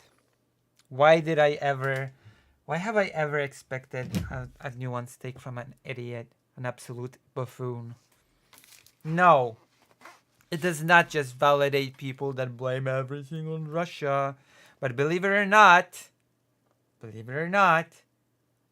we can blame Russia for spreading misinformation that benefits Russia. What a shock. Russia spreads misinformation that benefits Russia's interest. You know, by wanting to divert US public support from Ukraine to domestic affairs, by painting Ukraine as US and the world's #1 enemy,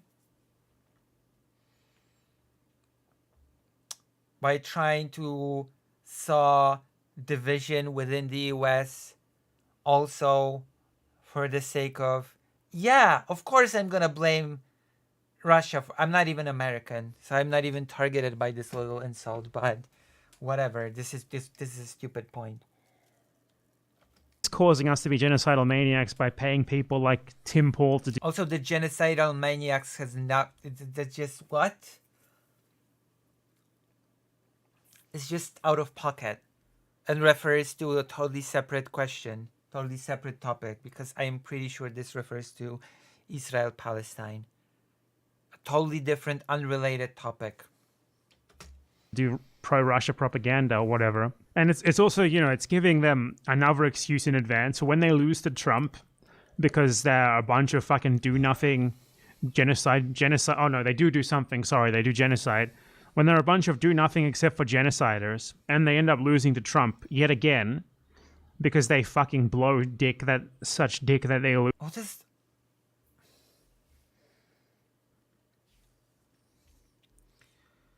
Why are we pivoting to Israel-Palestine when discussing influencers receiving money to spread pro-Russian misinformation about Ukraine?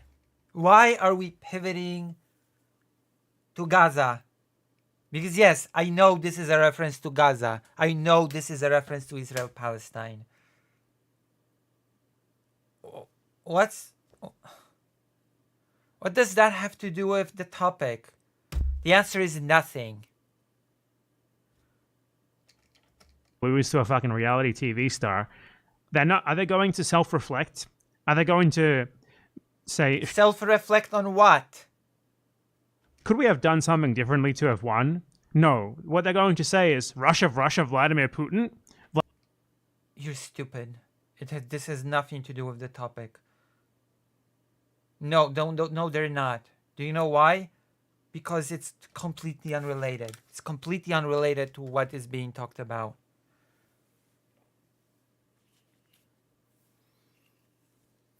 Yes, this is scripted, supposedly.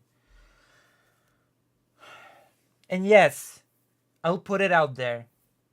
Russian misinformation, because it is also aimed at destabilizing the election, is certainly a factor. Yes, it will be a legitimate argument to say Russia has meddled through its information warfare in the election. Yes. But it's not gonna be named as the be-all and end-all reason for why Trump sort of won over Kamala Harris. This is just stupid. You're being stupid.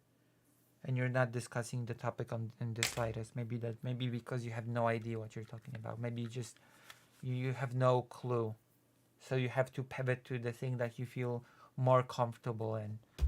Israel, Palestine. Vladimir Putin, Russia? Why didn't you vote for us? I could reverse this argument on you. Russian misinformation? No, genocide in Gaza. Gaza. This is stupid and reductive. And also has nothing to do with the topic at hand. So...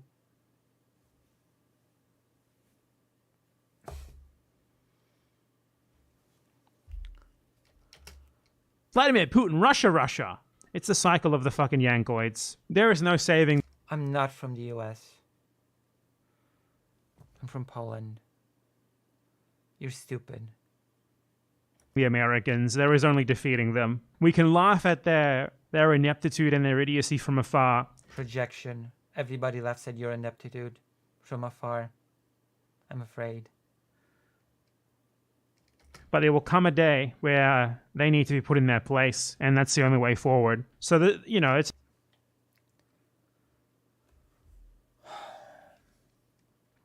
I don't think I've ever heard any more childish, brain-dead sentiment in my entire life. They think they're so big and mighty, high and mighty. They need to be taught a lesson. That's the only way forward. It's the only way forward. He has to be taught a lesson. So it's not about convincing them that they're wrong and, all their problems are not caused by Vladimir Putin. And they are... Nobody says all the problems are caused by Vladimir. This sort of... I guess this is the perfect time for me to say this. Because this sort of dismissal, this sort of making the problem less than it actually is helping Russia, unironically.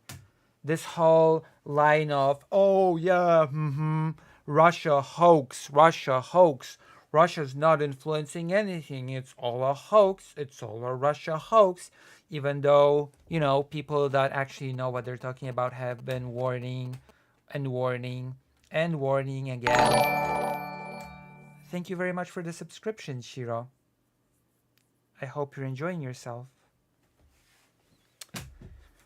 So yes, even though many sort of journalists that are on the ground that report on the topics regarding Ukraine and Russian misinformation have been warning that the topic is very serious, that the topic is prevalent within US information sphere. People like this have been dismissing it, have been sort of saying, it's all about Russia, Putin. This sort of talk helps Russia, unironically. Baran Panada with his whole spiel is being Russia's very little brainless helper. You're gonna treat this topic seriously? You're gonna blame all of your problems on Russia now? Yankoids? You're actually gonna treat information warfare seriously?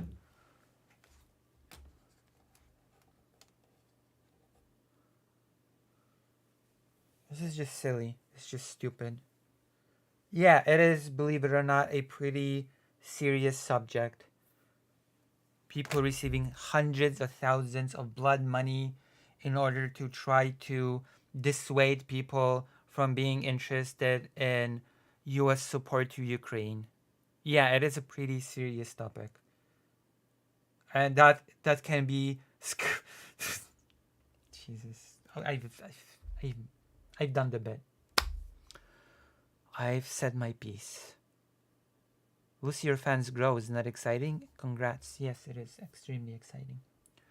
Since we're bringing up unrelated topics, why did Ben Panada flee to colonize South America when he could have stayed and fought against the genocide of the indigenous peoples in Australia?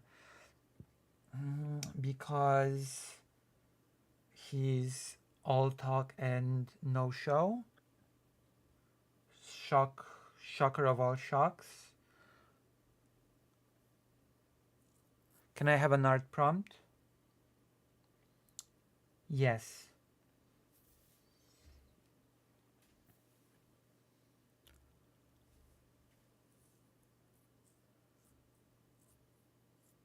Think of all the journalists that you know that speak, that sort of report on Ukraine, and draw them warning everybody about Russian misinformation. And then balloons coming from the sides dismissing them. There you go. That is a perfect prompt. I think I've given you a very creative, very brilliant prompt.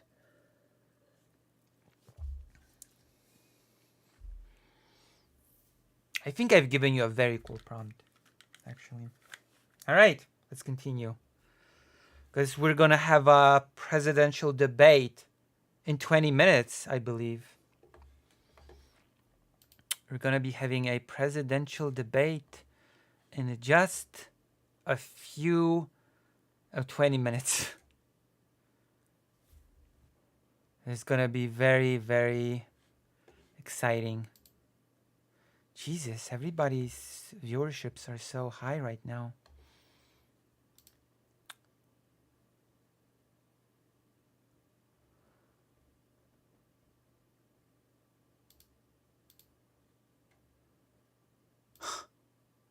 Hey, girly. Someone left me a comment saying, hey, girly. I'm not sure what I'm supposed to think of that.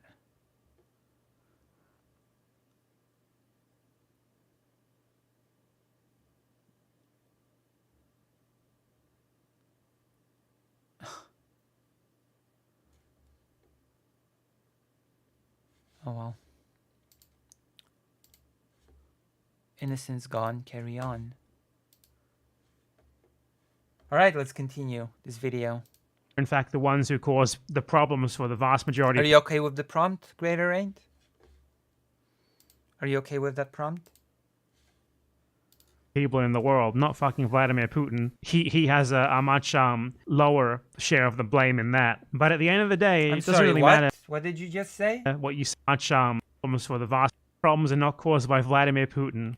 And they are in fact the ones who cause the problems for the vast majority of people in the world, not fucking Vladimir Putin. He has. Yeah, that's great. We're not talking about the topic at hand is not who or what causes the majority of the problems in the world. Believe it or not. That's not the topic of each and every discussion, every day, every time, at every second, and every moment. The topic at hand is there's a group of people that have received money from the Russian government through shell companies in order to spread misinformation, in order to destabilize the US, in order to influence the election, and in order to withdraw support from Ukraine. That is the topic at hand. Nothing else. It's not who causes the most problems in the world. It's not who is a I don't know, genocide denier. It's not Israel Palestine. It's this. It's the thing that I've described.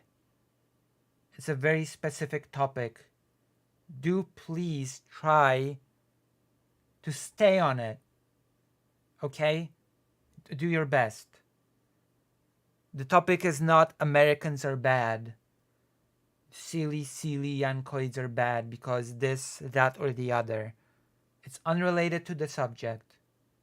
Please stay on the subject. Return to the subject.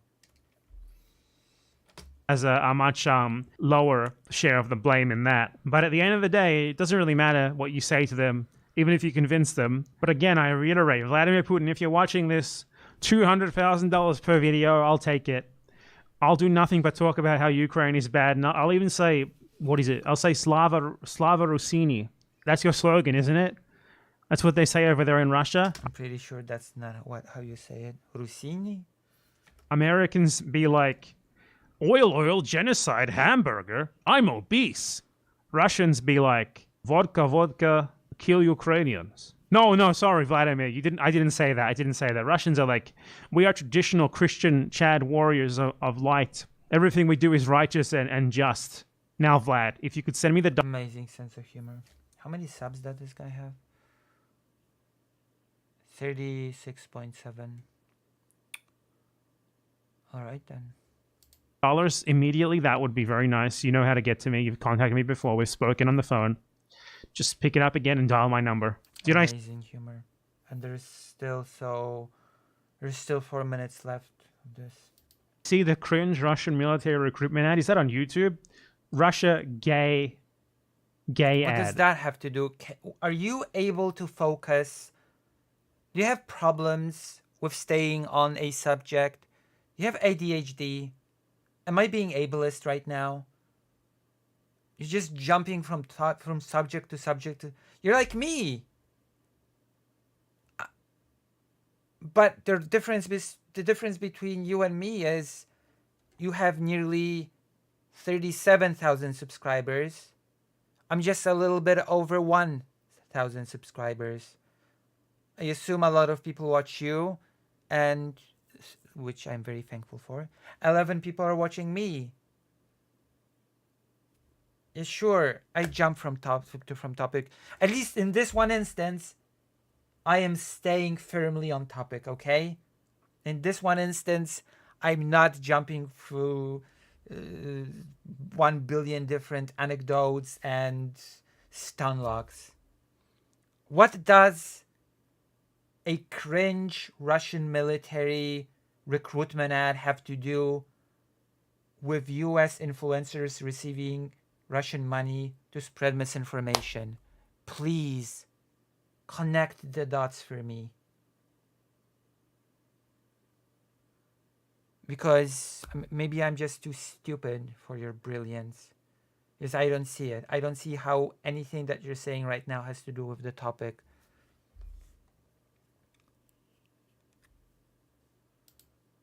Is how I'll search for it. Let's see if I search for Russia military recruitment, you are gay if you don't join the military, will it show up? Let's find out. Russia gay if don't join military ad.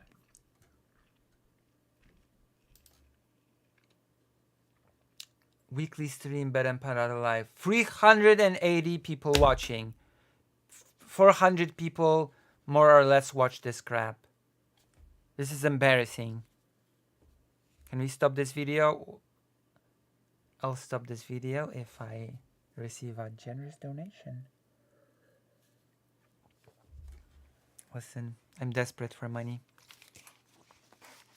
I'm so annoyed by the fact that this drivel gets nearly 400 views live. I will halt the video for a generous donation. I'm a capitalist after all. Jesus, weekly stream. Hassan.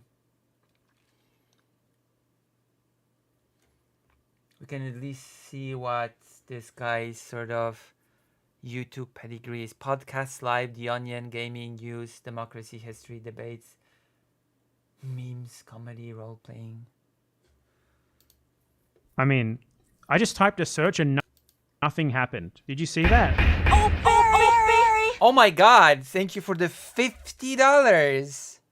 I was saving for an art commission, but this guy is melting my brain. Well, let me first finish the one that I owe you, okay? I'm actually gonna finish it today.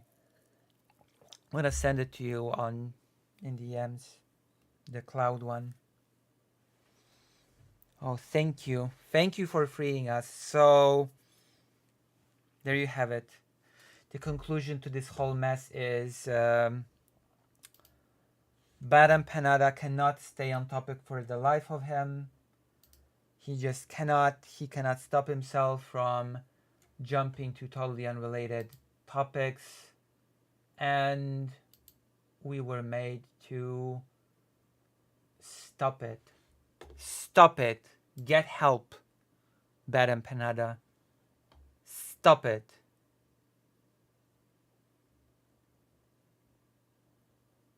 That is my honest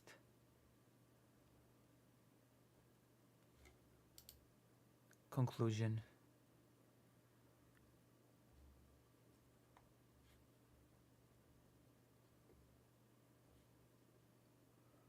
All right. How do we feel?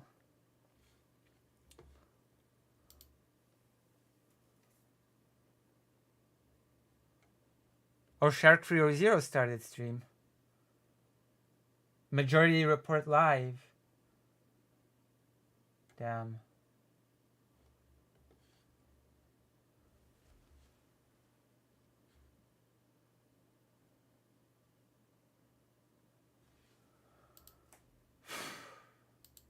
Can anybody link me the link to the debate? We might as well start watching now.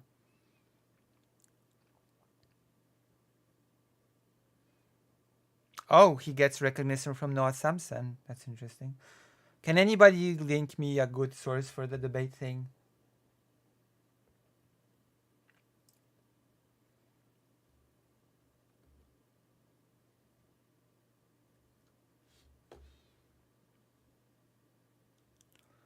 Okay, let's see.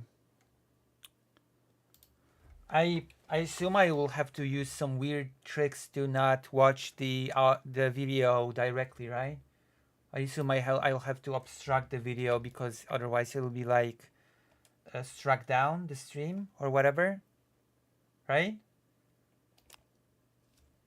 I have to use some weird tricks, some weird trickery in order to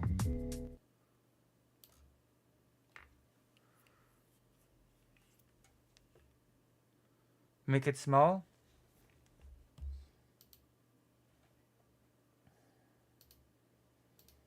Is that really all it takes? Make it small.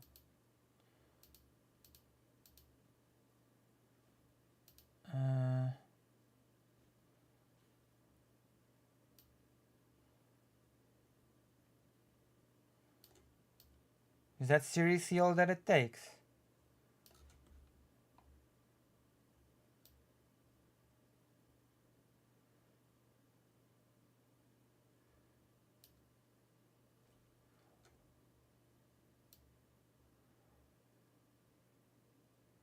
Play music over it.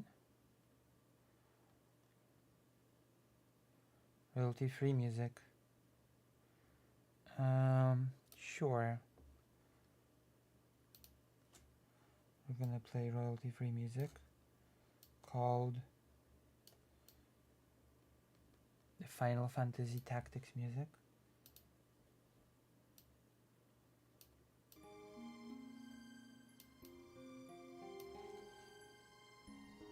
You've seen surrogates on both sides sort of flank all the reporters, flank all the sets from all the different news organizations and try to get their message out. There was a ton of commotion about 10 minutes ago, and that's because RFK Jr. came into the spin room. Of course, he was the third-party candidate How's the audio who has since balancing endorsed right former now? President Trump. He Give was me some followed by, feedback on the I'd say audio dozens of because- reporters as he walked through the spin room. We're hearing kind of the same things. Both campaigns are disciplined. They are on message. The Harris surrogates are saying the same thing. Former President Trump is the most experienced presidential debater. This will be a 7th debate. And also, they want to go over reproductive rights, that a vote for Trump is a vote that will How is limit that? abortion access. And then Can on you the cheer Trump me side, over of course, this? they're hammering the Over all issue of that Vice President Harris is untested. She's only done one big major interview. She's doing no town halls. And also, they want to hammer home that they want to put the spotlight, and they hope the candidate does, on the issues of immigration, the economy, and the 2 wars overseas. What I'll be looking for, guys, tonight, who can truthfully answer the question that they are the change candidate coming out of this debate? Back to you. All right, Tom, Lower thanks the very debate? much. Our Washington correspondent, But I Yamiche need to Alcindor, hear it, has right? been covering the Harris campaign and joins us now. Yamiche, your thoughts tonight as we're just minutes away. We need to be able to hear the One debate of at the all, biggest right? challenges for Vice President Harris is How I've is been this? talking to a lot of sources that are familiar with her debate preparations. Yeah, but you also want to hear the debate, right? From President Biden.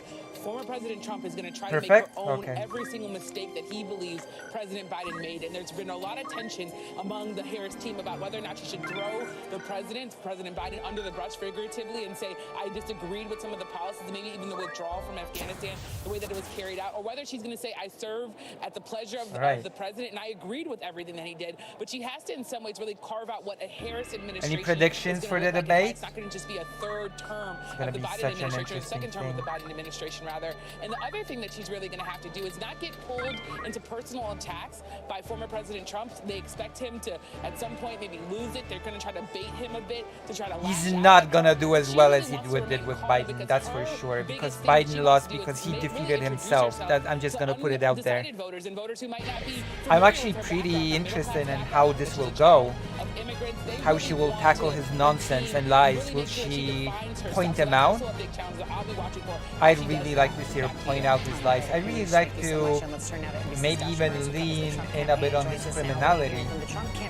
The fact that he has been charged and sort of Look, convicted. Savannah, you've heard the former president say time and again that he does not do traditional Like, I don't know, debate prep, that lean into campaigning the is his district craft, but we attorney also thing. have sources that That over could the be last pretty few days interesting. has been hunkered down at Mar-a-Lago. A rap He's been battle. doing extensive policy sessions. And watch Anyone for him else? to do Any- two things tonight. Two things that his campaign wants him to do. Number one, tie Vice President Harris to President Biden. Make her own what's going on with the economy, what's going on with immigration. And number two, remind voters some of the positions she took back in 2020 when she was running for president that were left of center. Try to paint her as simply too liberal for those moderate swing voters in places like the suburbs of Philadelphia. Of course, that is the plan, that is what the campaign wants, but it's all going to be about the execution in the moment, especially if Harris tries Her to make positions from 2020 are irrelevant, by the way.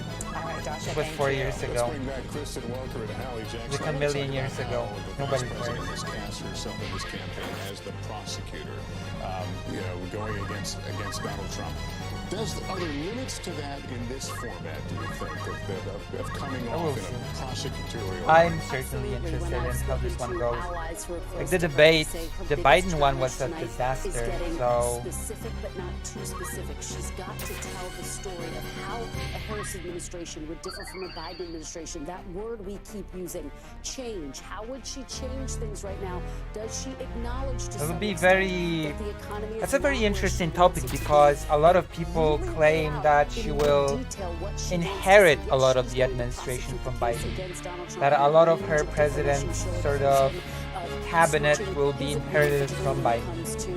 That she'll not make, in many cases, radical changes to her But she also has to cabinet. answer for some changes in her own positions. Of course, she ran for president in 2020. She came across and positioned herself as a much more progressive type of candidate. Now she's really moving to the middle here in a What do you general think? election. Crowded primary, right back in 2019, 2020. She has moved away from that on issues like, for example, mandated gun buybacks for automatic rifles, something that she no longer supports.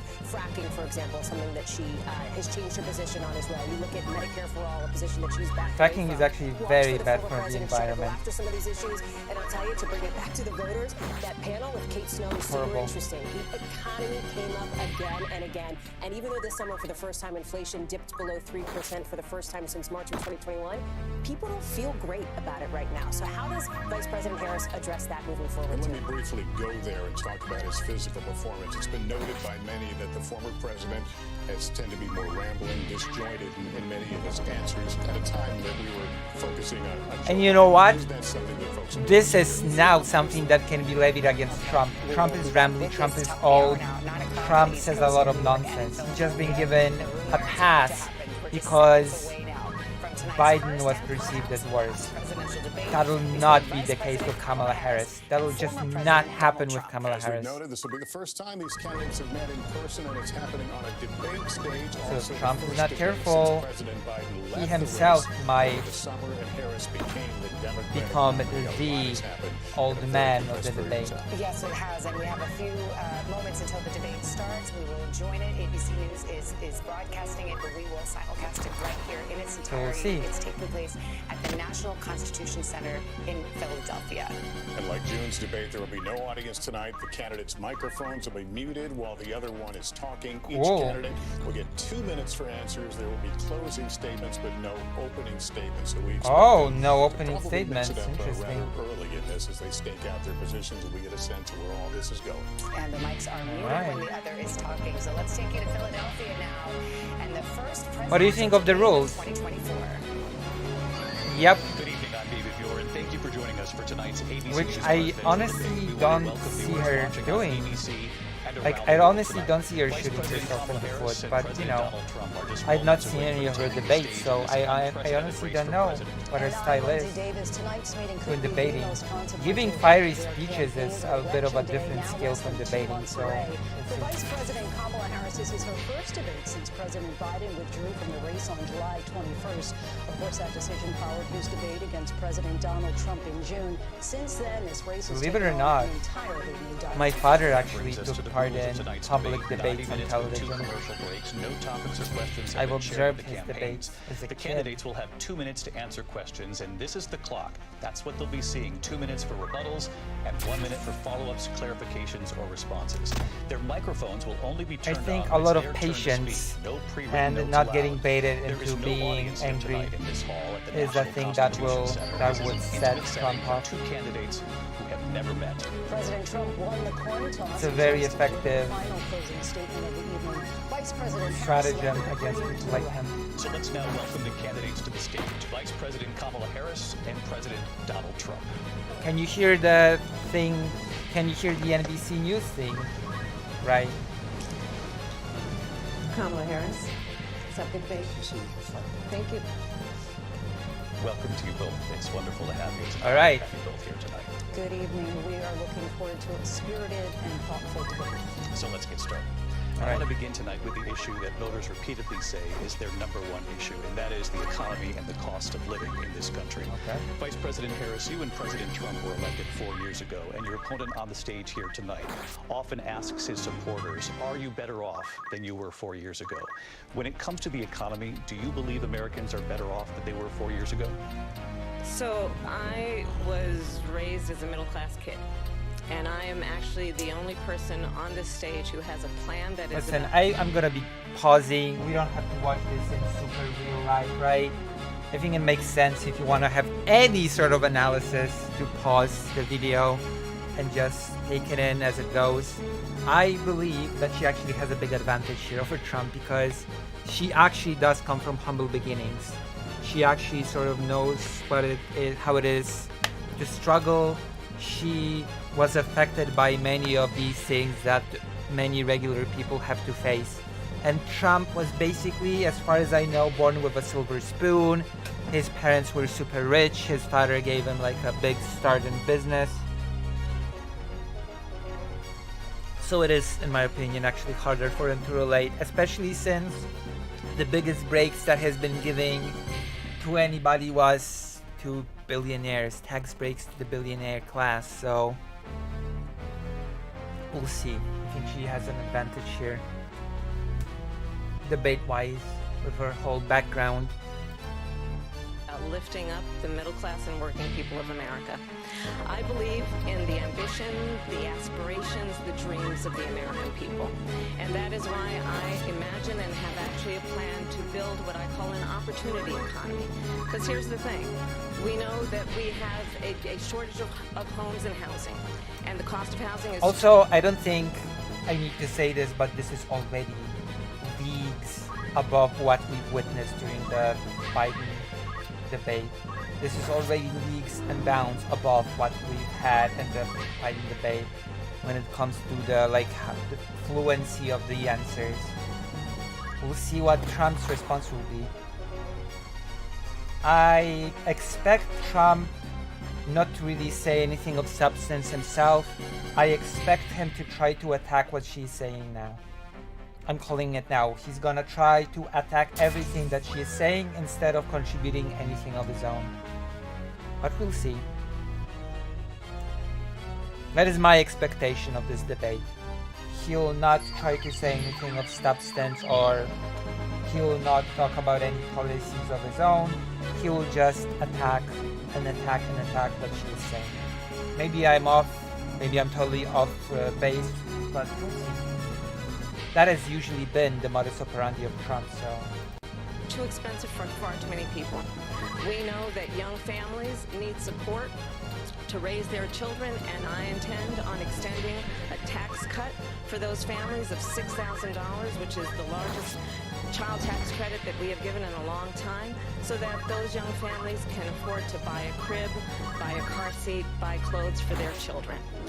My passion, one of them, is small businesses. My mother raised my sister and me, but there was a woman who helped raise us. We call her our second mother. She was a small business owner. I love our small businesses. My plan is to give a $50,000 tax deduction to startup small businesses, knowing they are part of the backbone of America's economy. My opponent, on the other hand, his plan is to do what he has done before, which is to provide a tax cut. Tax cuts for the billionaires, which is what, funny enough, I just said. That all that Trump does is tax cuts for the billionaire class. His class, because that is his background. Taking care of his own. What do you know? Well, it happens, right? Class solidarity, we call it. For billionaires and big corporations, which will result in $5 trillion to America's deficit. My opponent has a plan that I call the Trump's sales tax, which would be a 20% tax on everyday goods that you rely on to get through the month. Economists have said that I believe there's also this tariff that he wants to introduce from any products that come from outside of the US. Trump's sales tax would actually result for middle-class families in about $4,000 more a year because of his policies and his ideas about what should be the backs of middle-class people paying for tax cuts for billionaires. President Trump, I'll give you 2 minutes. All right. First of all, I have no sales tax. That's an incorrect statement. She knows that. We're doing tariffs on other countries. Other countries are going to finally, after 75 years... There you go. He wants to tariff all the products that are coming from abroad, which, yeah, she's correct. That is a tax because it will just make everything more expensive. You can cop about it, you can complain about it, but yeah, it is literally a Trump tax. Because who will suffer for it? Who will suffer for this tariff? People that buy those products, that depend on those products. So she was correct. She was in fact correct in what she said. Us back for all that we've done for the world, and the tariff will be substantial in some cases. I took in billions and billions of dollars, as you know, from China. In fact, they never... Yeah, and who's gonna be taking the brunt of it? Who is going to have to pay for it, for this tariff? Oh yeah, it's gonna be the people that are going to buy these products at a higher price. Just as Kamala Harris said moments ago.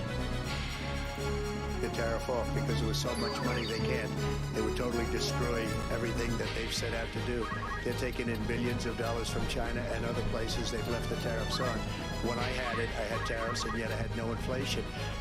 Look, we've had a terrible economy because inflation which is really known as a country buster. It breaks up countries. We have inflation like very few people have ever seen before, probably the worst in our nation's history. We were at 21%, but that's being generous because many things are 50, 60, 70, and 80% higher. What you don't want is hyperinflation, not inflation. Inflation is whatever. Than they were just a few years ago. This has been a disaster for people, for the middle class, but for every class. On top of that, we have millions of people pouring into our country from prisons and jails, from mental institutions. Of course he's gonna lean on the border topic. All those killers and sexual deviants coming from the border, of course. He's gonna say that Kamala Harris opened the borders wide open. And insane asylums, and they're coming in and they're taking jobs that are occupied right now by African Americans and Hispanics, and also unions. Unions are going to be affected very soon. And you see what's happening. You see what's happening with towns throughout the United States. You look at Springfield, Ohio. You look at Aurora in Colorado. They are taking over the towns. They're taking over buildings. They're going in violently. These are the people that she and Biden led into our country. And I told you, nothing of substance, only attacking the other person's positions and acts. There's not gonna be any substance, don't count on it. There's gonna be fear-mongering about the evils of immigration, which, interestingly enough, those are things that President or former President Trump happens to have in common with Alexander Dugin, who speaks of the first wave of replacement, the immigrants. Destroying our country. They're dangerous. They're at the highest level of criminality, and we have to get them out. We have to get them out fast. Also, according to data, that's actually not true.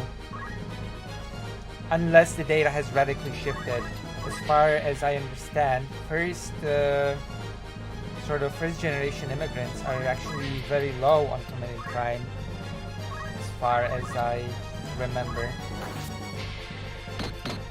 One of the greatest economies in the history of our country. I'll do it again and even better. We are going to get to immigration and border security during this debate, but I would like to let Vice President Harris respond on the economy here. Well, I would love to. Let's talk about what Donald Trump left us. Donald Trump left us the worst unemployment since the Great Depression. Donald Trump left us the worst public health epidemic in a century. Donald Trump left us the worst attack on our democracy since the Civil War. Oof, January 6th has been mentioned. Yes. Already this is far better than the Biden one. Already I can see that this is going to go not as easy for Mr. Donald as it went last time. Wait, it's overpowering the debate? But you can hear it, right? Please tell me you can hear the debate. Please tell me you can at least hear the debate. I've not turned on the music on for you not to be able to hear anything. You can hear the debate, right?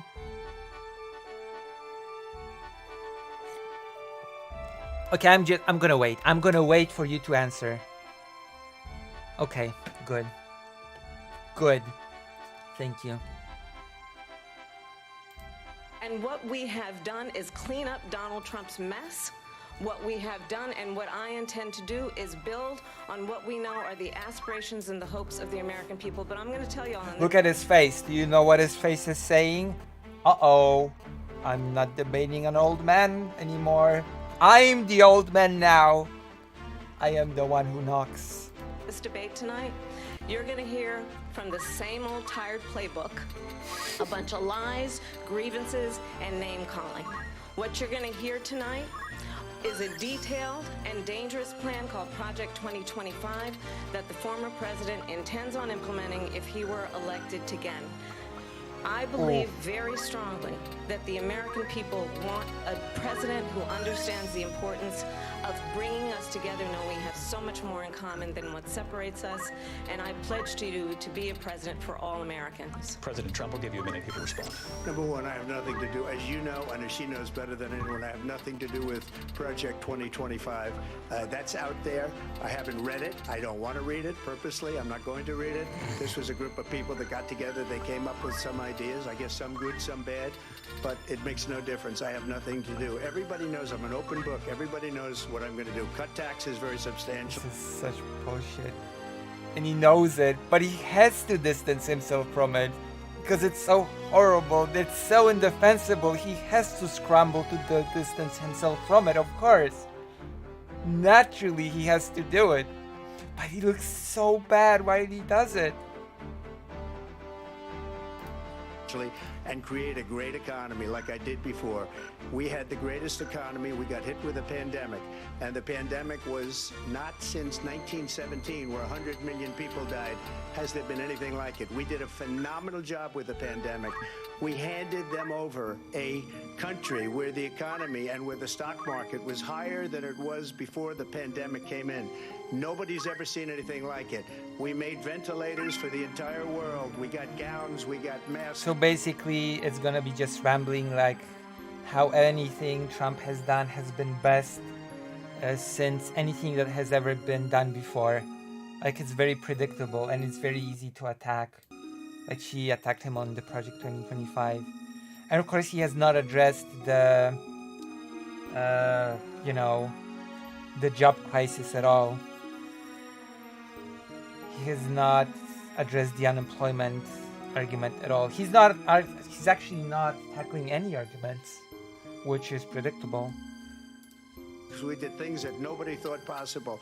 And people give me credit for rebuilding the military. They give me credit for a lot of things, but not enough credit for the great job we did with the pandemic. But the only jobs they got were... Wait, hold on. Rebuilding the military? Was the military in shambles before 2016? Was the US military non-existent before Trump came in and rebuilt it? Oh wait, no, the US had the strongest military in the world, never mind. And that is a stupid thing to say. Rebuilt the military. Unless I'm wrong, I'm not American. You know, I'm out of touch. Maybe the US military was just a shadow of itself before Trump took office and he rebuilt it. These were jobs bounced back, and it bounced back and it went to their benefit, but I was the one that created them. They know it, and so does everybody else. Vice President Harris, I'll let you respond. So, Donald Trump has no plan for you. And when you look at his economic plan, it's all about tax breaks for the richest people. I am offering what I describe as an opportunity economy, and the best economists in our country, if not the world, have reviewed our relative plans for the future of America. There you what go. Goldman Sachs has said is that... It's very good, very good. Pointing out how he basically just says a lot of nothing and proposes a specific plan on her side. Donald Trump's plan would make the economy worse. Mine would strengthen the economy. What the Wharton School has said is Donald Trump's plan would actually explode the deficit. 16 Nobel laureates have described his economic plan as something that would increase inflation and by the middle of next year would invite a recession. You just have to look at where we are and where we stand on the issues. And I'd invite you to know that Donald Trump actually has no plan for you because he is more interested in defending himself than he is in looking out for you. It's just a soundbite. Give her that to say. Look, I went to the Wharton School of Finance, and many of those professors, the top professors, think my plan is a brilliant... I just want to point a little factoid that Trump, the great businessman, is most known for his bankruptcies. Let that sink in when it comes to his business sense. Also, let me point out something different altogether. A country is not a business. Just so you know, running a country is not like running a business, as much as Donald Trump would like you to believe otherwise.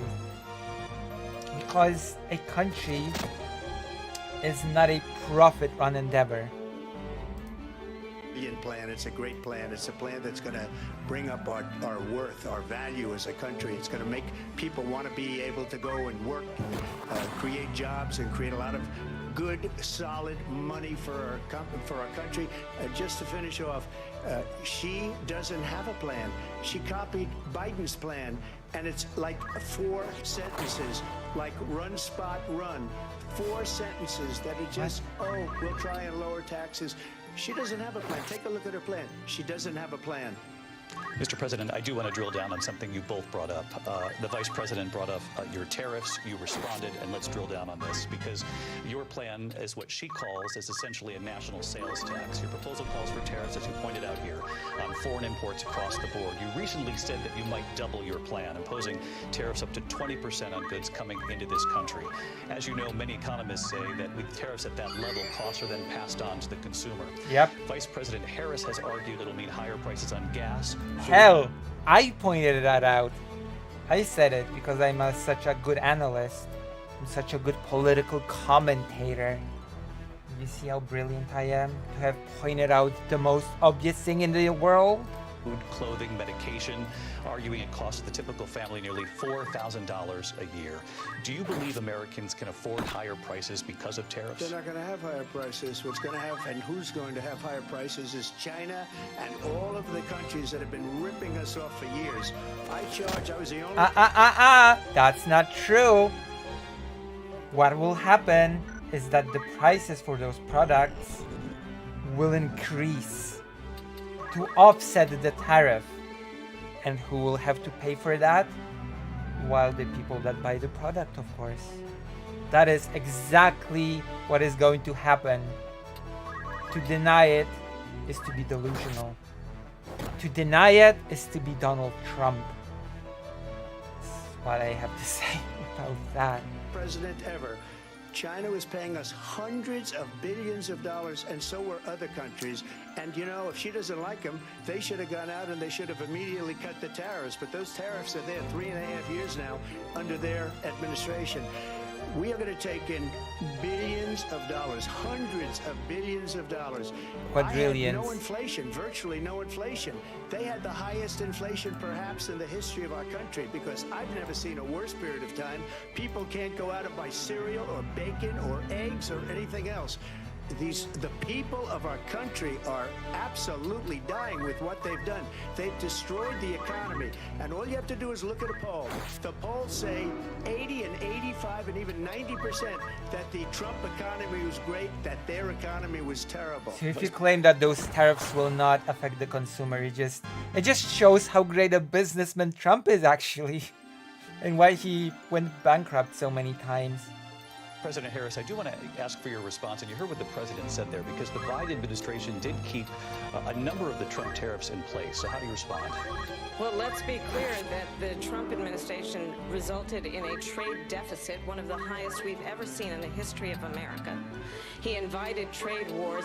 You want to talk about his deal with China? What he ended up doing is, under Donald Trump's presidency, he ended up selling American chips to China to help them improve and modernize their military, basically sold us out, when a policy about China should be in making sure the United States of America wins the competition for the 21st century, which means focusing on the details of what that requires, focusing on relationships with our allies, focusing on investing in American-based technology so that we win the race on AI, on quantum computing, focusing on what we need to do. This is very interesting, because I've recently heard a very interesting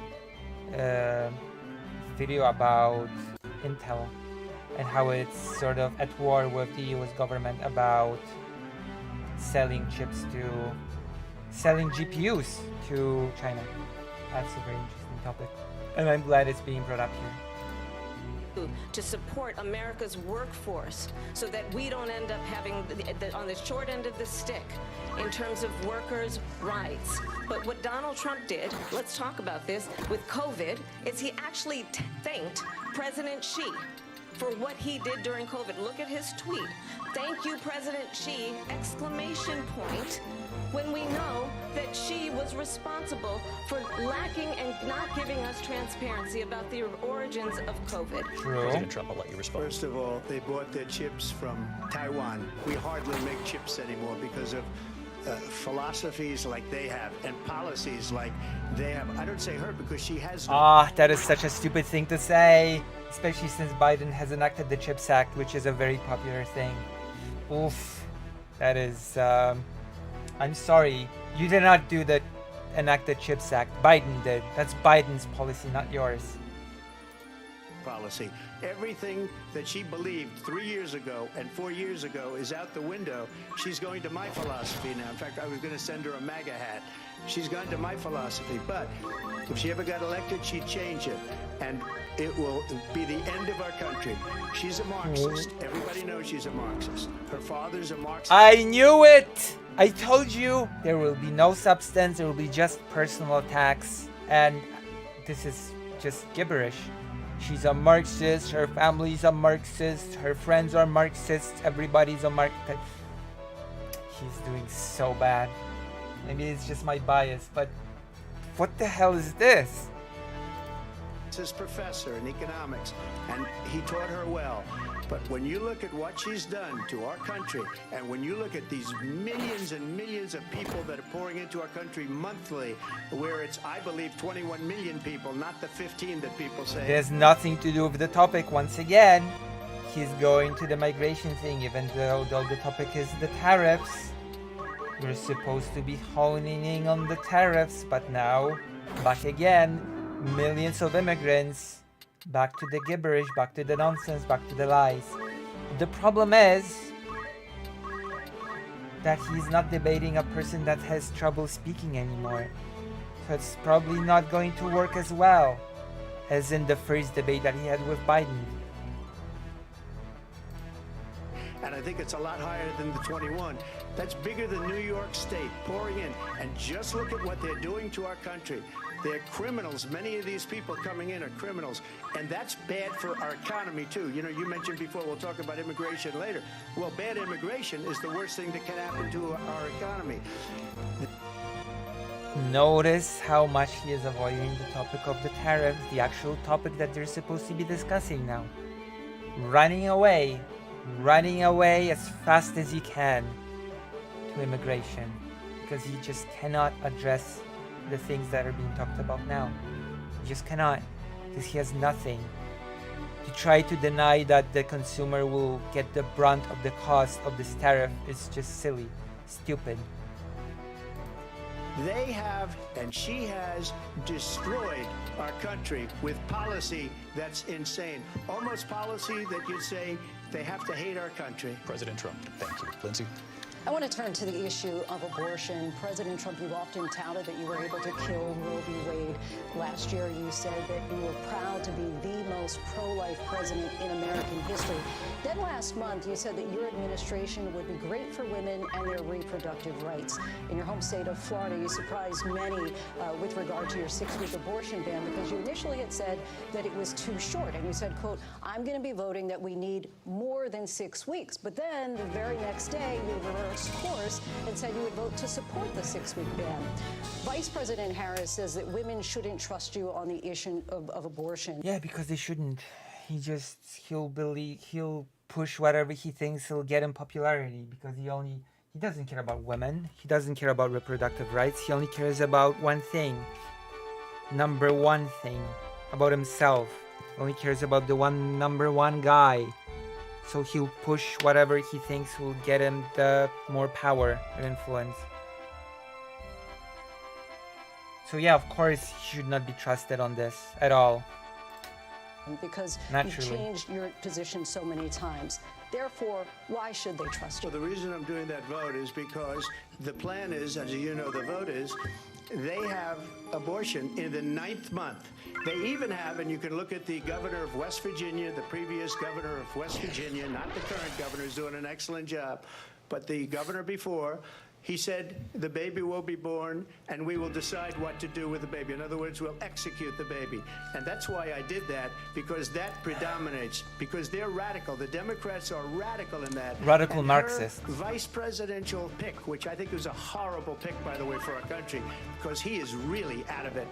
But her vice presidential pick says abortion in the 9th month is absolutely fine. He also says execution after birth. It's execution, no longer abortion, because the baby is born, is okay. And that's not okay with me, hence the vote. But what I did is something for 52 years. They've been trying to get Roe v. Wade into the states. And through the genius and heart and... He has to sell this nonsense because that is so unpopular thing. It's so indefensible that he has to reframe it as just putting it in the states. Strength of 6 Supreme Court justices, we were able to do that. Now, I believe in the exceptions for rape, incest, and life of the mother. I believe strongly in it. Ronald Reagan did also. 85% of Republicans do. Exceptions, very important, but we were able to get it, and now states are voting on it. And for the first time, you're going to see, look, this is an issue that's torn our country apart for 52 years. Does anybody have any, I don't know, thoughts, any comments on the debate, how it's going so far? I think it's actually going pretty well in Kamala Harris's favor. Or maybe I'm just biased when it comes to this whole thing, but I just, you know, it seems to be going pretty well for Kamala Harris, in my opinion. She's just being so much more substantive than he is. Every legal scholar, just relies on nonsense so much. He relies on those nonsensical slogans so much, thinking that they will carry him just as they did in the first debate. But the problem is that in the first debate, Biden defeated himself basically with his perceived performance. But I just don't see it happening here tonight, you know? Democrat, every Republican, liberal, conservative, they all wanted this issue. He called her a Marxist, for God's sake. And that's what happened. And now, Ohio, the vote was somewhat liberal. Kansas, the vote was somewhat liberal, much more liberal than people would have thought. But each individual state is voting. It's the vote of the people now. It's not tied up in the federal government. I did a great service in doing it. It took courage to do it. And the Supreme Court had great courage in doing it. And I give tremendous credit to those 6 justices. There is no state in this country where it is legal to kill a baby after it's born. Madam Vice President, I want to get your response to President Trump. Well, as I said, you're going to hear a bunch of lies. Already fact-checked. Already fact-checked on the spot. On the spot. I'm loving it. I'm loving the fact that he's just being fact-checked on the spot. And he just cannot get away with non-stop lying. As, of course, he lied. Every couple of seconds he lied during the first debate with Biden. And I love how she just points it out. That should have been pointed out in the... you know. And that's not actually a surprising fact. Let's understand how we got here. Donald Trump hand-selected 3 members of the United States Supreme Court with the intention that they would undo the protections of Roe v. Wade. And they did exactly as he intended. And now in over 20 states, there are Trump abortion bans, which make it criminal for a doctor or nurse to provide health care. In one state, it provides prison for life. Trump abortion bans that make no exception even for rape and incest, which understand what that means. A survivor of a crime of violation to their body does not have the right to make a decision about what happens to their body next. That is immoral. And one does not have to abandon their faith. A similar problem sort of happened in Poland, so I can understand the sentiment of doctors facing criminal charges for conducting a abortion of sort of conducting an abortion under even most reasonable circumstances, like when the fetus is damaged to the point where it endangers the woman's life.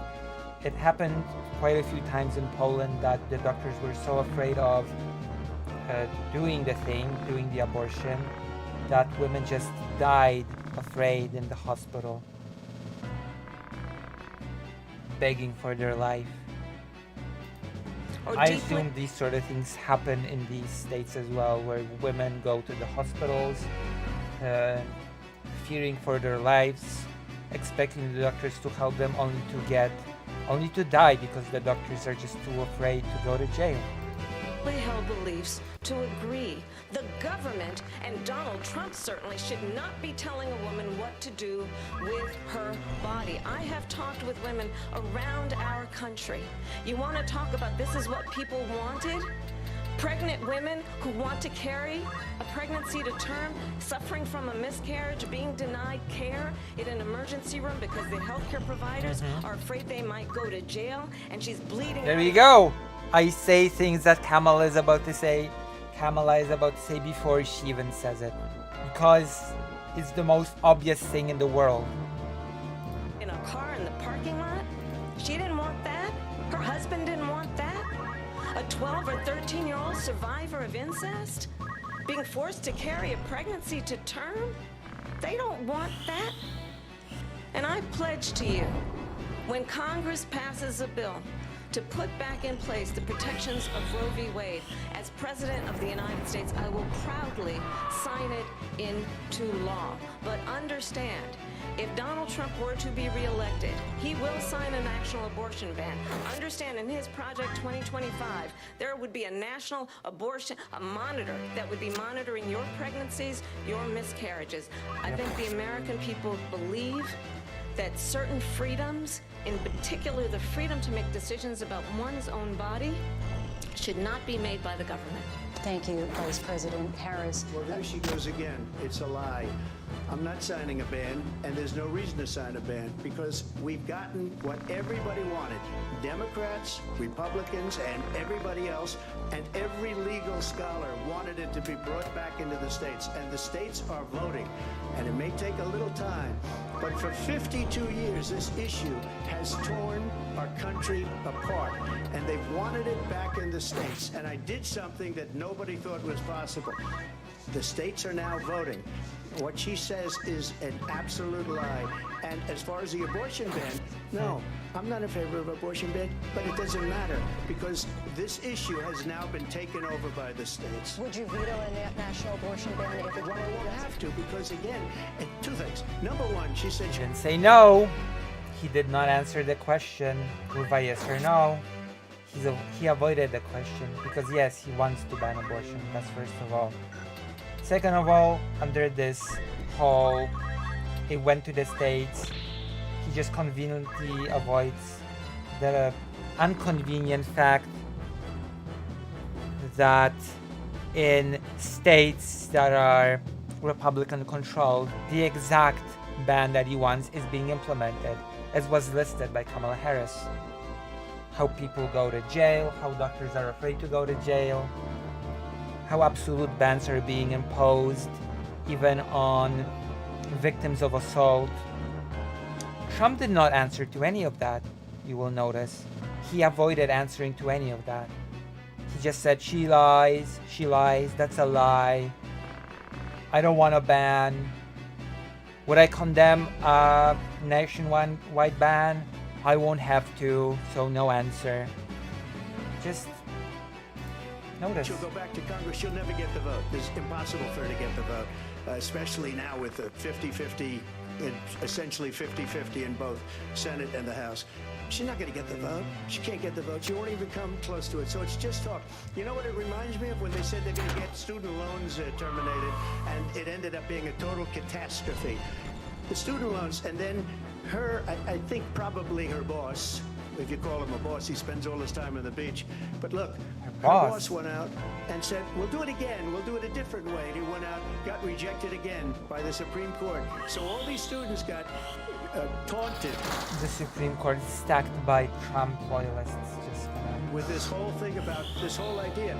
And how unfair that would have been, part of the reason they lost, to the millions and millions of people that had to pay off their student loans. They didn't get it for free. But they were saying it's the same way I love this mentality of because people from earlier generations had it bad, they had to pay off a horrible debt, then why should the younger generations not have that crippling debt? You know, if the earlier generations suffered, then it's natural that, you know, the next generation should all suffer as well. A totally brain dead philosophy on life. I'm just gonna say that. Ridiculous. I'm sorry. If there's a way to alleviate student debt, it absolutely should be done. The fact that a thing such as a student debt exists, it's just a thing that the whole world looks at the US in shock and disbelief. That the richest and most powerful country in the world generates crippling debt for students that they have to pay back for years and years and years. That should not be a student debt should not be a thing. It should not exist as a concept. That they talked about that they talk about abortion. But if I could just get a yes or no, because your running mate, J.D. Vance, has said that you would veto it if it did come to your desk. Well, I didn't discuss it with J.D. In all fairness, J.D. And I don't mind if he has a certain view, but I think he was speaking for me, but I really didn't. Look, we don't have to discuss it. Well, you should. You're an old man. There's a probability that you won't make it to the end of your term. And then guess what? JD becomes the president. So yeah, you should be discussing these things with him. What a stupid thing to say. Oh my gosh. Because she'd never be able to get it, just like she couldn't get student loans. They couldn't get student loans. They didn't even come close to getting student loans. They taunted young people and a lot of other people that had loans. They can never get this approved. So it doesn't matter what she says about going to Congress. So wonderful, let's go to Congress, do it. But the fact is that for years they wanted to get it out of Congress and out of the federal government. And we did something that everybody said couldn't be done. And now you have a vote of the people on abortion. Vice President Harris, I want to give you your time to respond, but I do want to ask, would you support any restrictions on a woman's right to an abortion? I absolutely support reinstating the protections of Roe v. Wade. And as you rightly mentioned, nowhere in America is a woman carrying a pregnancy to term and asking for an abortion. That is not happening. It's insulting to the women of America. And understand what has been happening under Donald Trump's abortion bans. Couples who pray and dream of having a family are being denied IVF treatments. What is happening in our country?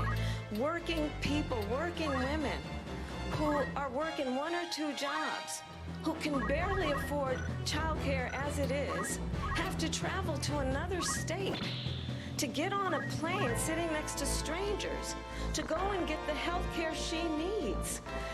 Barely can afford to do it, and what you are putting her through is unconscionable. And the people of America have not, the majority of Americans believe in a woman's right to make decisions about her own body. And that is why in every state where this issue has been on the ballot, in red and blue states both, the people of America have voted for freedom. Vice President Harris. Excuse me, I have to respond. Another lie. It's another lie. I have been a leader on IVF, which is fertilization. The IVF, I have been a leader. In fact, when they got a very negative decision on IVF from the Alabama courts, I saw the people of Alabama and the legislature 2 days later voted it in. I've been a leader on it. They know that, and everybody else knows it. I have been a leader on fertilization, IVF. And the other thing, you should ask, will she allow abortion in the 8th month, 9th month, 7th month? Come on. Okay, would you do that? Why don't you ask her that Why question? don't you answer the question? Would you Because veto? under Roe v. Answer the Wade, question. you Would you veto? could do abortions in the 7th month, the 8th month, the 9th month, and probably after birth. Just look at the governor probably after birth. of Virginia. The governor of Virginia said we put the baby aside and then we determine what we want to do with the baby. President Trump, thank you. We're going to turn now to immigration and border security. And it's very interesting that this talking point has been debunked in real time, and he just returned to it. He just circled back to it. He just circled back to the whole babies are being killed after birth because he has nothing. Even though one of the people asking questions went, well, no, that's not happening in any state. It's an issue that's important to Republicans, Democrats, voters across the board in this country. Vice President Harris, you were tasked by President Biden with getting to the root causes of migration from Central America. We know that illegal border crossings reached a record high in the Biden administration. This past June, President Biden imposed tough new asylum restrictions. We know the numbers since then have dropped significantly. But my question to you tonight is, why did the administration wait until 6 months before the election to act? And would you have done anything differently from President Biden on this? So I'm the only person on this stage who has prosecuted transnational criminal organizations for the trafficking of guns, drugs, and human beings. And let me say that the United States Congress, including some of the most conservative members of the United States Senate, came up with a border security bill which I supported. And that bill would have put 1,500 more border agents on the border to help those folks who are working there right now overtime trying to do their job. It would have allowed us to stem the flow of fentanyl coming into the United States. True. I know there are so many families watching tonight who have been personally affected. And that bill included funding equipment to scan for fentanyl. And that was blocked. The surge of fentanyl in our country.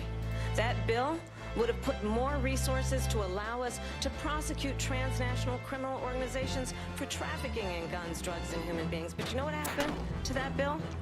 Donald Trump got on the phone, called up some folks in Congress, and said, kill the bill. And you know why? Because he'd prefer to run on a problem instead of fixing a problem.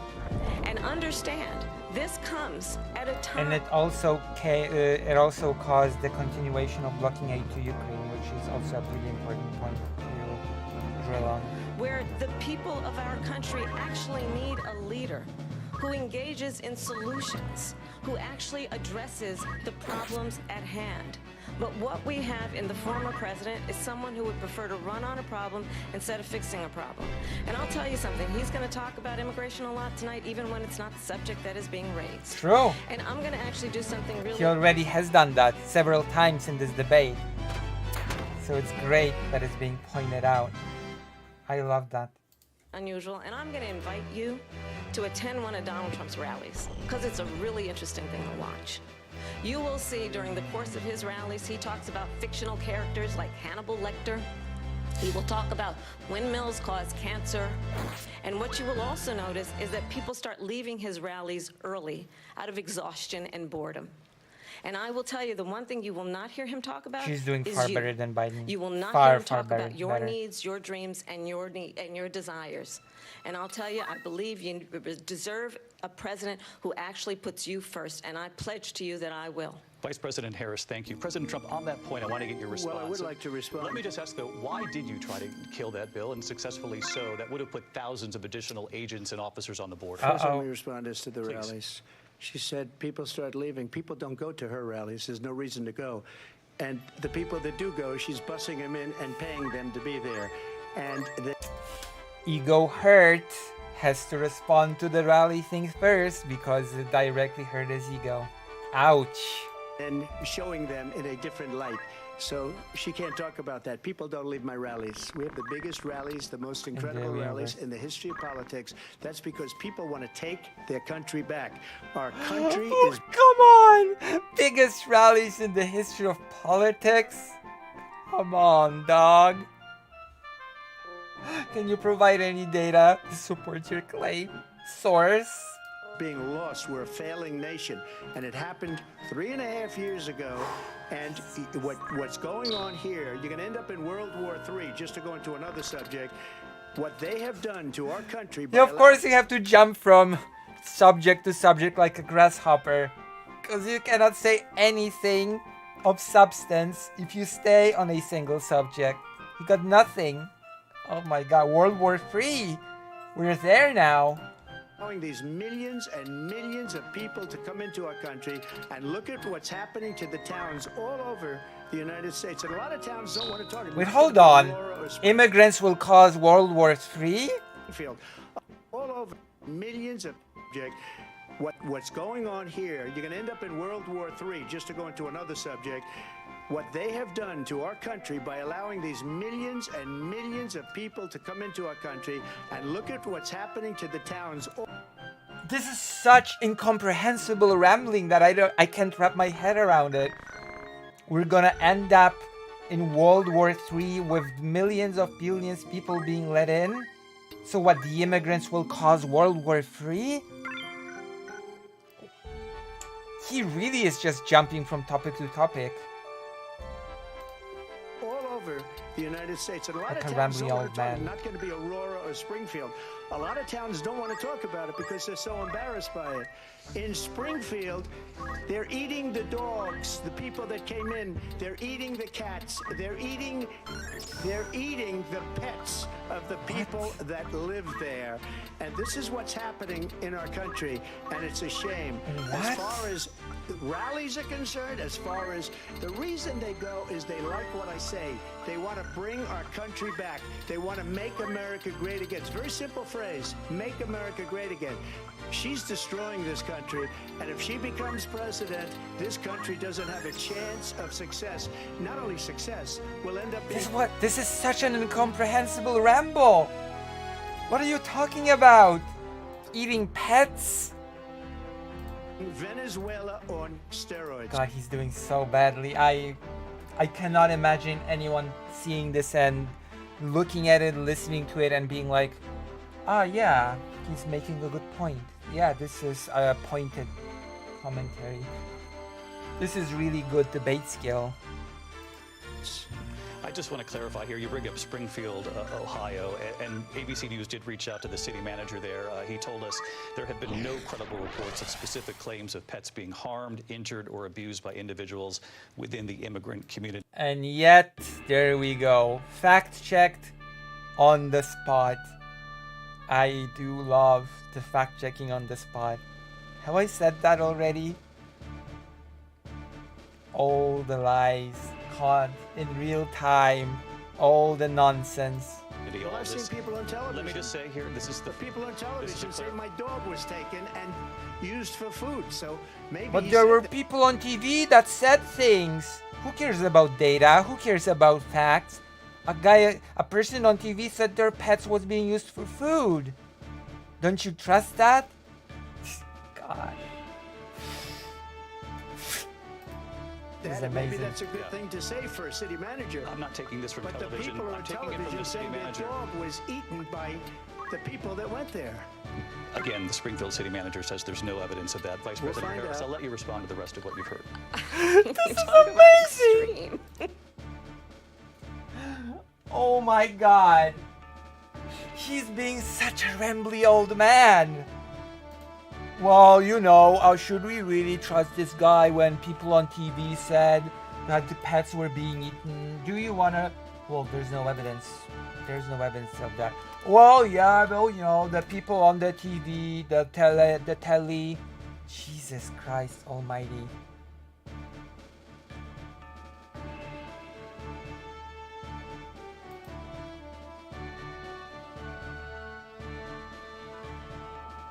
Jesus Christ Almighty.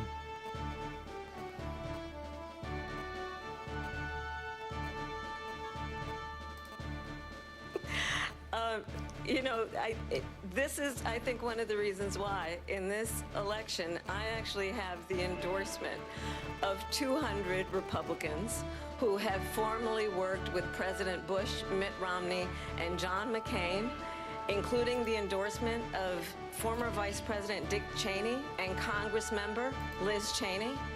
And if you want to really know the inside track on who the former president is, if he didn't make it clear already, just ask people who have worked with him. His former chief of staff of four-star... I'll show it later, okay? You did very well. You did very well. Thank you. General has said he has contempt for the Constitution of the United States. His former national security advisor has He said did say that. She's not lying. No lies are being said. he is dangerous and unfit His former Secretary of Defense has said the nation, the Republic, would never survive another Trump term.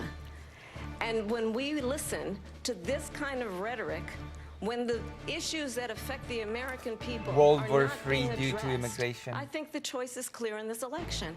President Trump, I'll give you a quick minute to respond here. Yeah. Thank you, because when I hear that, see, I'm a different kind of a person. I fired most of those people. You are different, Not yeah. so graciously. They did bad things or a bad job.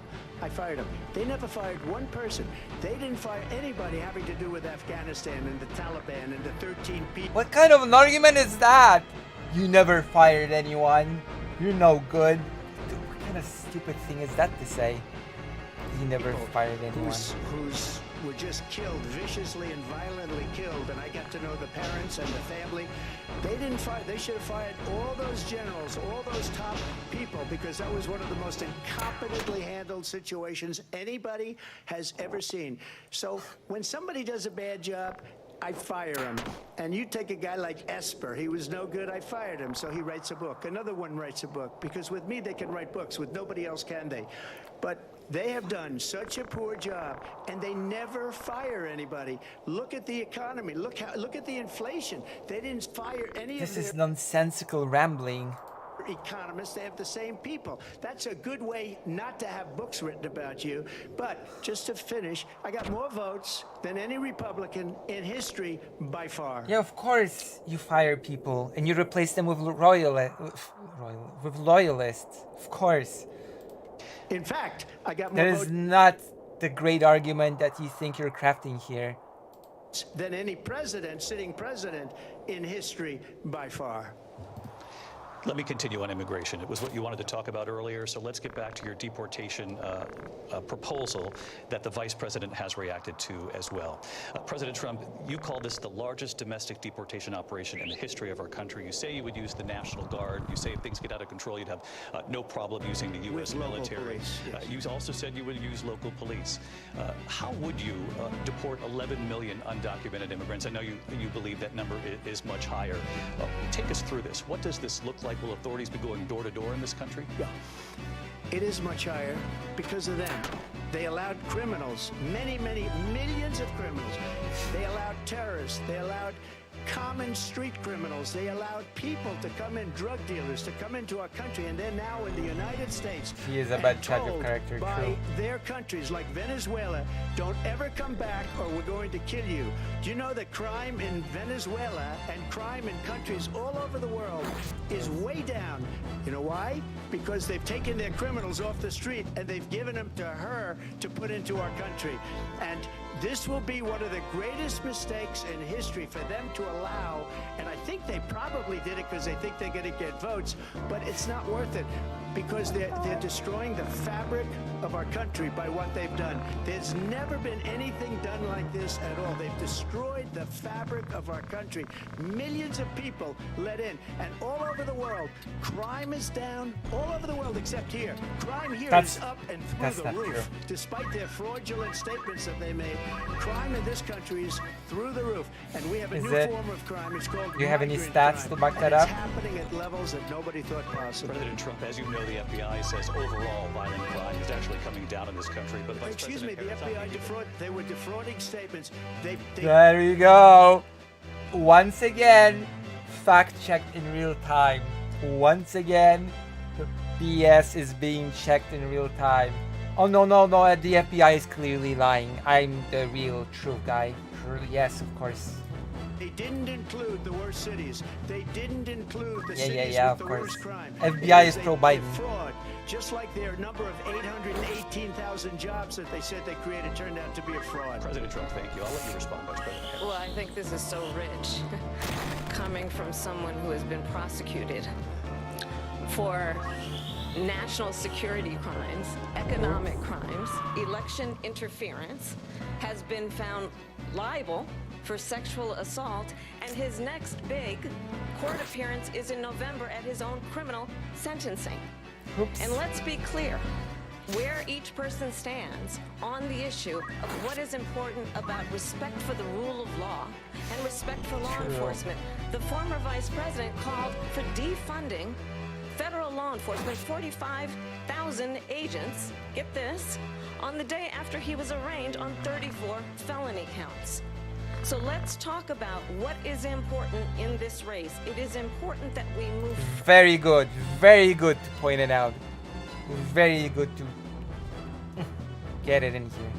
Very good to point out that he's basically a felon. Forward, that we turn the page on this same old tired rhetoric and address the needs of the American people, address what we need to do about the housing shortage, which I have a plan for, address what we must do to support our small businesses, address bringing down the price of groceries.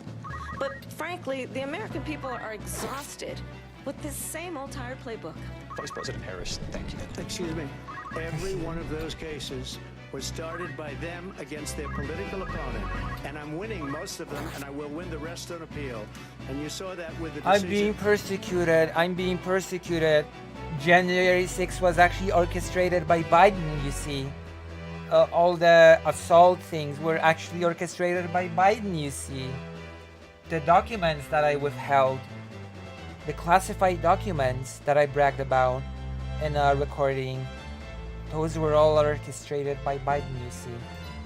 That came down just recently from the Supreme Court. Yep. I'm winning most of them. But those are cases, it's called weaponization. Never happened in this country. They weaponized the Justice Department. Every one of those cases was involved with the DOJ, from Atlanta and Fani Willis to the Attorney General of New York and the DA in New York. Every one of those cases. And then they say, oh, he's a criminal. They're the ones that made them go after me. By the way, Joe Biden was found essentially guilty on the documents case. And what happened in my documents case? They said, oh, that's the toughest of them all. A complete and total victory. 2 months ago, it was thrown out. It's weaponization, and they used it, and it's never happened in this country. They used it to try and win an election. They're fake cases. President Trump, thank you. Fake Really quick cases. response to Vice President Harris on this notion of weaponization of the Justice Department. Well, let's talk about extreme and understand the context in which this election in 2024 is taking place.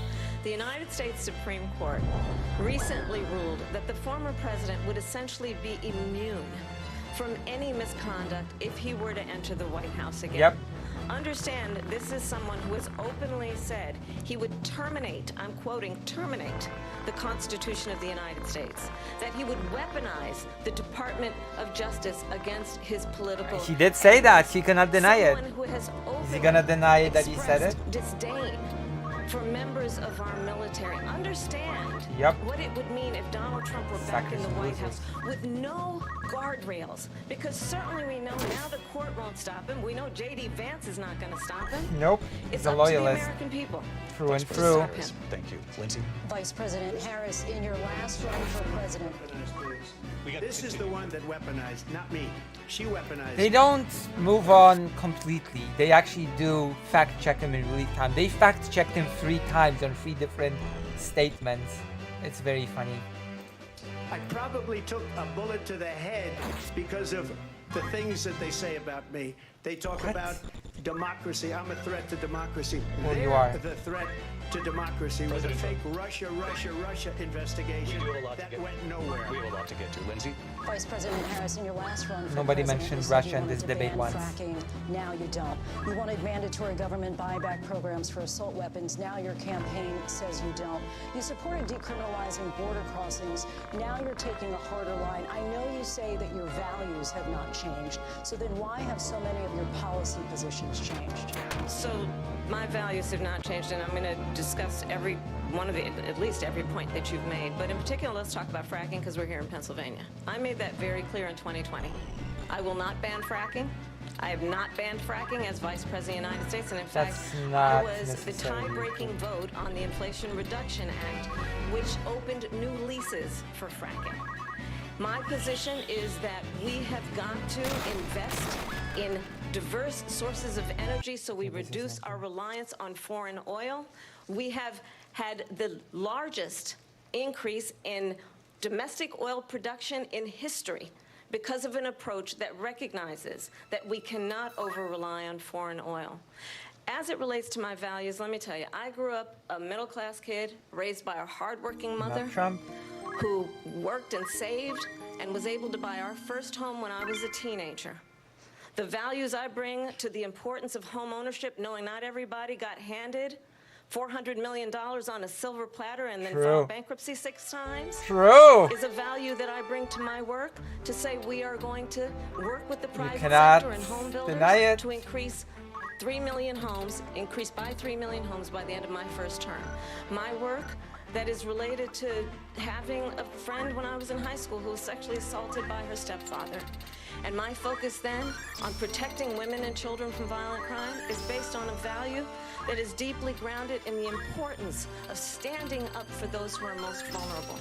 My work that is about protecting Social Security and Medicare is based on long-standing work that I have done, protecting seniors from scams.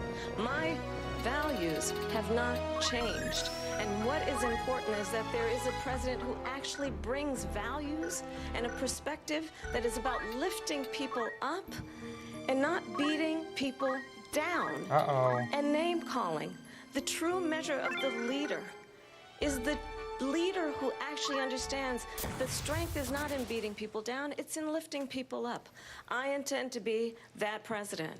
President Trump, your response? First of all, I wasn't given $400 million. I wish I was. My father was a Brooklyn builder, Brooklyn, Queens, and a great father, and I learned a lot from him. But I was given a fraction of that, a tiny fraction, and I built it into... Oh my God! What an idiot! Oh my God, he's such an idiot. Are you for real?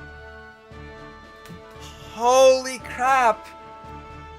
She said for 400 million. I was given only a fraction of that, which is still millions.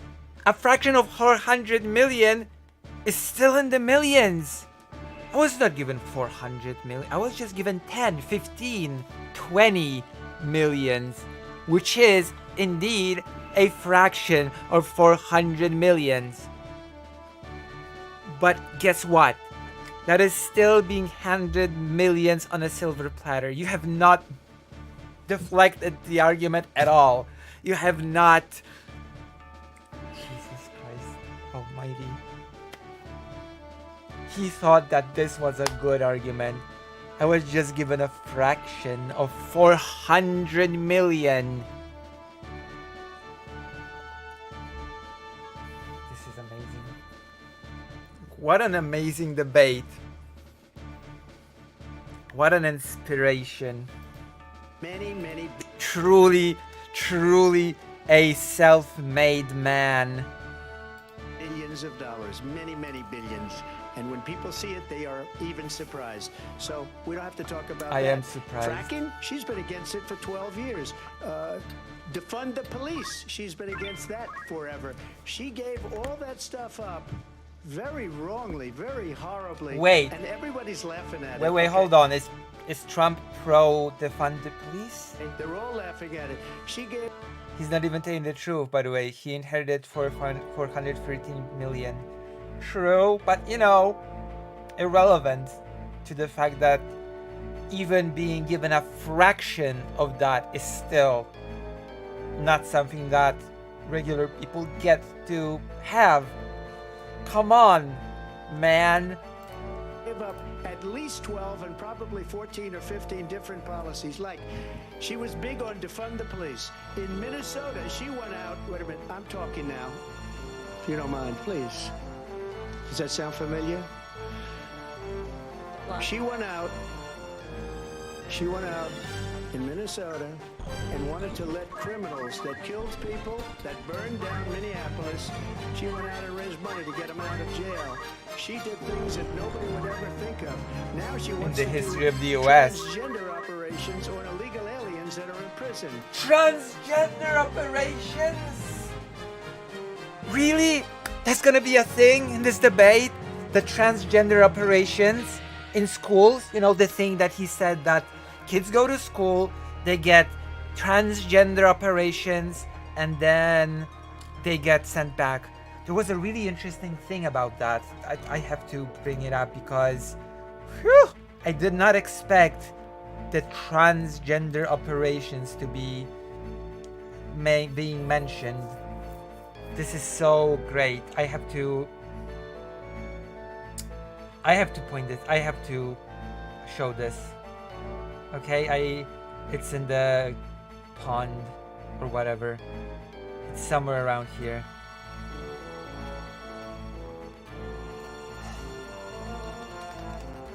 Jesus. I found it. There you go. I'm gonna show you. We're not gonna go through the whole thing, but I'm just gonna quickly show you, okay? Moms for Liberty founder thankful for Trump's school trans surgery lie. The former president has repeated a claim that schools are giving sex change operations to students and sending them home another gender. I will just say one thing and then we're going back to the debate. I'm gonna look up the word lie. Okay.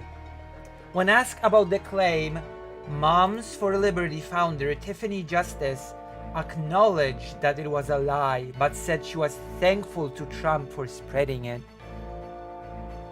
Just to put it out there, okay?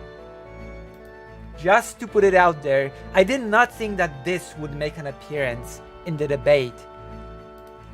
This is a radical left liberal that would do this. She wants to. What the hell is a radical left liberal? Those things are mutually contradictory. Radical left liberal. Does he even understand the words that he's using? Confiscate your guns, and she will never allow fracking in Pennsylvania.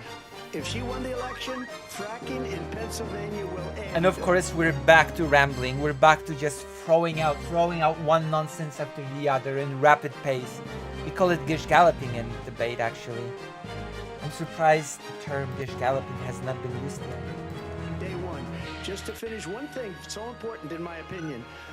So I got the oil business going like nobody has ever done before. Of course.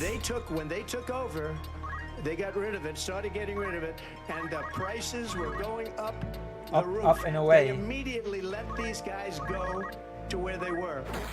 I would have been 5 times, 4 times, 5 times higher, because you're talking about 3.5 years ago. High. They got it up to where I was because they had no choice, because the prices of energy were quadrupling and doubling. You saw what happened to gasoline. So they said, let's go back to Trump. But if she won the election, the day after that election, they'll go back to destroying our country, and oil will be dead. Fossil Yes, fuel I mean will go Rozpacz. back to windmills, and we'll go back I to do mean that, solar, yeah. where they need a whole desert to get some energy to come out of it. You ever see a solar plant? By the way, I'm a big fan of solar. But they take 400, 500 acres of desert soil. These are not good things for the environment. She understands. Thank you. Desert soil. We have an election in just 56 days. And I want to talk about the peaceful transfer of power, which, of course, we all know is a cornerstone of our democracy, and the role of a president in a moment of crisis. Mr. President, on January 6th, you told your supporters to march to the Capitol. You said you would be right there with them. The country and the world saw what played out at the Capitol that day, the officers coming under attack. Aides in the West Wing say you watched it unfold on television off the Oval Office. You did send out tweets, but it was more than 2 hours before you sent out that video message telling your supporters to go home. Is there anything you regret about what you did on that day? You just said a thing that isn't covered. Peacefully and patriotically, I said during my speech, not later on. Peacefully and patriotically. And nobody on the other side was killed. Ashley Babbitt was shot by an out-of-control police officer that should have never, ever shot her. It's a disgrace. But we didn't do this group of people that have been treated so badly. I ask, what about all the... Notice that he calls the January 6 rioters his side. Just gonna point that out. People that are pouring into our country and killing people that she allowed to pour in. She was the border czar, remember that. Back to immigration. We are discussing January 6th, peaceful transfer of power. No. We're not gonna discuss that. We're gonna go back to immigration. We're gonna go straight back to immigration. We're not gonna stay on topic. There's no way we're gonna stay on topic. That's not gonna happen. Ever. No. not happening. She was the border czar. She doesn't want to be called the border czar because she's embarrassed by the border. In fact, she said at the beginning, "Oh, I'm surprised you're not talking about the border yet." That's because she knows what a bad job they've done. What about those people? When are they going to be prosecuted? When are these people from countries... No, she's just pointing out that you're unable to stay on topic. That is the reality of what she's pointing out. You're incapable of staying on any topic because you get nothing of substance to say. So you have to pivot. Pivot to fear-mongering about immigration. That is the sad, sad reality of your existence right now. It's pathetic. It's so pathetic that I'm laughing. It's all over the world, not just South America. They're coming in from all over the world, David. All over the world. All over the world? No way. All over the world because of it. But let me just when are those people going to be prosecuted? When are the people that burned down Minneapolis going to be prosecuted? Or in Seattle? They went into Seattle. They took But what about... the city of Seattle. But what about... But let me just ask you. You might ask her that question. You were the president. You were watching it unfold on television. It's a very simple question as we move forward toward another election. True. Is there anything you regret about what you did on that day? Yes, sir. I had nothing to do. There we go. He's not gonna answer it, by the way. Don't expect him to answer. With that, Do other not than they expect asked me to him. make a speech. I showed up for a speech. I said, I think it's going to be big.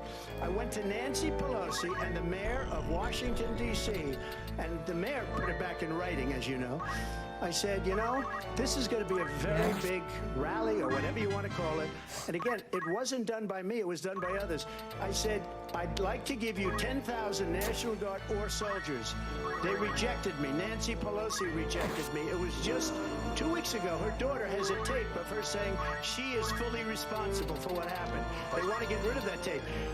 It would have never happened if Nancy Pelosi and the mayor of Washington did their jobs. I wasn't responsible for security. Nancy Pelosi was responsible. She didn't do her job. The question was about you as president, not about former Speaker Pelosi, but I do want Vice President Harris to respond here.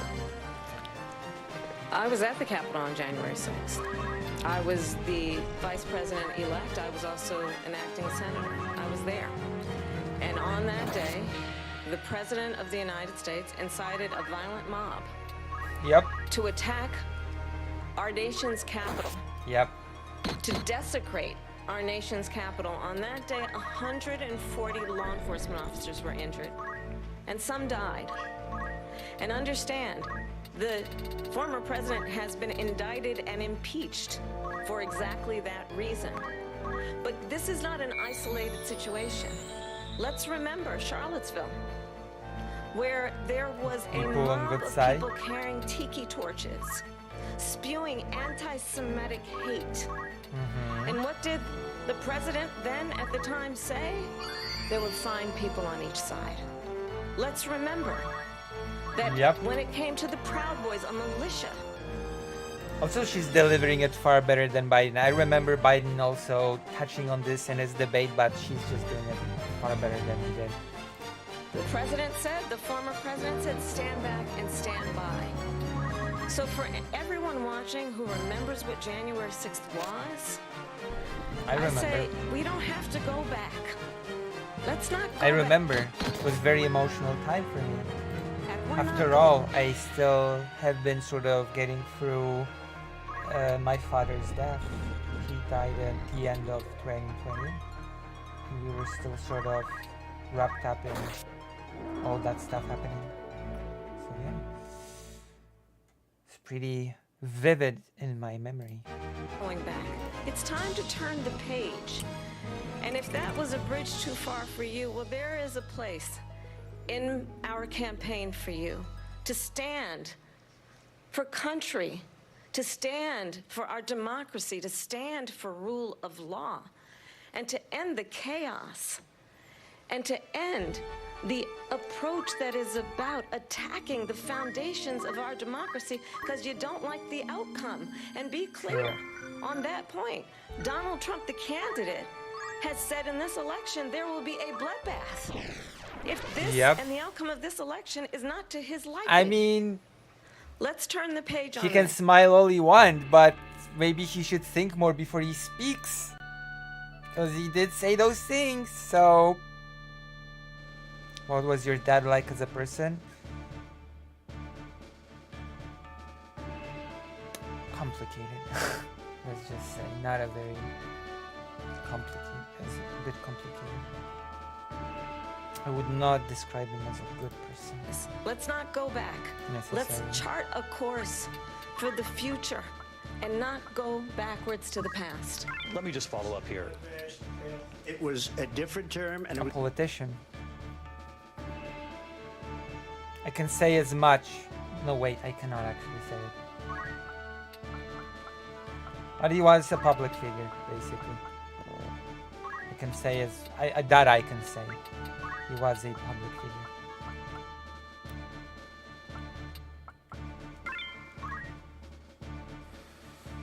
A public figure. Not a public figure like a streamer. A public figure as if he was an elected politician at some point. He even took part in the construction of the current Polish constitution.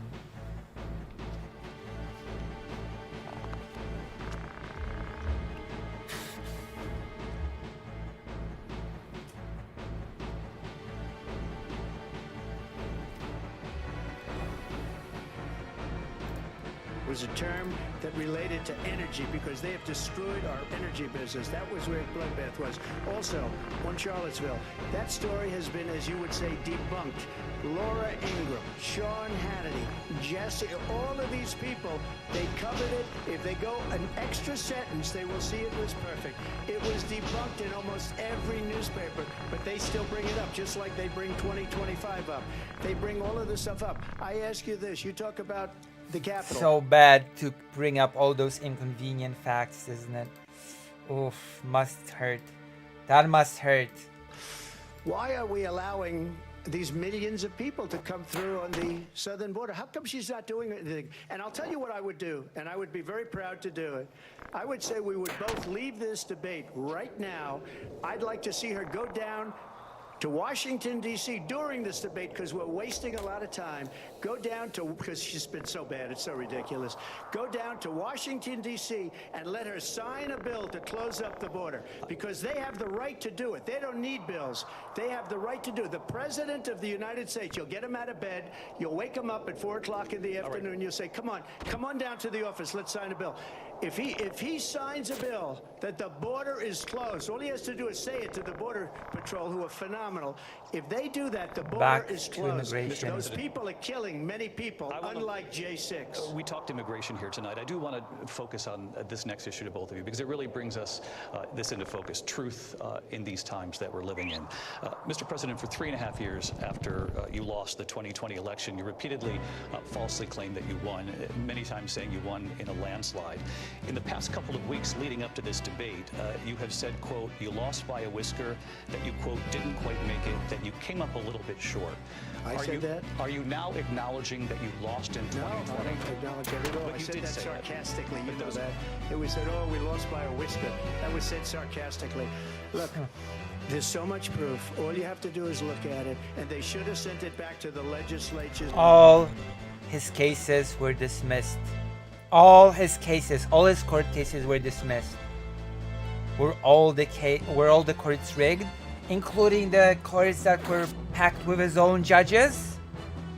Was that the case? Donald? Really?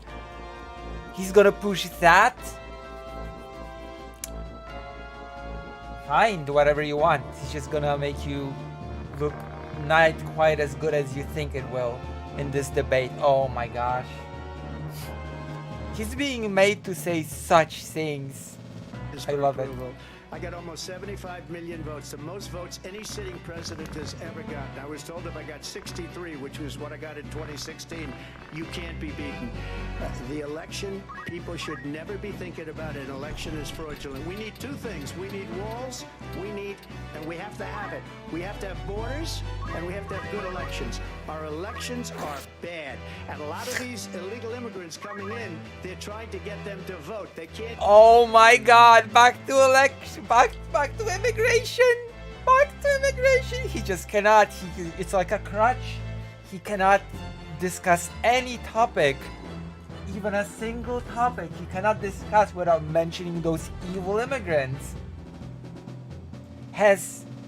Throughout this whole debate, has he kept to even a single topic without mentioning those evil immigrants? No, I don't think so. He's incapable. They can't even speak English. They don't even know what country they're in practically. And these people are trying to get them to vote. And that's why they're allowing them to come into our country. I did watch all of these pieces of video. I didn't detect the sarcasm. Lost by a whisker. We didn't quite make it. And we should just point out here as clarification, and you know this, you and your allies, 60 cases in front of many judges, many of them No judge looked at it. and said They said we didn't have standing. That's the other thing. They said we didn't have standing, a technicality. Can you imagine a system where a person in an election doesn't have standing? The president of the United States doesn't have standing. That's how we lost. If you look at the facts, and Fact checked in real time. Hey, all of your cases were dismissed, even by your picked judges. He just cannot address it. He cannot. I'd love to have you do a special on it. I'll show you Georgia, and I'll show you Wisconsin, and I'll show you Pennsylvania, and I'll show you... We have so many facts and statistics, but you know what? So many It doesn't facts matter, and so because many we have to solve the statistics. problem that we have right now. That's all So news. many of them. And the problem that we have right now is we have a Infinite nation stats. in decline, and they have put it into decline. We have a nation that is dying, David. Mr. President, Vice President Harris, you heard the president there tonight. He said he didn't say that he lost by a whisker, so he still believes he did not lose the election that was won by President Biden and yourself. But I do want to ask you about something that's come up in the last couple of days. This was a post from President Trump about this upcoming election just weeks away. He said, when I win, those people who cheated, and then he lists donors, voters, election officials, he says will be prosecuted to the fullest extent of the law, which will include long-term prison sentences. One of your campaign's top lawyers responded saying, we won't let Donald Trump intimidate us, we won't let him suppress the vote. Is that what you believe he's trying to do here? Donald Trump was fired by 81 million people. So let's be clear about that. And clearly he is having a very difficult time processing that. True. But we cannot... He's been having that problem for a while. And let me remind you one more thing. He didn't win the popular vote in 2016. He won due to the Electoral College, not due to the amount of votes that he got. To have a president of the United States who attempts, as he did in the past, to upend the will of the voters in a free and fair election. And I'm going to tell you that I have traveled the world as Vice President of the United States, and world leaders are laughing at Donald Trump. True. I have talked with military leaders, some of whom work with Unless they're leaders from Law and Justice Party, but Law and Justice Party is its own brand of crazy. And they say you're a disgrace. And when you then talk in this way in a presidential debate and deny what over and over again are court cases you have lost because you did in fact lose that election. True. It leads one to believe that perhaps we do not have in the candidate to my right the temperament or the ability to not be confused about fact. That's deeply troubling, and the American people deserve better. Leaning into that we are dealing with a senile old man who cannot tell fiction from reality. I mean, that is good. That is true. Give you 1 minute to respond, Mr. President. Let me just say about world leaders. Viktor Orban, one of the most respected men, they call him a strong man. Oh my God! Are you kidding me? Oh my God! Viktor Orban, one of the most respected leaders, the strong man, he's mocked on the international stage. He's boycotted on the international stage. Are you kidding? When he did all the whole peace talk, when he is being shunned in the European Union. He's not respected at all. Are you kidding me? That's the leader that you really wanna call upon? Are you joking? This has got to be a joke. This is comedy. This is peak comedy. European Union countries have discussed holding meetings without him. That's got to be a joke. And he's a tough person, smart. Prime Minister of Hungary. They said, why is the whole world blowing up? 3 years ago it wasn't. Why is it blowing up? He said, because you need Trump back as president. They were afraid of him. China was afraid, and I don't like to use the word Viktor Orbán. China was afraid of him. North Korea was afraid of him. Look at what's going on with North Korea, by the way. He said Russia was afraid of him. I ended the Nord Stream 2 pipeline, and Biden put it back on day one, but he ended the XL pipeline. The XL pipeline in our country, he ended that, but he let the Russians build a pipeline going all over Europe and heading into Germany, the biggest pipeline in the world. Look, Viktor Orbán said it. He said the most respected, most feared person is Donald Trump. We had no problem. This is the lowest point. Right now it's the lowest point in Viktor Orbán's reputation internationally. And you're gonna talk about him? That is a choice. When Trump was president, but when this weak, pathetic man that you saw at a debate just a few months ago, that if he weren't in that debate, he'd be running instead of her. She got no votes. He got 14 million votes. What you did, you talk about a threat to democracy. He got 14 million votes, and they threw him out of office. And you know what? I'll give you a little secret. He hates her. He can't stand her. But he got 14 million votes. He wasn't thrown out of office. He's gonna finish his term. They threw him out. She got 0 votes. And when she ran, she was the first one to leave because she failed. And now she's running. I don't understand it, but I'm okay with it because your time is I think we're going to do very well. We've got a lot more to get to. Turning now to the Israel-Hamas war and the hostages who are still being held, Americans among them. Vice President Harris, in December, you said, quote, Israel has a right to defend itself, but you added, quote, it matters how, saying international humanitarian law must be respected. Israel must do more to protect innocent civilians. You said that 9 months ago. Now an estimated 40,000 Palestinians are dead. Nearly 100 hostages remain. Just last week, Prime Minister Benjamin Netanyahu said there's not a deal in the making. President Biden has not been able to break through the stalemate. How would you do it? Well, let's understand how we got here.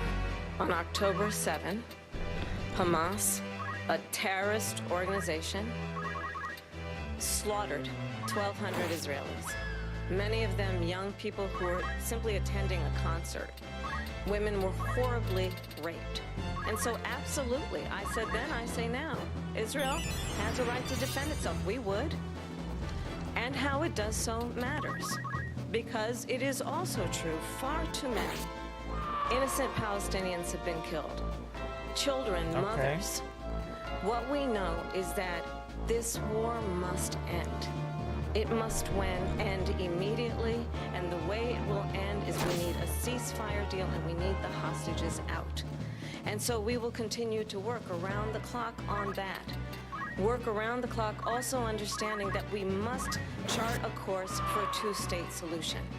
And in that solution, there must be security for the Israeli people and Israel, and in equal measure for the Palestinians.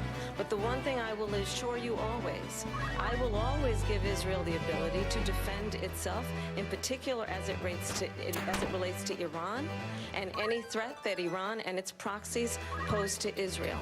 But we must have a two-state solution where we can rebuild Gaza, where the Palestinians have security, self-determination, and the dignity they so rightly deserve.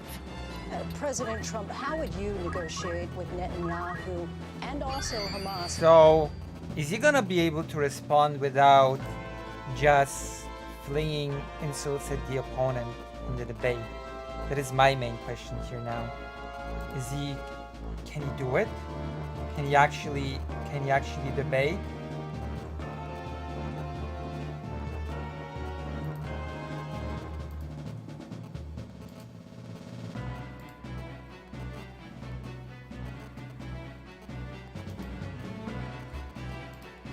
fight in order to get the hostages out and prevent the killing of more innocent civilians in Gaza. It's If I okay. were president, it would have never started. If I were president, Russia would have can never, always watch the vlog. ever. I know Putin very well. He would have never, and there was no threat of it either, by the way, for 4 years. Saying basically saying I'm pretty good buddies with Putin is not as great a thing to say as you think it is, buddy.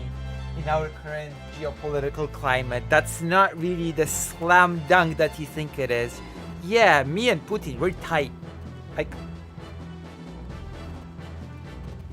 that is not the slam dunk that you think you're delivering here. Have gone into Ukraine and killed. Good night.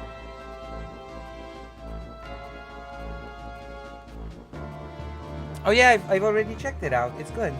Unless you sent me something new. I said I will show it later, but I watched it. Yeah, it's good. I like it. Good night. Alright, let's continue. Millions of people when you add it up, and far worse than people understand what's going on over there. But when she mentions about Israel, all of a sudden, she hates Israel. She wouldn't even meet with Netanyahu when he went to Congress to make a very important speech. She refused to be there because she was at a sorority party of hers. She wanted to go to the sorority party. She hates Israel. If she's president, I believe that Israel will not exist within 2 years from now. And I've been pretty good at predictions, and I hope I'm wrong about that one. She hates Israel. At the same time, in her own way, she hates the Arab population.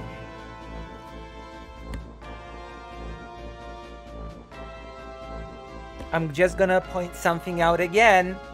The question was, Mr. Donald, how would you negotiate things for Israel-Palestine? How would you negotiate peace? How would you negotiate getting anything done?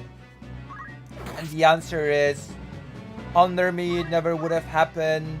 Kamala Harris hates Israel, but she also hates the Arabs. So the answer to my question is no. He's not capable of actually answering the question. He only is capable of flinging insults at the opponent. Because he has no plan for negotiation. He has no plan of ending the conflict. He has no plan of actually facilitating anything. That is the reality. How sad. Because the whole place is going to get blown up. Arabs, Jewish people, Israel will be gone. It would have never happened. Iran was broke under Donald Trump. Now Iran has $300 billion because they took off. You botched the deal with Iran, the nuclear thing. She's gonna point it out, right? All the sanctions that I had, Iran had no money for Hamas or Hezbollah or any of the 28 different spheres of terror. And they are spheres of terror, horrible terror. They had no money. It was a big story, and you know it. You covered it very well, actually. They had no money for terror. They were broke. Now they're a rich nation, and now what they're doing is they're spreading that money around. Look at what's happening with the Houthis and Yemen. Look at what's going on in the Middle East. This would have never happened. I will get that settled and fast, and I'll get the war with Ukraine and Russia ended. How? The question was how. The question was not if you will do it. The question was how will you do it? And you're not answering the question, of course, because you have no answer. You have no answer to give.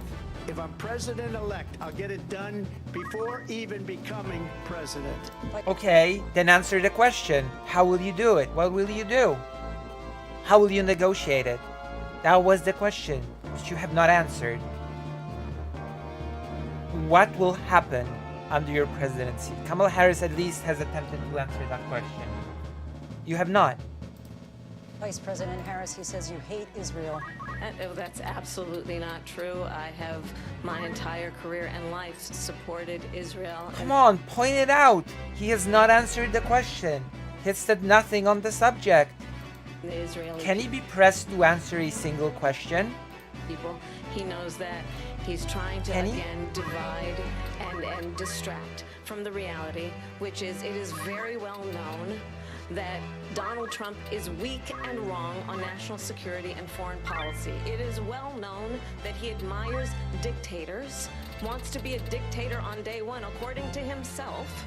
It is well known that he said of Putin that he can do whatever the hell he wants and go into Ukraine. It is well known that he said when Russia went into Ukraine, it was brilliant. It is well known he exchanged love letters with Kim Jong-un. And it is absolutely well known that these dictators and autocrats are rooting for you to be president again because they're so clear. They can manipulate you with flattery and favors.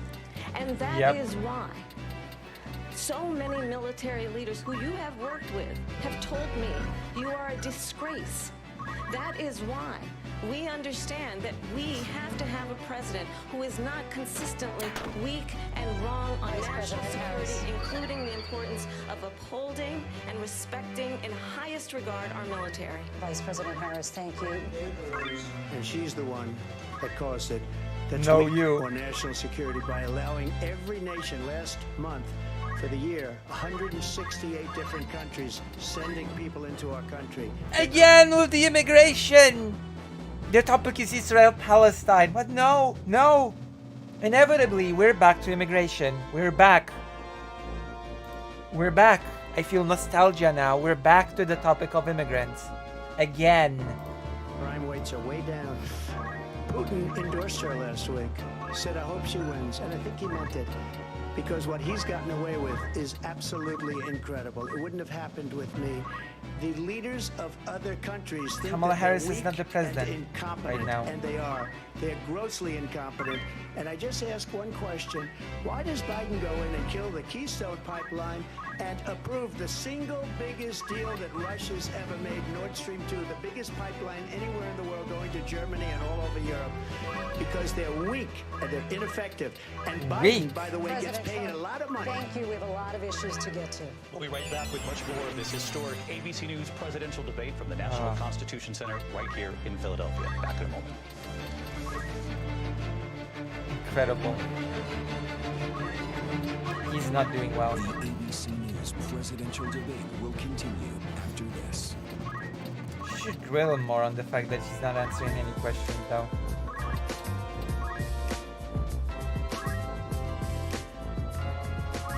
He is pushing faceless. Damn. Oh, God, I love it.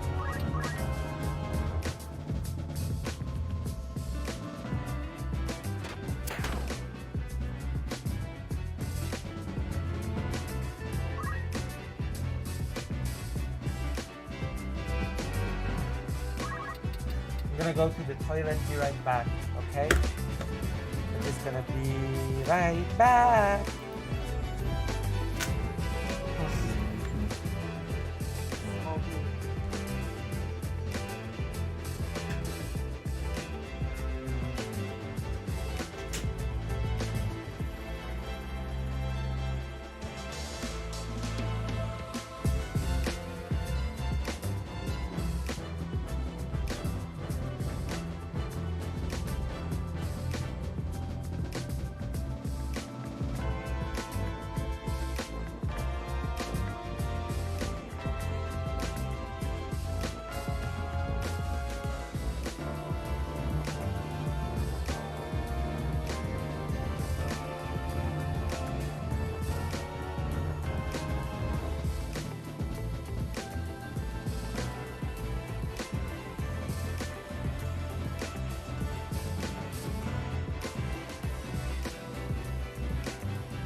tampons.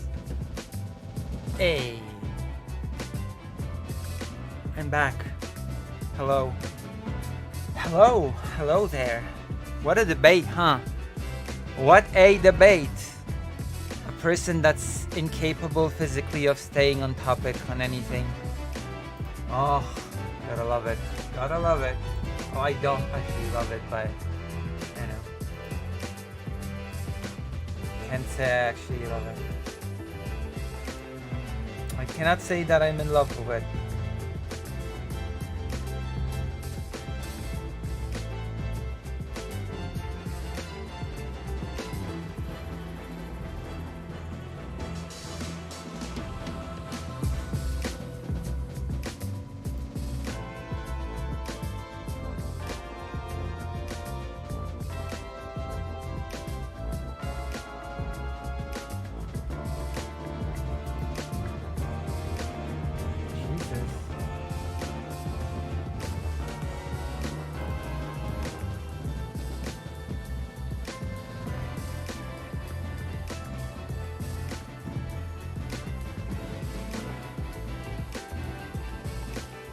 People are watching.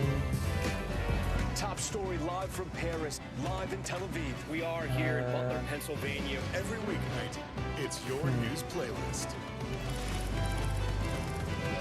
Top story with Tom Namos, streaming weeknights at 7 on NBC Holy News Now. no way. We're back with tonight's debate between Kamala Harris and Donald Trump. Holy wow. Holy moly. It wasn't a break as well. Final sprint to election day. For now, though, let's go back to the debate live in When Philadelphia. did it become so big, live viewers wise? Live from the National Holy Constitution crap. Center in Philadelphia, Pennsylvania. Here Holy moly. David Muir and Lindsay Well. Davis.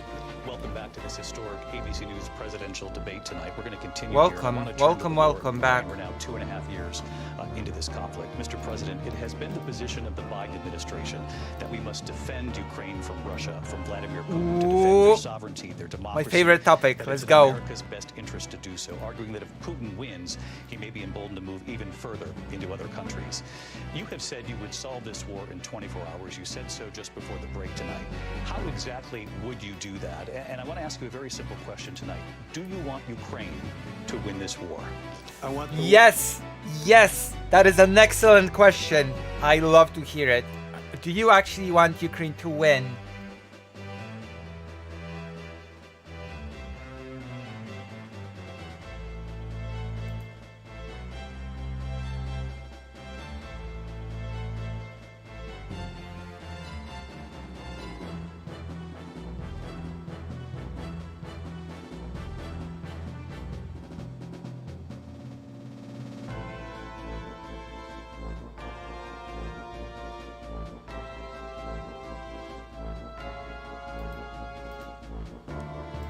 war to stop. I want to save lives that are being uselessly, people being killed by the millions. It's the millions. It's so much worse than the numbers that you're getting, which are fake numbers. Look, we're in for 250 billion or more because they don't ask Europe, which is a much bigger beneficiary to getting this thing done than we are. They're in for $150 billion less because Biden and you don't have the courage to ask Europe like I did with NATO. They paid billions and billions, hundreds of billions of dollars when I said, either you pay up or we're not going to protect you anymore. So that's maybe one of the reasons they don't like me as much as they like weak people. But you take a look at what's happening. We're in for 250 to 275 billion. They're into 100 to 150. They should be forced to equalize. With that being said, I want to get the war settled. I know Zelensky very well, and I know Putin very well. I have a good relationship, and they respect. Wait, really? Very well. Equal. They're into what's happening. Like either they paid billions and courage to 50 billion here to Hold on. fake numbers. To me, To win this war. All right. I want the war to stop. I want to save lives that are being. So in other words, he won't commit to saying, I want Ukraine to win, thank you. Which, you know, make of that what you will. Uselessly, people being killed by the millions. It's the millions. It's so much worse than the numbers that you're getting, which are fake numbers. Look, we're in for 250 billion or more because they don't ask Europe, which is a much bigger beneficiary to getting this thing done than we are. They're in for $150 billion less because Biden and you don't have the courage to ask Europe like I did with NATO. They paid billions and billions, hundreds of billions. Actually, when combined, overall, I believe the European Union has provided more aid than the US. Just saying. It's just more than only direct military aid. Of dollars when I said either you pay up or we're not going to protect you anymore. So that's maybe one of the reasons they don't like me as much as they like weak people. But you take a look at what's happening. We're in for 250 to 275 billion. They're into 100 to 150. They should be forced to equalize. With that being said, they are equalizing. Do you know even what the stats on aid are? Hold on, there are these stats on aid.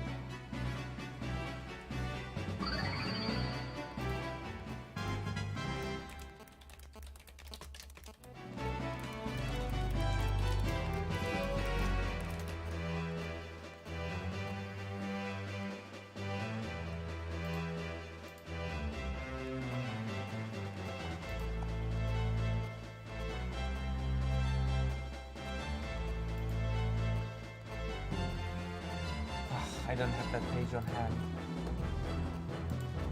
The war settled. I know Zelensky very well and I know Putin very well. I have a good relationship and they respect your president, okay? They respect me. They don't respect Biden. How would you respect him? That is just a bunch of nothing.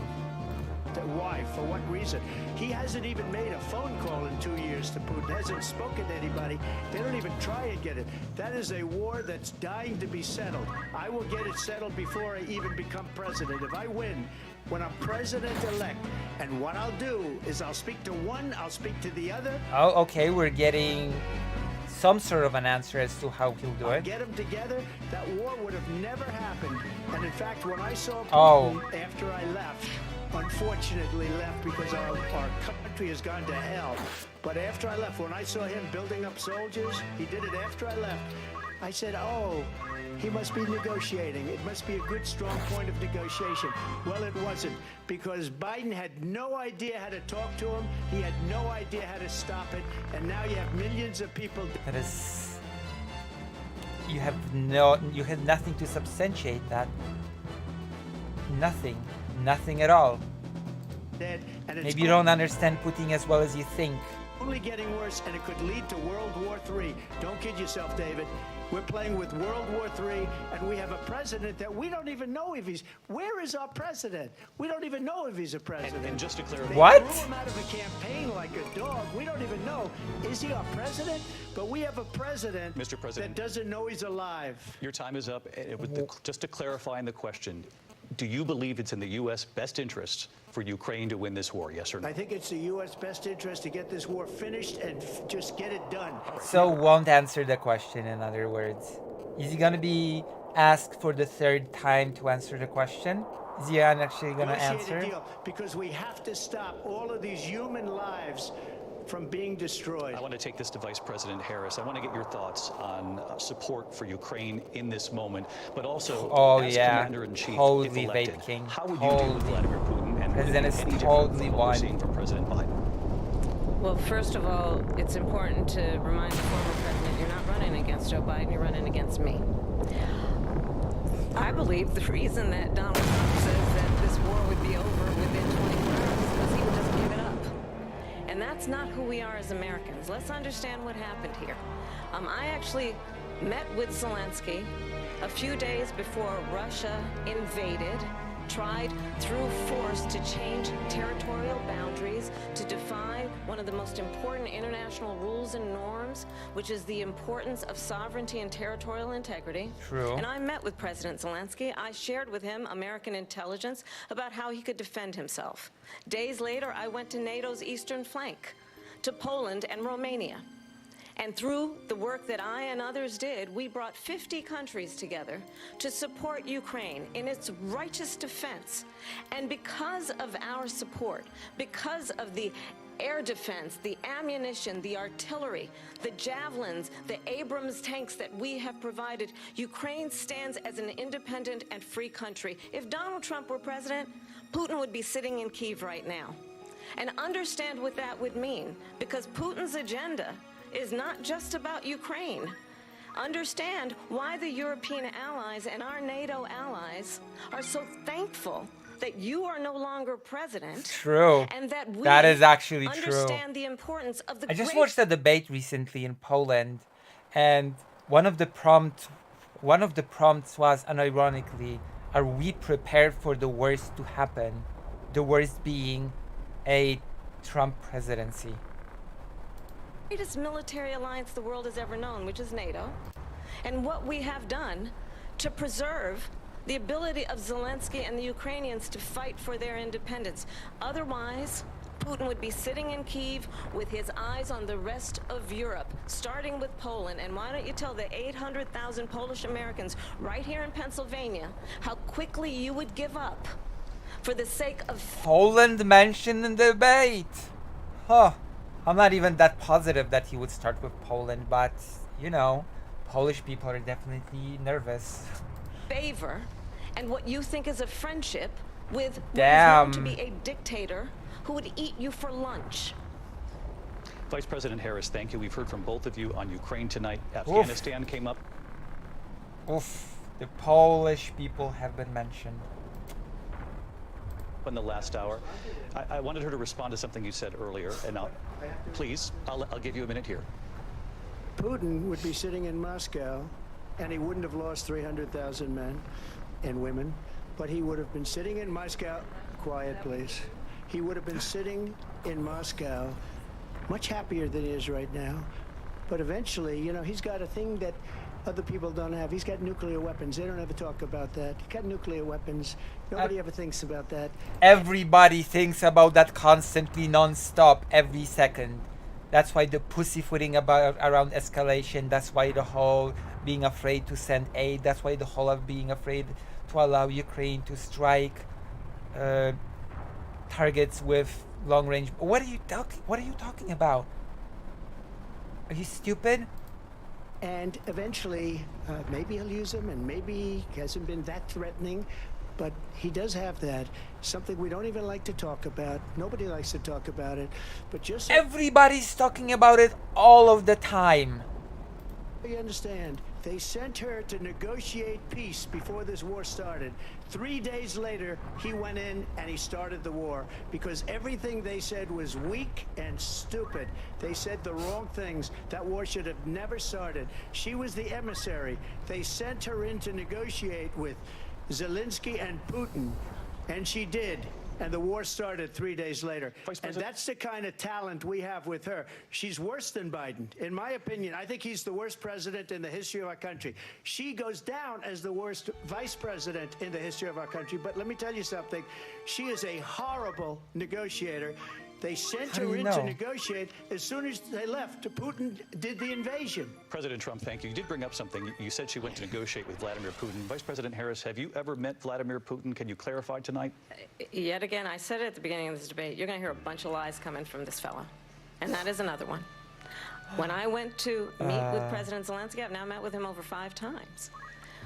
The reality is it has been about standing as America always should, as a leader, upholding Although, wasn't the question about meeting Putin? Has she ever met? National rules and norms, as a leader who shows strength, understanding that the alliances we have around the world are dependent on our ability to look out for our friends and not favor our enemies because you adore strongmen instead of caring about democracy. And that is very much what is at stake here. The President of the United States is Commander-in-Chief, and the American people have a right to rely on a president who understands the significance of America's role and responsibility. in terms of ensuring that there is stability and ensuring we stand up for our principles and not sell them for the benefit of personal flattery. We've talked about Ukraine and Vladimir Putin. I do want to talk about Afghanistan. It came up in the first hour of this debate. It did come up. I want to move on to Afghanistan. Goldberg said Trump did the most amazing thing I've ever seen. He got these countries, the 28 countries at the time, to pay up. He said, I've never seen. He's the head of NATO. He said, I've Who never said seen. that? For years, he said, he got. Move on to Afghanistan. Goldberg said Trump did the most amazing thing I've ever seen. He got these countries, the 28 countries at the time, to pay up. He said, I've never seen. He's the head of NATO. He I said, think I've never Trump seen. is not For doing years, that we well. were paying Trump is almost doing much all of worse. NATO. We were being ripped Trump is off. doing much worse than he did with Biden, because Kamala Harris is just not sort of tripping over herself. She's not. She is not as. She cannot be perceived as sort of old and tired as Biden was. Like, he did say also substantial things, but he also tripped over himself. He was sort of meek and weak, and Trump sort of took advantage of that, and he just cannot do it here. And also, he cannot stay on topic. He just has to pivot to immigration. I'm surprised he has not done that yet here. By European nations, both on trade and on NATO. I got them to pay up by saying one of the statements you made before, if you don't pay, we're not going to protect you. Otherwise, we would have never gotten it. He said it was one of the most incredible jobs that he's ever seen done. Thank you. I want to turn to Afghanistan. The most incredible job of blackmailing your allies. The incredible job. It came up in the first hour of the debate, and we witnessed a poignant moment today on Capitol Hill, honoring the soldiers who died in the chaotic withdrawal from Afghanistan. I do want to ask the Vice President, do you believe you bear any responsibility in the way that withdrawal played out? Well, I will tell you, I agreed with President Biden's decision to pull out of Afghanistan. 4 presidents said they would, and Joe Biden did. And as a result, America's taxpayers are not paying the $300 million a day we were paying for that endless war. And as of today, there is not one member of the United States military who is in active duty in a combat zone in any war zone around the world, the first time this century. But let's understand how we got to where we are. Donald Trump, when he was president, negotiated one of the weakest deals you can imagine. He calls himself a deal maker. Even his national security advisor said it was a weak, terrible deal. And here's how it went down. He bypassed the Afghan government. He negotiated directly with a terrorist organization called the Taliban. The negotiation involved the Taliban getting 5,000 Taliban terrorists released. And get this, and the president at the time invited the Taliban to Camp David, a place of storied significance for us as Americans, a place where we honor the importance of American diplomacy, where we invite and receive respected world leaders. And this former president, as president, invited them to Camp David because he does not, again, appreciate the role and responsibility of the President of the United States to be commander-in-chief with a level of respect. And this gets back to the point of how he has consistently disparaged and demeaned members of our military, fallen soldiers, and the work that we must do to uphold the strength and the respect of the United States of America around the world. Vice President Harris, thank you. President Trump, your response to her saying that you began the negotiations with the Taliban. So, if you take a look at that period of time, the Taliban was killing our soldiers, a lot of them, with snipers. And I got involved with the Taliban because the Taliban was doing the killing. That's the fighting force within Afghanistan. They don't bother doing that because, they deal with the wrong people all the time.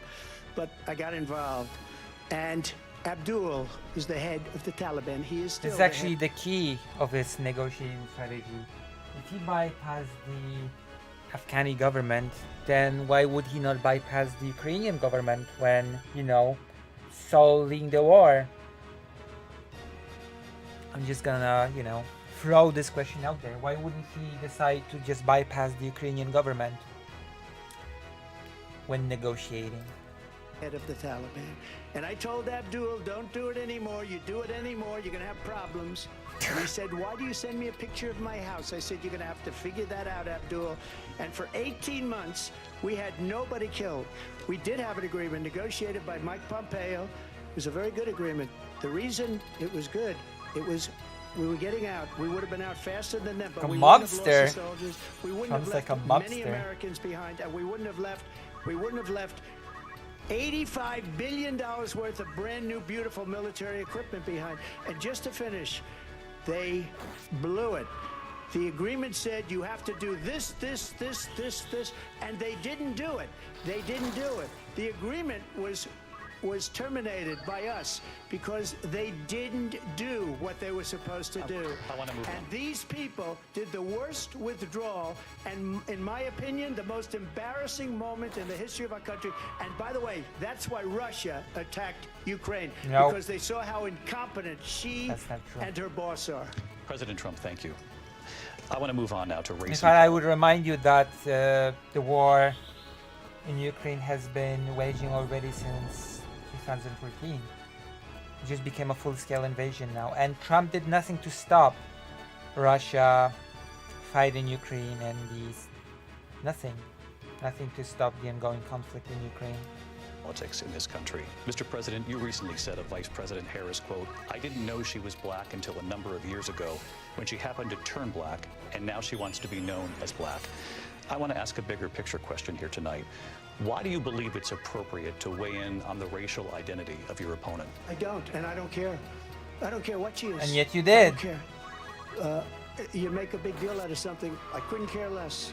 Whatever she wants to be is okay with me. But those were your words, so I'm not Yeah, exactly. What? Now you don't care? Why did you care just not so long ago? I don't know. I mean, all I can say is I read where she was not black, that she put out, and I'll say that. And then I read that she was black, and that's okay. Either one was okay. What? With me. That's up to her. That's up to her. So why even mention it? That makes no sense. That's just stupid. Harris, your thoughts on this? Yeah.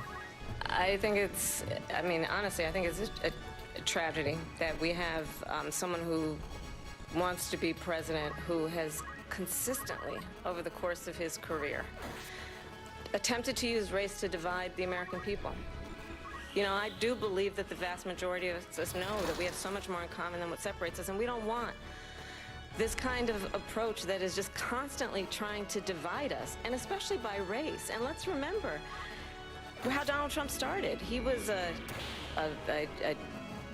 land, he owned buildings, and he was investigated because he refused to rent property to black families. Uh-oh. Let's remember, this is the same individual who took out a full-page ad in the New York Times calling for the execution of 5 young black and Latino boys who were innocent, the Central Park 5. That's true. I remember that happening. Took out a full-page ad calling for their execution.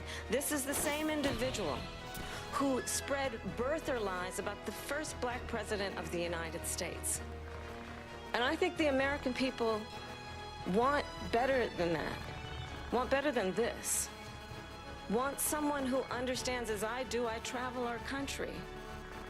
We see in each other a friend. We see in each other a neighbor. We don't want a leader who is constantly trying to have Americans point their fingers at each other. I meet with people all the time who tell me, can we please just have discourse about how we're going to invest in the aspirations and the ambitions and the dreams of the American people, knowing that regardless of people's color or the language their grandmother speaks, we all have the same dreams and aspirations and want a president who invests in those, not in hate and division. Vice President Harris, thank you. Lindsay? President Trump, this is now your 3rd time. This is the most divisive presidency in the history of our country. There's never been anything like it. They're destroying in the history our of the country, world. and they come up with things like what she just said.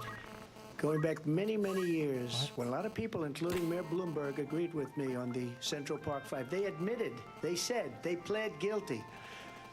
And I said, well, if they pled guilty, they badly hurt a person, killed a person ultimately. And if they pled guilty, then they pled, we're not guilty. But this is a person that has to stretch back years, 40, 50 years ago, because there's nothing now. I built one of the greatest economies in the history of the world, and I'm going to build it again. It's going to be bigger, better, and stronger. But they're destroying our economy. They have no idea what a good economy is. Their oil policies, every single policy. And remember this, she is Biden. You know, she's trying to get away from Biden. I don't know the gentleman, she says. She is Biden. The worst inflation we've ever had, a horrible economy because inflation has made it so bad, and she can't get away with that. Thank you. Your time is up. I want to respond to that, though. I want to just respond briefly. Clearly, I am not Joe Biden, and I am certainly not Donald Trump. And what I do offer is a new generation of leadership for our country. One who believes in what is possible, one who brings a sense of optimism about what we can do instead of always disparaging the American people. I believe in what we can do to strengthen our small businesses, which is why I have a plan. Let's talk about our plans and let's compare the plans. I have a plan to give startup businesses $50,000 tax deduction, to pursue their ambitions, their innovation, their ideas, their hard work. I have a plan, $6,000 for young families for the first year of your child's life, to help you in that most critical stage of your child's development. I have a plan that is about allowing people to be able to pursue what has been fleeting in terms of the American dream by offering a help with down payment of $25,000 down payment assistance for first-time home buyers. That's the kind of conversation, I believe, David, that people really want tonight, as opposed to a conversation that is constantly about belittling and name-calling. Let's turn the page. Vice President and move Harris, forward. thank you. Let's turn to policy. President Let's Trump, turn back we to have policy. to move on. President Trump. Let's turn to policy, please. She has a plan to defund the police. She has a plan to confiscate everybody's gun. President Trump, She has Everybody's gun. Allow fracking in Pennsylvania or anywhere else. Okay. That's what her plan is until just recently. I just need to respond President because Trump, the President former Trump, president has said no, I'm something sorry. twice that I need to No, respond to. I'm sorry. We're going to move on, Vice President Harris. President Trump, this is now your third time running for president. You have long vowed to repeal and replace the Affordable Care Act, also known as Obamacare. You have failed to accomplish that. You now say you're going to keep Obamacare, quote, unless we can do something much better. Last month, you said, quote, we're working on it. So tonight, 9 years after you first started running, do you have a plan, and can you tell us what it is? Obamacare was lousy health care. Always was. It's not very good today. That's not an answer to the And what I said, question. that if we come up with something, and we are working on things, we're going to do it, and we're going to replace it. Yes, But I will remember vote this, for Kamala Harris. I inherited The first one Obamacare in the because booth. Democrats wouldn't As change a it. They wouldn't vote non-American. for it. They were unanimous. They wouldn't vote to change it. If they would have done that, we would have had a much better plan than Obamacare. But the Democrats I'll be came there. up, they wouldn't vote for it. I had a choice to make when I was president. Do I save it and make it as good as it can be, never going to be great, or do I let it rot? And I felt I had an obligation, even though politically it would have been good to just let it rot and let it go away. I decided, and I told my people, the top people, and they're very good people. I have a lot of good people in that administration. I don't know. You fired a lot of them, so apparently not as good as you think, since you've bragged about firing a lot of them. So maybe not as good as you think. Don't you think?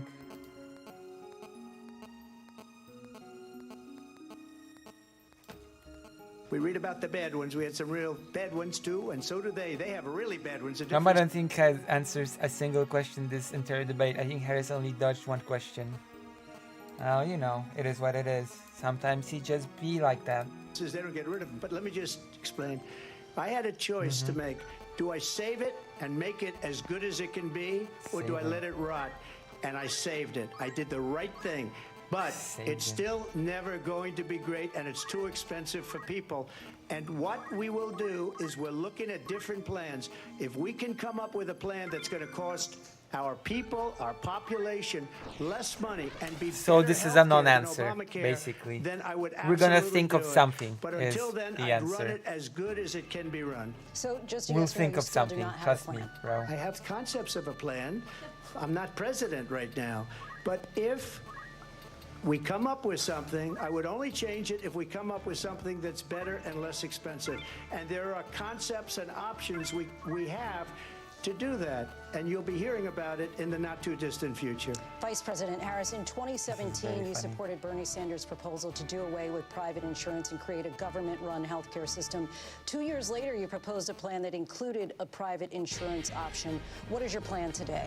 Well, first of all, I absolutely support, and over the last 4 years as vice president, private health care options. But what we need to do is maintain and grow the Affordable Care Act. But I'll get to that, Lindsay. I just need to respond to a previous point that the former president has made. I've made very clear my position on fracking, and then this business about taking everyone's guns away.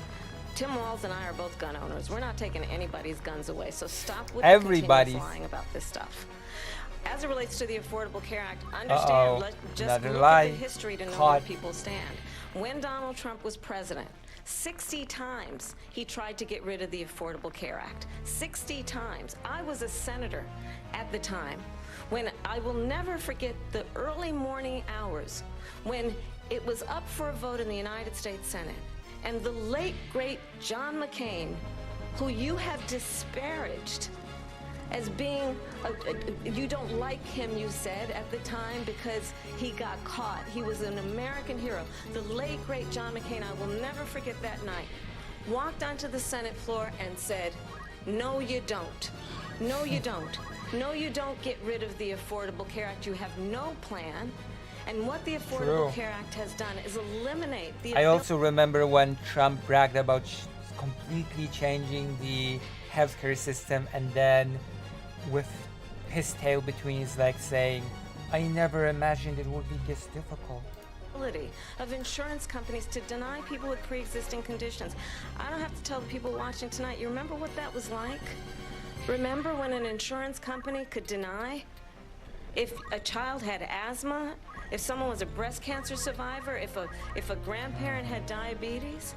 And thankfully, as I've been vice president and we over the last 4 years have strengthened the Affordable Care Act, we have allowed for the first time Medicare to negotiate drug prices on behalf of you, the American people.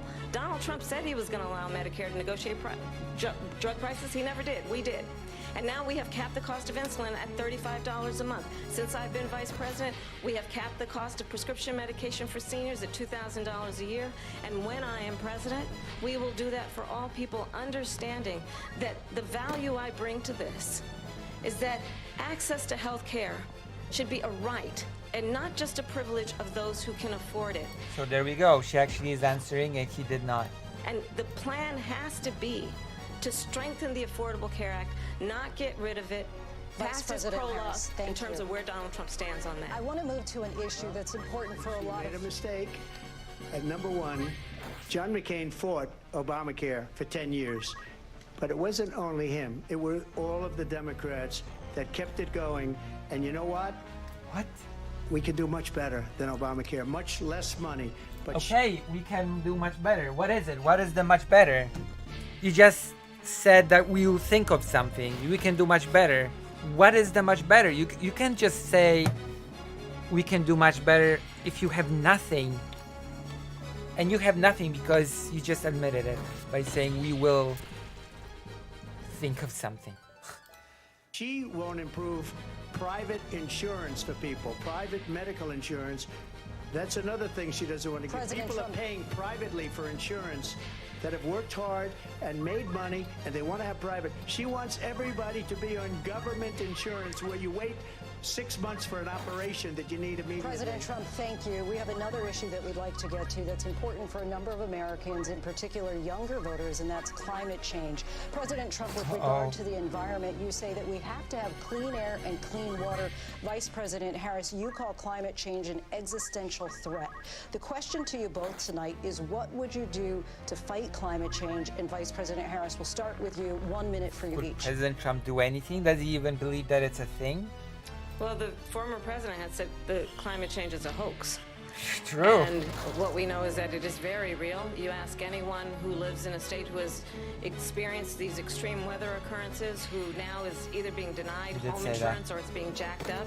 You ask anybody who has been the victim of what that means in terms of losing their home, having nowhere to go. We know that we can actually deal with this issue. The young people of America care deeply about this issue. And I am proud that as Vice President over the last 4 years, we have invested $1 trillion in a clean energy economy, while we have also increased domestic gas production to historic levels.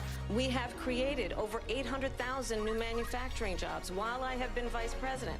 We have invested in clean energy to the point that we are opening up factories around the world. Donald Trump said he was going to create manufacturing jobs. He lost manufacturing jobs. And I'm also proud to have the endorsement of the United Auto Workers and Sean Fain, who also know that part of building a clean energy economy includes investing in American-made products, American automobiles. It includes growing what we can do around American manufacturing and opening up auto plants, not closing them like happened under Donald Trump. Vice President Harris, thank you. That didn't happen under Donald Trump. Let me just tell you, they lost 10,000 manufacturing jobs this last month. It's going, they're all leaving. They're building big auto plants in Mexico, in many cases owned by China. They're building these massive plants, and they think they're going to sell their cars into the United States because of these people. What they have given to China is unbelievable. But we're not going to let that. We'll put tariffs on those cars so they can't come into our country. Tariffs. Because they will kill Again. the United Auto Workers and any auto worker, whether it's in Detroit or South Carolina or any other place. What they've done to business and manufacturing in this country is horrible. We have nothing because they refuse. You know, Biden doesn't go after people because supposedly China paid him millions of dollars. Again with Biden? I thought the opponent was... Oh, whatever. To do it between him and his son. They get all this money from Ukraine. They get all this money from all of these different countries. Wait, hold on. Now it's Ukraine paying both Bidens? What? What money from Ukraine? Oh God, perpetuating a conspiracy theory live in the debate. So loyal to this one, that one, Ukraine, China. Why is he? Why did he get $3.5 million from the mayor of Moscow's wife? Why did she pay him $3.5 million? Moscow, so is he getting money from Ukraine or from Russia? This is a crooked administration, and they're selling our country down the tubes. President Trump, thank you. Thank you. We'll be right back with closing statements from both of our candidates. All right, we're almost done. ABC News presidential debate from Philadelphia. Back in a moment. Jesus. How amazing. The ABC News presidential debate will continue after this.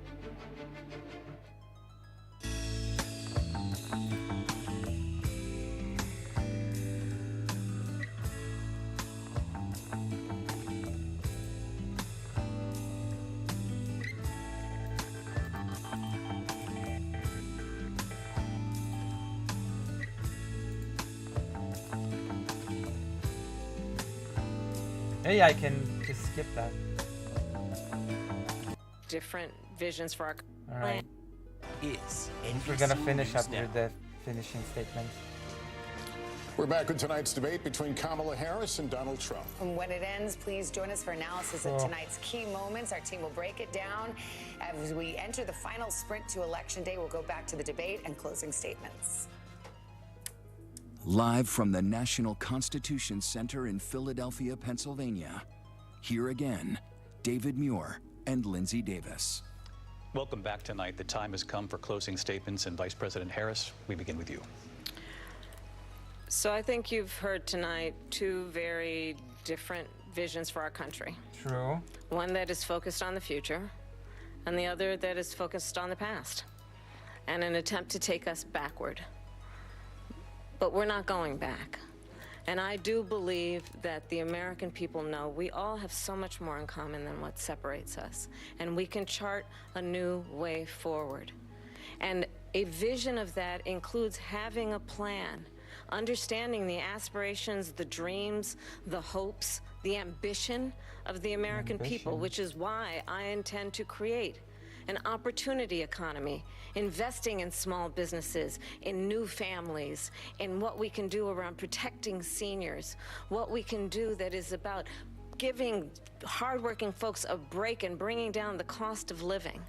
I believe in what we can do together that is about sustaining America's standing in the world and ensuring that we have the respect that we so rightly deserve, including respecting our military and ensuring we have the most lethal fighting force in the world. I will be a president that will protect our fundamental rights and freedoms, including the right of a woman to make decisions about her own body and not have her government tell her what to do. I'll tell you, I started my career as a prosecutor. I was a DA, I was an attorney general, a United States senator, and now vice president. I've only had one client, the people. And I'll tell you, as a prosecutor, I never asked a victim or a witness, are you a Republican or a Democrat? The only thing I ever asked them, are you okay? And that's the kind of president we need right now. Someone who cares about you and is not putting themselves first. I intend to be a president for all Americans and focus on what we can do over the next 10 and 20 years to build back up our country by investing right now in you, the American people. Vice President Harris, thank you. President Trump? So she just started by saying she's going to do this, she's going to do that, she's going to do all these wonderful things.